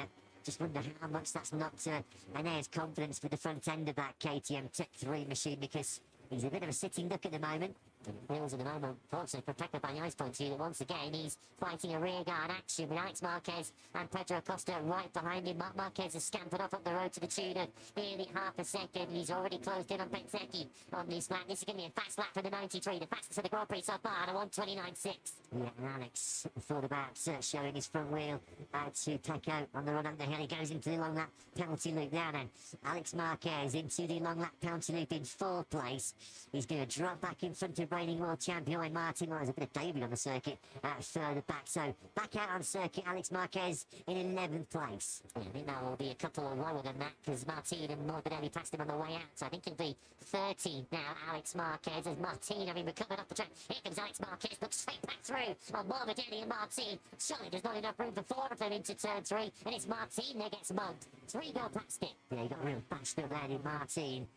Alex Márquez, Morbidelli and Di Antonio all sailed on through. He's under pressure now as well from Australian Jack Miller, who gets through. You just wonder whether Martín might be a little bit gun-shy here, having missed so much of the World Championship with severe injuries. He's not sort of used to, is he, being in these heated battles. He gives instant payback to Miller on the Panamanian Yamaha, although Miller now darts back to the inside, dropping down through 6. Credit to Miller, he is the leading Yamaha at the moment in this race, as we now look at the battle for 3rd place, and Acosta wants to get on with this. Up ahead of Pecco Bagnaia, there's not really a lot of room there. Into turn 9, surely Acosta's best shot is into turn 1. Once again, this is following a familiar story in 2025. Bagnaia's aggressive in the first couple of laps, but once he starts getting picked up, he just has nothing. Acosta just has to be patient here to work his way through. Bezzecchi's at least trying to make a contest of this Grand Prix. Fair play to Bez. He's just fired in another fastest lap of this Grand Prix, 1:29.533, which is 600. Not much in it at all between himself and Marc in second. That gap's nearly 3/4 of a second. Acosta, thought he was going to think of a move there into 2B there. That would have been bold in the extreme. That's not what the B in 2B stands for. Acosta then still in 4th place. Brad Binder once again has rocketed up the order from 11th on the grid. He's now into the 5th place, and he finished the sprinting yesterday. Yeah, 5th place in that sprint was his best since his 4th in the San Marino Grand Prix 11 months ago last September. So we're starting to see Brad Binder get his mojo back and get his confidence back on top of that KTM RC16. He's got Raul Fernandez directly behind him, who was robbed of a certain top 6 field yesterday in the sprint when his rear ride height device stuck on the Trackhouse Aprilia. So there is Alex then, further down the order after his long lap penalty served. He is now in 11th place. Next in his eye line as he goes through 7 is the LCR Honda of Johann Zarco. It was actually more damaging than we feared for Alex Márquez. He did a 1:33.7 with the long lap penalty. He was 4 seconds off the race leading pace, so he had to go a long way into the runoff down there at turn 1, and of course he fed right into the middle of a midfield pack who were fighting for position, so that cost Alex quite dearly. So we'll see on his first complete lap after a long lap penalty what sort of pace he's running in. See him take 11th place. He's straight back into the 1:29. We've seen a lot of this late, haven't we? Marco Bezzecchi led so much of the German Grand Prix sprint before he got picked up late on by Marc. He then led the early part of the Czech Grand Prix ahead of Marc before the summer break. Bezzecchi versus Marc is starting to become a bit of a pattern as we kick off part 2 in 2025. Of course, they were first and second in Assen. But they should have been really first and second in the Sachsenring when Marco dumped it when he was running in a very strong 2nd place. And of course, they were first and second most recently in Brno. So at the moment, it really looks like the only rider on a consistent basis that can really take it to Marc at the moment is Bez. And historically, this circuit had been a relatively weak one for the Aprilias. Well, we're having to revise that assessment now, aren't we? With Bezzecchi leading the Grand Prix and Raul Fernandez up in 6th place, and probably would have finished there had his ride height device not stuck on yesterday in the sprint. So the Aprilia becoming a much more of a rounded, competitive motorcycle at all venues now. Bezzecchi is giving some good proof of that at the moment in this Grand Prix. Still holding Marc Márquez at around half a second back. Fernandez, one of 4 rides in the top 6, still in the 1:29s. The only other 3 ahead of him were Bezzecchi, Márquez and Bagnaia. So Fernandez is demonstrating once again a quite brilliant pace on that Trackhouse Aprilia. Closes right in on Binder there, down the hill into turn 10. He's going to lose a bit of drive. We know how good KTM is in terms of poke out of corners. Nothing wrong with the top speed of the RC16 as well. So there's nothing that Fernandez can do in terms of an attack on Binder on the brakes into one. But that's a good battle, that, for 5th and 6th. Not a whole lot wrong with Pecco Bagnaia's pace now, as the fuel load now starts to drop. This is lap 7 of 28, so we're coming up to 1/4 race distance. Bagnaia's now doing 1:29.60, as quick as the two up ahead of him, and he's now began to put a bit of breathing space between himself and Pedro Acosta. So whatever was happening to Pecco Bagnaia in the first 3 or 4 laps, he's now starting to get himself up to speed. He's already had 10 third places so far this season. That has the Italian. He'll be hoping to go one or at least 2 better in this Grand Prix. You can see Bezzecchi and Marc battling for the lead in the top left-hand corner of your screens. As it stands right now, Bez is just keeping that advantage, just hovering over half a second. Not much in it between the top 2 as you ride on board with Alex then. We just saw there directly ahead of him, Suzuka 8-hour winner Zarco. He's a little bit stuck there at the moment, isn't he, Alex Márquez in 11th place? Hasn't really done much to knock Johan Zarco out of the top 10. Ralph Fernandez looking like he's getting a little bit impatient up behind Brad Binder. We know that KTM is not very easy to beat on the brakes. Is Ralph Fernandez just going to stop it on the inside? He is. Brad Binder, he just had to get on with that. Couldn't wait any longer. And finally, Applegate, the big winner out of that one. You speak to any rider in MotoGP and ask them who one of the hardest riders to pass is on the brakes, and they'll tell you it is Binder. So he had to be a little bit forceful there. Some will say maybe a little bit too aggressive. As Binder also now gets nerved out at the first corner. So 2 costly corners as far as the number 33 is concerned, because he has gone from 5th back down into 9th in the space of, about a kilometre. Yeah, on the Aprilia radar, the big danger sign with a bright red 93 on it is starting to get bigger and bigger. Marc Márquez took a quarter of a second last time around on Bezzecchi, got down to 4/10 of a second, and Marc Márquez in this kind of luxurious position, I guess much like Renault, will feel he doesn't have to rush this. We know the later these Grand Prix go, the tyre starts to wear down, the rear grip starts to fall away. That's where Marc Márquez is so good and able to keep a consistent, fast pace. You feel the longer the race this goes on, the more competitive he will get. Does Marco Bezzecchi have anything up his sleeve to keep this 93 at bay for the next 21 laps? When this turtle tax started for Marco, his beloved Aragon a few weeks ago, pulled up by double wings in Mugello Ass and Sachsenring in Brno, there's always been that sense that he's riding with something in reserve. There's more in the pocket if he actually needs it. I think he said himself after Brno he felt more comfortable in the Grand Prix of Czechia than he did at his favourite Sachsenring, which sort of sent out an ominous warning to his rivals.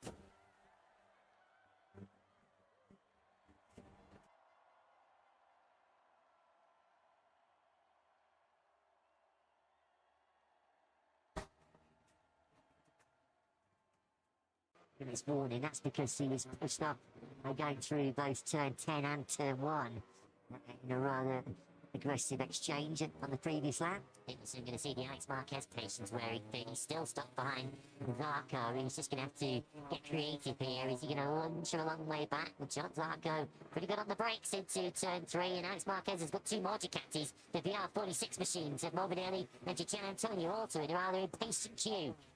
Stuck in that group as well is Martín. He has just set his fastest lap of the Grand Prix as well, the world champion, a 1:29.9 at 9.0. Directly behind the Martinator is Luca Marini.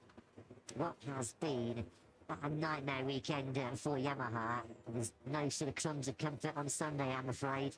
Jack Miller 16th, Fabio Quartararo 18th. Fabio Quartararo 18th. What a shocker. Alex Rins, his factory Yamaha teammate, 19th. And bringing up the rear of the field, another Yamaha, Miguel Oliveira in 20th.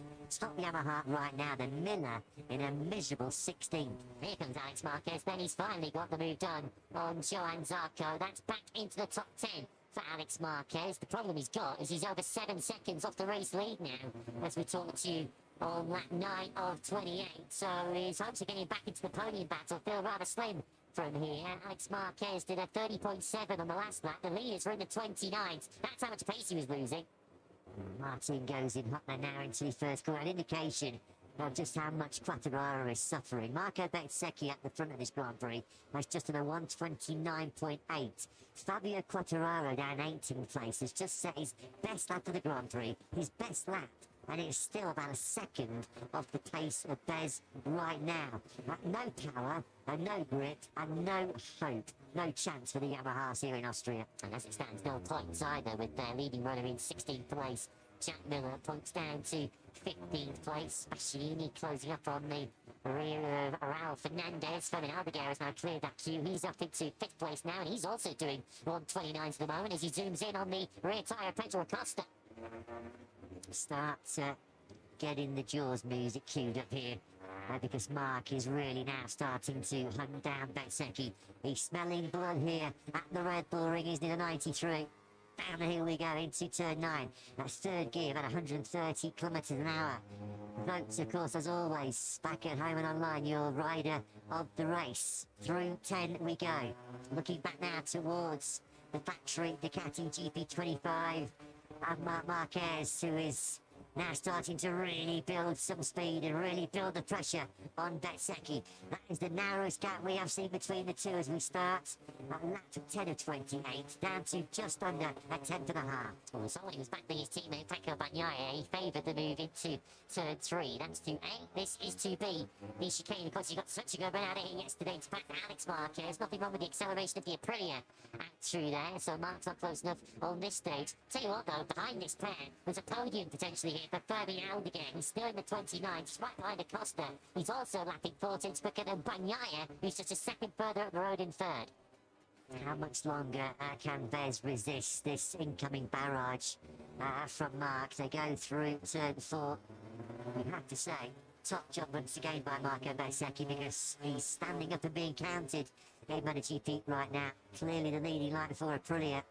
As you mentioned, in the last 3 or 4 Grand Prix, he really has been the only rider that's looked like offering anything in terms of opposition to Marc. Here we go then now through 8. You can just see visibly through the left-handed of 6 and 7. We know how much Marc loves left-handed. He closes up on that factory Aprilia. Work against Marc Márquez in terms of an attack out of the 3rd sector and into these final 2 corners is that Bezzecchi's strongest sector so far through this weekend has generally been that sector 3 with the 2 fairly long and fast left-handers. So will Marc Márquez choose the 1st or 2nd sector to make that move? Turn 1, safely negotiated for Marco Bezzecchi. 17 laps remain. We're now on lap 11 of 28, and Pecco Bagnaia is now already over 2 seconds adrift of this leading battle. Yeah, struggling, isn't it, to match anything like this pace that Bez and Marc are producing. They go through the fast change direction 2A and then through 2B. Marc can play the patient game. He has got so much time on his side here. We're on, what, lap 12 of 28. There are still 60 and a half laps remaining here. He does not need to rush into this. He knows at the moment he'll be fitting inside that helmet. He's got the measure of Bez. It's now just him in his own mind calculating when he feels like it's the optimal time to make the attack. I spoke to him on Friday. He was talking about the best. As he mentioned when he got on the rear tyre, Bez a few laps ago, he doesn't need to hurry this. He's got so much time. It's just going to sense in the comedy box. It might be just getting a little bit darker. Jack, do we need to be worried?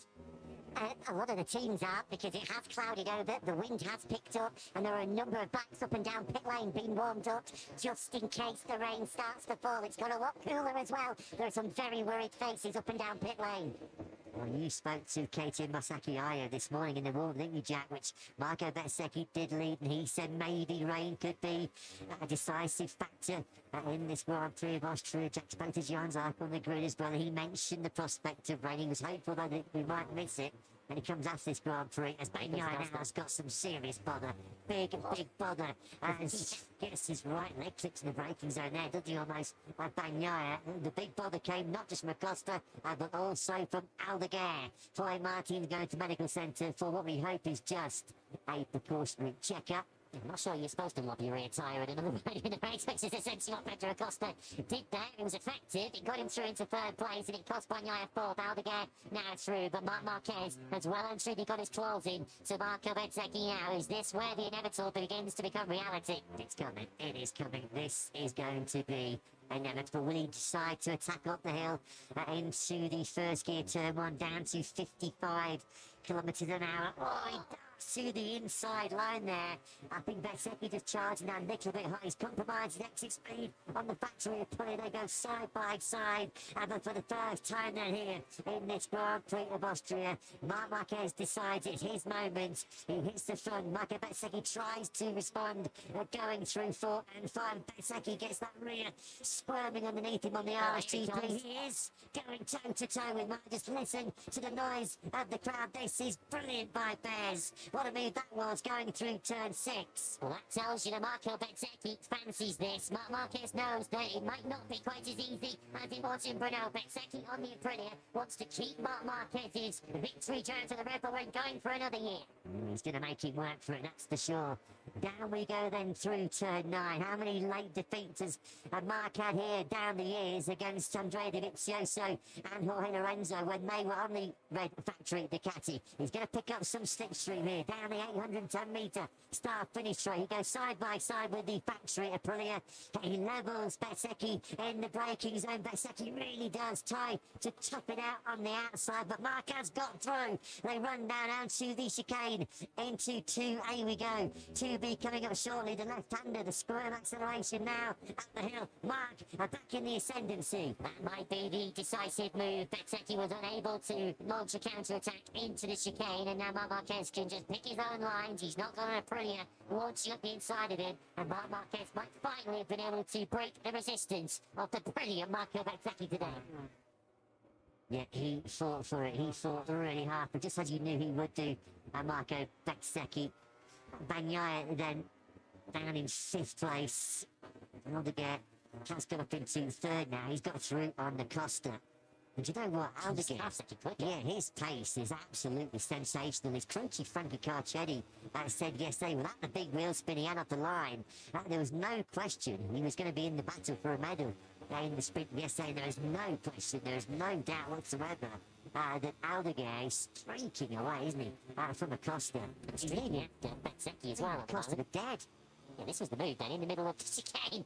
Well, Pedro Acosta can't complain with that one, given the move he put on Pecco Bagnaia. So Fabio Aldeguer is up into 3rd place. At the start of this lap, Aldeguer was 2.3 seconds off the lead and behind Marco Bezzecchi. As we now go across the line, it's down to 1.8 to Márquez, 1.3 to Bez. Aldeguer, a second quicker than the Aprilia last time around. Bezzecchi's going to have to change his focus here from the rider ahead to the rider behind. He's going to get it. Aldeguer's got the taste and the speed to get Bezzecchi, no question about it.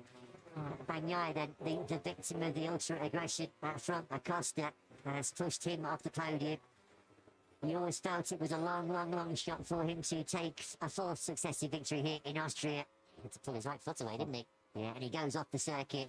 Through also goes Aldeguer, who at that stage of the race was already cutting a seriously fast pace. Bagnaia has a good long look to his right to make sure he's returning to the track safely. He's about a second clear of his former factory Ducati colleague Bastianini. There we are, picking those 2 Italians up now, going through turn 4.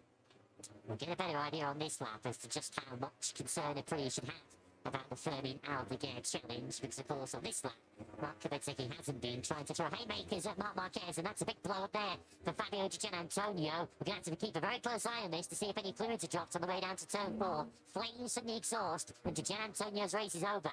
No wonder he got that right foot off pretty quickly off that peg, because that was going to be toast.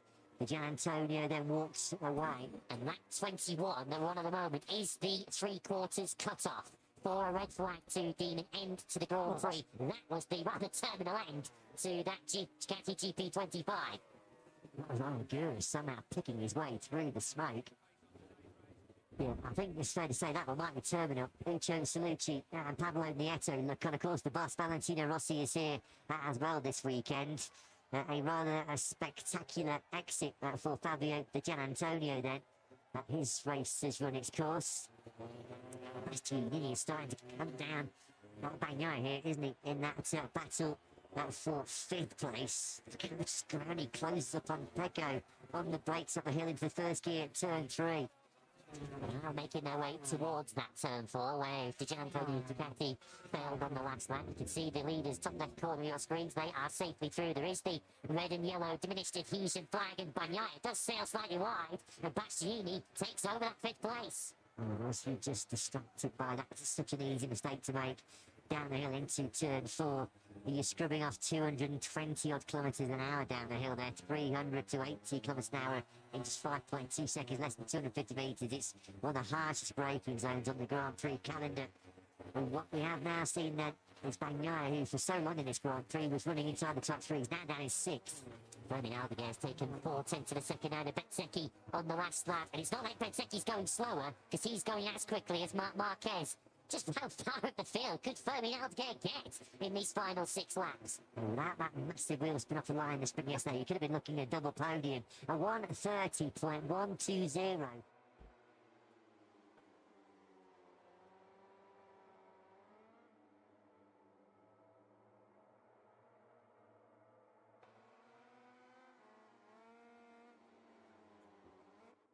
Helicopter shot going through 2A and 2B compared to Bezzecchi. Now up the hill we go into turn 3. Well, it's like Aldeguer's in a different race. He's just got so much more pace, so much more grip. Well, the factory Ducati squad are going to have to alert Marc Márquez to this. He thinks he's in a battle with Marco Bezzecchi. They're going to have to be updating him on the gap to Fermin Aldeguer, because he's a half-second lap quicker than the rest of the field. How quickly can he get through on Bezzecchi? And dare we even begin to speculate of Fermin Aldeguer chasing down his mentor in many respects, Marc Márquez? Whatever happens, this has been a startling ride by Aldeguer. Closing right in now, isn't he? On Bezzecchi's rear tyre. Through 7 we go. That's where Jorge Martín suffered his big crash when he was in the point scoring places a few laps ago. Speaking of the points, further down the order, Brad Binder 8th, Ralph Fernandez 9th. Alex Marquez has been stuck in 10th place for so much of this Grand Prix. Morbidelli, Zarco, Marini, Nagura and Quartararo in the point scoring places. Aldeguer's going to take another half-second on this lap, because Bezzecchi's still around about half a second behind Marc Márquez, and Fermin Aldeguer has come from 6 tenths behind. So right behind, look, the team at time Marc Márquez, it's not just Bez that's cheating you, it's Fermin Aldeguer, another 1:30.1 and another half-second taken out of the top 2. He's in a different race. He's in a completely different race right now. Is Aldeguer. Rookie? What rookie? This is brilliant by the number 54. Closing in once again on the brakes into Bezzecchi. Surely now he's going to be close enough. He gets the throttle cracked wide open. Can he somehow find a way through up the hill into turn 3? Yeah, he's going for it. He's having a look on the inside at Bezzecchi. He's made that move. Runs Bez out to the paintwork. The classic block pass there from Aldeguer. We've got 4.5 laps remaining then here now in this Austrian Grand Prix. And Aldeguer on the charge. Now then, Fermin, what have you got? It did cost him a lot of time to mark, but he had to make the move by hook or by crook. He had to get through on Bezzecchi. So the gap now through sector 2 is 1.1 seconds. And Fermin Aldeguer has now no one between himself and the 93. And it's Marc Márquez, is Spielberg jinxed, going to strike again in the most unlikely of circumstances. A Spielberg blockbuster, plot twist incoming, potentially here. Now, Hollywood scriptwriter wouldn't be able to put on the paper. Aldeguer there. Now, this was the block pass on the inside of Bezzecchi. Immediately after passing Bezzecchi, he just took 2/10 out of Marc Márquez through sector 3, and that's all left-handers. Davide Tardozzi might be enjoying that. I'm not sure I'll be enjoying it if Aldeguer overturns this 1 second deficit. 4 laps to go. Marc Márquez 1:30.7, Aldeguer did a 30.9, but that included a block pass on Bezzecchi. Yeah, and he's already easily dispensed of any threat from Bez. He took 6/10 of a second pretty much out of the Italian on that lap, which he took second place from the Aprilia star. Marquez then now through the first part of the chicane. Hard on the gas as they climb up there. The rear ride height device drops down on Aldeguer's GP24. The gap just under a second. Vote for your rider of the race. Well, one big candidate for that accolade is going to be Aldeguer, whether he wins this Grand Prix or not. It's been a sensational charge in the second half of this Red Bull Ring clash as far as Aldeguer is concerned. And he's going all in. He hasn't got a thing about the championship. Let's just go for it. Nothing to lose. You feel like he's in sort of win it or bin it mode. I just wonder when he gets there, if he does get there by Marc Márquez, when it just suddenly dawned on Fabio again what he's about to accomplish and who he's about to chase down. As we now focus on the other factory county, which is also coming under siege. This is Bagnaia in 6th place, and Brad Binder looks like he's on the verge of taking that away from it. This has been sensational by Aldeguer, on course for what will be his best Grand Prix finish in MotoGP. He'll take so much encouragement from this performance, regardless of whether he's able to get on par and Marc Márquez for the win at the end of this Grand Prix. Binder and Mir now start to chase down Bagnaia, who's fading rapidly at the end of this Grand Prix. Over the line we go, 3 laps to go. 7/10 of a second, the gap between Marc and Aldeguer. Once again, Aldeguer 2/10 quicker. And once again, we have a factory KTM inches away from the right foot of Pecco Bagnaia, who once again is sent off the racetrack. This time he now holds on to the position, and it's Binder actually comes out the worst of that one. Rather than gaining a place, he loses one to Joan Mir, who takes 7th. Well, it's like Bagnaia said, he suffers so much on the brakes on that factory Ducati. Other riders are able to take liberties with him. I mean, previously down the years, Bagnaia has been so hard to pass and make moves on. But instead, there's been times this year where he's just felt like a passenger on top of that Ducati, powerless to repel any kind of attacks. This time around, fair play to him. He's going at it with Mir and Binder in the latter stages of this Grand Prix. Márquez is doing what he can here. He's been able to increase his advantage slightly on this lap, up to 0.8 of a second over Fabio Aldeguer, and every sector is like gold as here for Marc Márquez now. Every sector that ticks by, it's one less opportunity for Fabio Aldeguer to close the gap. Pecco Bagnaia has been told on our screens to drop one position. Of course, we saw him go off the road at turn 1 and onto the green. Race direction, and the stewards clearly feel that he gained an advantage and has to give up that 6th place. Well, he'll have to lose 2. There's no way he can just give up safely 1. Surely let him can slot in down the hill. That's brilliant. That is awesome by Bagnaia. And Mir darts through on the inside then into turn 9. Bagnaia, what must be going through his mind at the moment? He has just been out-muscled, out-fought in so many of these battles in this Grand Prix. This is a shadow of the Pecco Bagnaia we've seen at the Red Bull Ring over the last 3 years. Fair play to him, he is at least trying to withstand this onslaught coming from Mir and Binder. He goes side by side with the South African into 2A, but there's just nothing he can do about it. Bagnaia now bumped back to a miserable 8th. Well, he said with the issues that he has and the lack of front-end confidence that it's making him the easiest rider to overtake, and he just can't make any overtakes himself. And boy, you're seeing a graphic demonstration of that at the moment from Pecco. Marc Márquez to the first sector, and this is the penultimate lap 26 of 27. 9/10 of a second the advantage. You just feel as if Fabio Aldeguer's challenge might have run out a little bit of steam here. Yeah, Mark's probably saying, okay, Fabio, you've had your fun. You've had your fun, pal, and now it's time to show you who the real master at MotoGP is once again, because as it stands right now, Marc Márquez is going to extend this phenomenal winning streak. Now that's great news. That is the side that we all wanted to see. He might be a little bit beaten up, a little bit bashed up after a crash right here at turn 7, but after checks in the medical centre, boy, Martín is back in the factory at Aprilia garage, on board with Alex Márquez, who's actually a brutal afternoon after his long lap penalty was served early on. He's not really made any further forward progress. Last lap then underway here, and Marc Márquez has it in his hands. He's almost a second clear then of the brilliant Aldeguer.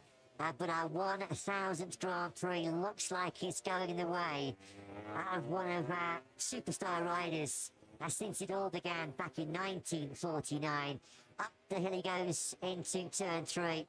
7 corners left now for Marc Márquez to negotiate before it's going to be wrapped up win number 97 as he creeps closer to the magic century. He had to put the newspaper away and start pushing again with Marc Márquez once he realised that Aldeguer was chasing him down, and boy has he done that. He's gone straight back down into the mid-130s again.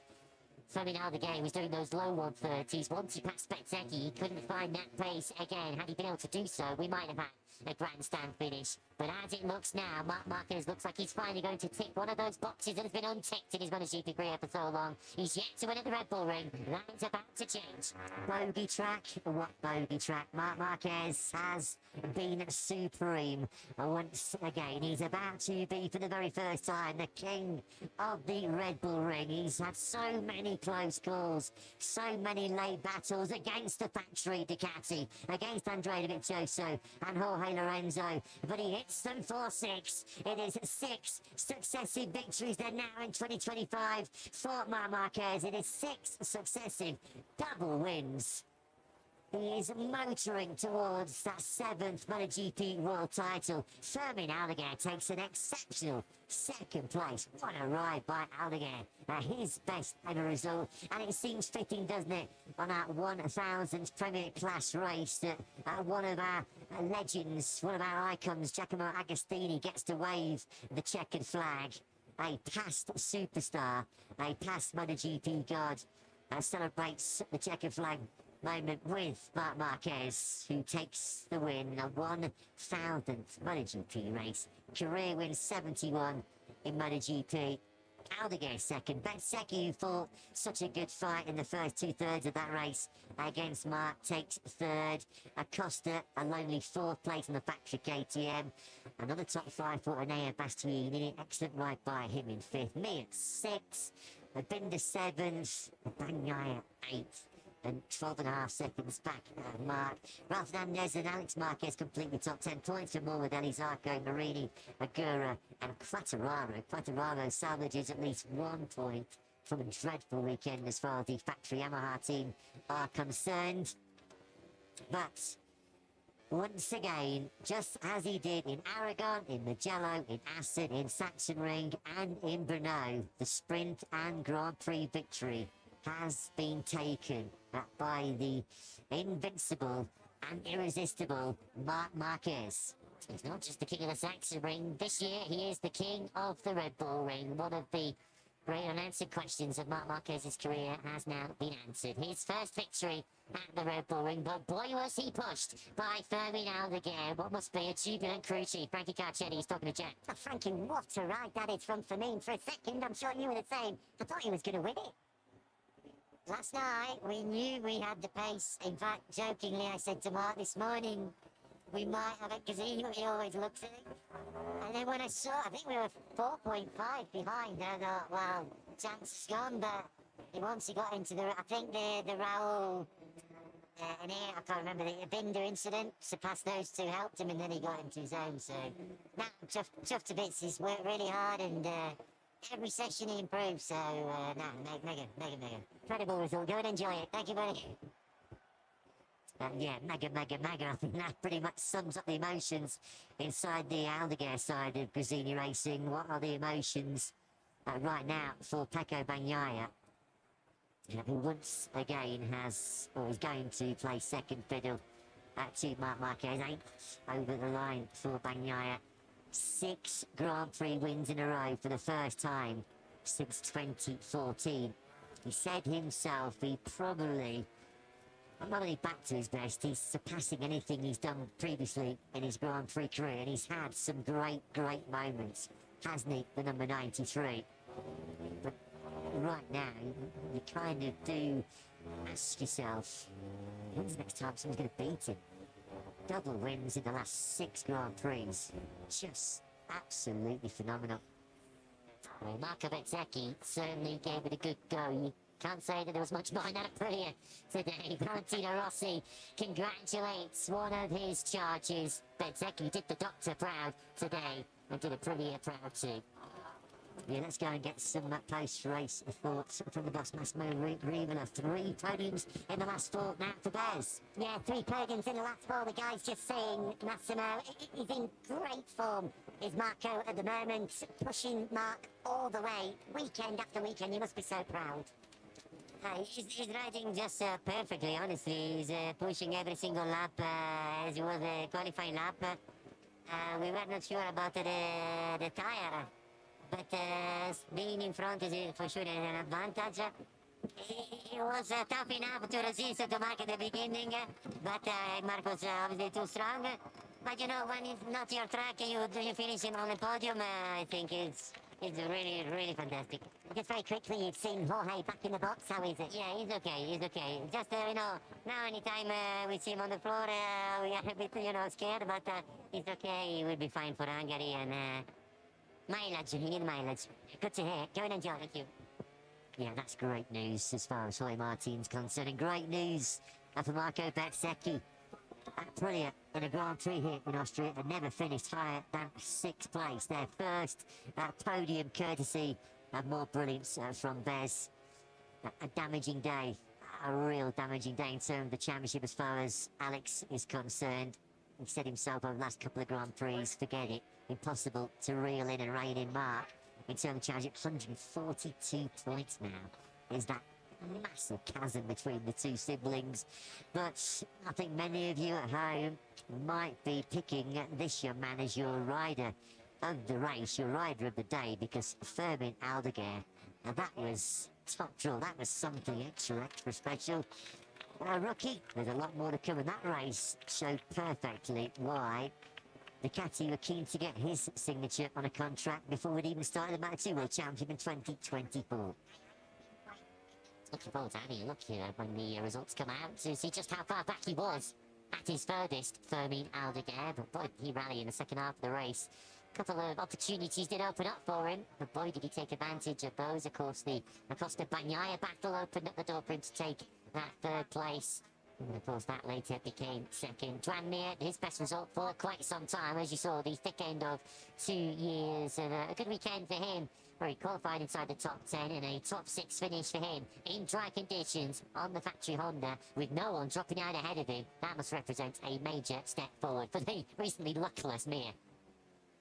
He's going to be having a massive party tonight because he saw the checkered flag. no, I mean, he's had so much bad luck of late. I think that's only the 2nd top 6 he's ever had in the HRC squad. Excellent ride that by Mir. Really, really good job. Marc Márquez gets the cooling ice jacket on. It was tough work out there for both man and machine. Well, Bastianini, well, an excellent 5th place from the Beast. I do wonder whether his race might have had a different outcome had he not made a real big mistake in the braking zone for the first corner when he was charging towards that podium battle. Best result, though, in terms of a Sunday on the KTM. And he is starting to finally enjoy life on the RC16. Took the checker flag 1.8 seconds behind Acosta. Was through a very lonely 4th. He never really figured or never really seriously threatened, did he, to repeat his podium out of the sprint yesterday. So he still awaits for the first time his chance to have back-to-back double podiums. Marco Bezzecchi, well, he fought a fantastic fight. Valentino Rossi was certainly happy with his performance, as we saw. 3rd here rather in Austria, and he's with Jack. Marco, you've got so much to be proud of as he gets a huge hug from Aprilia Racing Director Massimo Rivola. Marco, what a brilliant weekend, full pole position, and now onto the podium. You battled so hard with Marc. Aprilia last year, 24 seconds behind the winner. It shows just how far this factory is coming and what great form you're in at the moment. Yeah, I'm very, very happy about the weekend in general. We recovered from a very tough Friday, and to bounce back with a pole position and then a podium also today is amazing. I have to say that I gave my all as always, but unfortunately in the end I had some problems on the bike and I had to back up. But yeah, my team, the whole factory made a wonderful job. I want to say thanks to them, to Vale, to all the academy, all my friends that are here, and yeah, hope you enjoyed. Brilliant job, well done. Thank you. Aprilia's first Grand Prix podium secured by Bezzecchi here in Austria.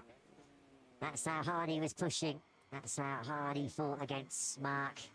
Said he was dealing with a couple of issues in that Grand Prix. We saw him have a good long discussion with one of his mechanics when he came back into Parc Fermé. We'll try and see if we can cajole that out of Bez at some point post-race. But it's another brilliant weekend for him. 18th on Friday, the pole position, and then to a podium on Sunday. I think you'll take that. Only 2 laps to go in the average speed out of 3. I think everyone was much better than last year. We were able to make something for this. Got to say, although, like he just said, it wasn't the result maybe he wanted with fourth place. He's clearly happy with some of those summer upgrades. We are told that he is the rider of the race, and he deserves it. What a ride by Fabio to get second place in Austria, and he's with Jack. I mean, what a phenomenal performance to finish second. You were way outside of the podium picture in the early stages, but your late rate pace was unbelievable. At one point, did you think I can win this? Yeah, I'm super happy because at the end, Austria is not one of my favorite tracks, like Le Mans, and doing the two podiums in a bad tracks for me is incredible. Nothing. We know that with the used tire, we are super fast. We have to continue working. Thank you to all the Gresini team, to Ducati, and this race is for Borja Gomez and Pau Alsina. Well said. Congratulations. Thank you. Yeah, very well said indeed, Fermin. He did those boys proud today. Super fast, as he mentioned. That's an understatement. He was unbelievably rapid, wasn't he, at times in that Grand Prix. There can't be too many occasions since Marc Márquez joined Ducati that at times in a race, another rider on board of Ducati's been half a second a lap quicker than him. That's exactly the situation that Aldeguer found himself in. And congratulations for the first time, and richly deserved. He is the rider of the race. I don't think anybody's going to really be arguing the cause on that one. Well done to all of you watching at home, appreciating the efforts of the BK8 Gresini racing rider. His best finish in MotoGP. Of course, he's been on the podium previously. 2 third places in the French Grand Prix in Le Mans, a third in the Aragon Sprint. The second place here today represents a brilliant ride. 8th he was at the end of the first lap, and as Frankie Carcelli said, they thought he was well over 4 seconds adrift at the front at one stage. But your winner, how many times have we already said this so far this season? 26 races, 21 times now Marc Márquez is victorious. And this was a special one, his first at the Red Bull Ring, and he did it in style in the 1000th Premier Class race. So I'm sure even Casey Stoner, well, we know Casey Stoner would have appreciated the brilliance of Marc over those 28 laps. He was pushed hard by both Bezzecchi, wasn't he? And then latterly by Fermin Aldeguer, but he increases his mammoth lead in the World Championship. He's already toppled 400 points, and there's still 9 rounds remaining. Hopefully, we're going to back him over for a little post-race chat. They're waving Casey Stoner through here to come and congratulate Marc Márquez, just looking outside our commentary box window. Marc, before he does that, he's going to come over and speak to us, because Jack Appleyard is waiting for the first time. Marc Márquez gets to give a winner's interview on a Sunday at the Red Bull Ring. The jinx is broken. He's speaking to Jack.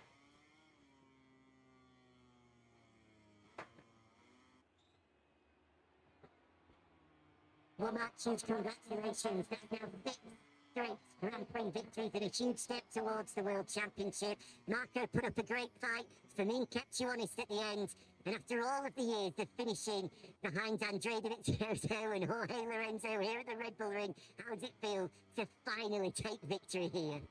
Yeah, super happy to finally take the first victory here in Austria. As I say on Thursday, we were to this year, I'm wearing the red bike, and yeah, it was working super good. We find a good setup, especially with the used tires, as we see with Marco Bezzecchi. In the first part, he was super strong, but then I just wait. I tried in the beginning, but it was too risky. Then I prefer to wait and attack in the end. But a new outsider arrived, and it was Aldeguer this time, and I was riding super fast.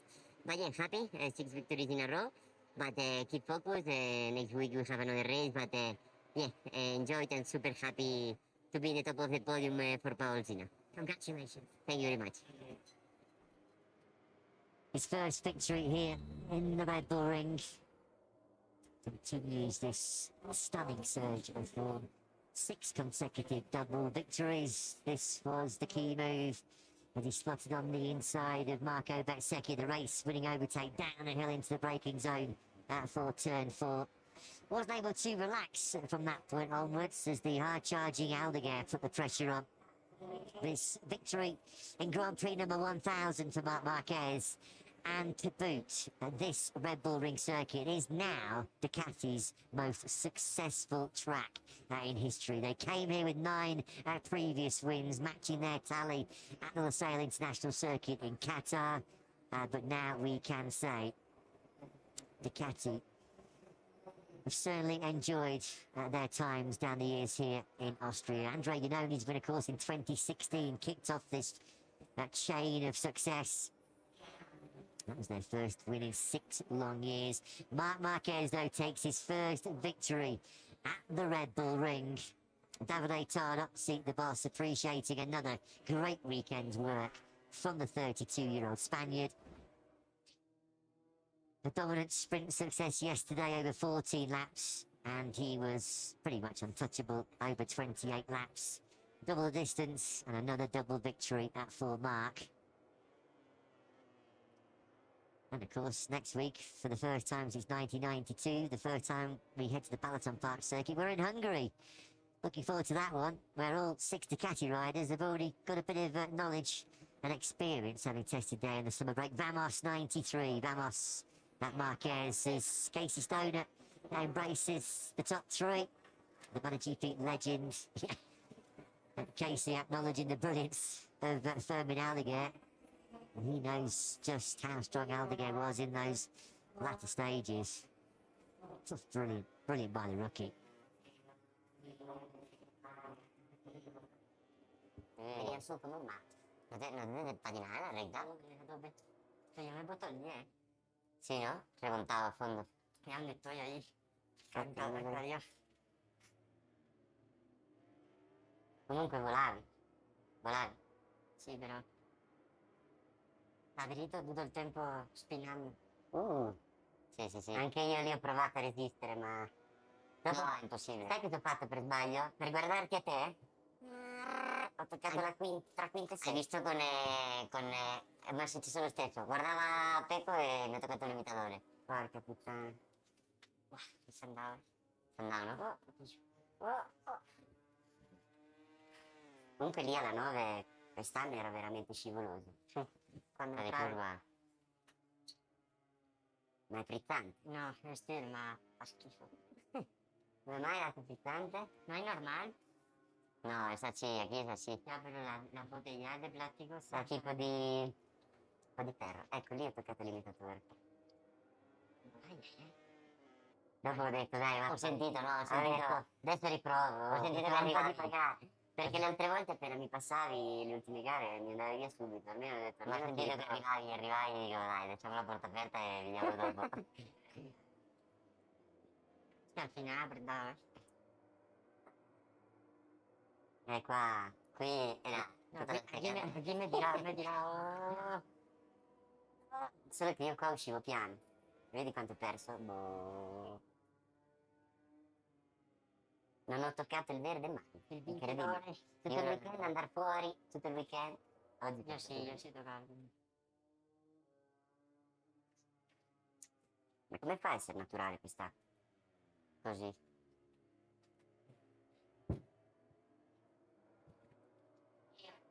Vamos. Venga. Vamos. Necesito...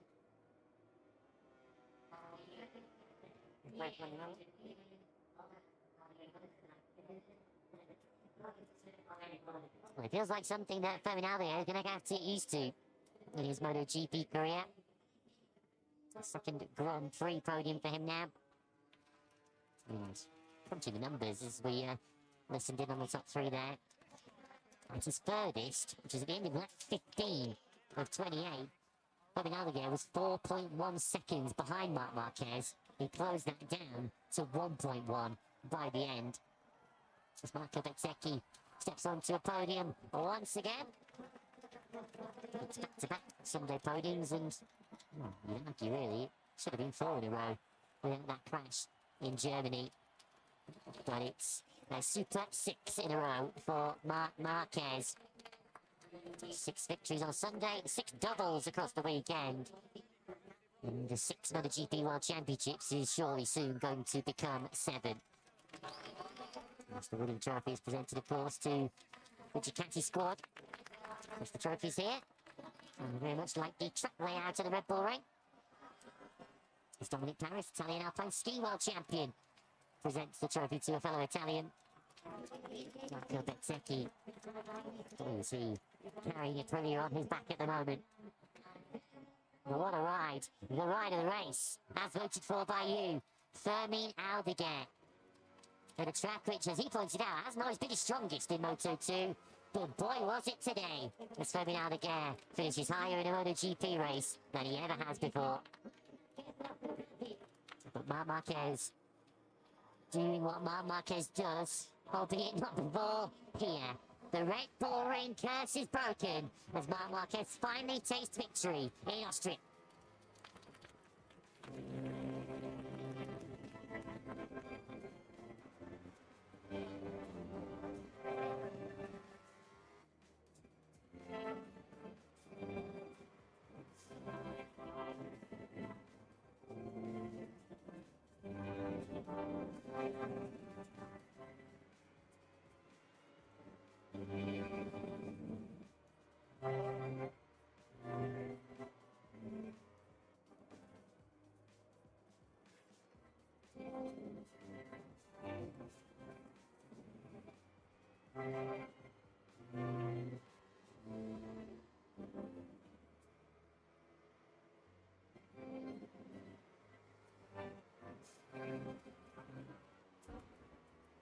Well, we have had now 1,000 Premier Class races, and Marc Márquez has been victorious in 71 of them. The numbers just keep getting bigger and better, don't they, as far as the factory Ducati star is concerned. He moves on to 418 points in the World Championship. Nobody else has yet has got close to breaking the 300-point barrier. That just gives you a clear indication of the authority of the supremacy which Marc Márquez has established in the opening 13 Grand Prix of 2025. Balaton Park in Hungary up next for us, as he goes for what would be a magnificent 7th successive double win. Right now, really, really hard to back against the 93, isn't it? As he celebrates his first victory here in Spielberg. So many near misses previously, but he was never going to let this one slip through his grasp. We've got a bit of damage for Pecco down in the Aprilia camp. I'm sure they'll somehow find a way of still putting it to good use. I certainly hope they do so. And it's all smiles once again as far as Marc Márquez is concerned. Eventually up the checkered flag, despite the late pressure from Aldeguer, he was victorious by 1.1 seconds. Interesting to hear what issues Bezzecchi was dealing with in that Grand Prix. Another excellent fight though, didn't he? That's 4 rounds in a row where Bezzecchi has been one of Marc's chief rivals. And on a stop-and-go track like Spielberg, where Aprilia really has suffered over the last few years to have pole position and a podium. It looks like finally we've got an Aprilia that's going to work at all kinds of different tracks, which certainly bodes well for Marco Bezzecchi and Jorge Martín in the next few races, and more importantly, into 2026 and beyond. Well, the clouds, thankfully, did not throw any rain on us, as we had a full dry Grand Prix here in Spielberg. Celebrations on the podium are ongoing. I can see Fermin Aldeguer is doing a little bit of a jig as he celebrates his best MotoGP result. Pedro Acosta was 4th, and we heard him say that's not the result they were hoping for, but they are positive signs, some real sheets of recovery as far as the factory KTM box is concerned. There he is though, your rider of the race, Fermin Aldeguer. An accolade that he certainly did deserve. But at the moment, that's the picture, isn't it?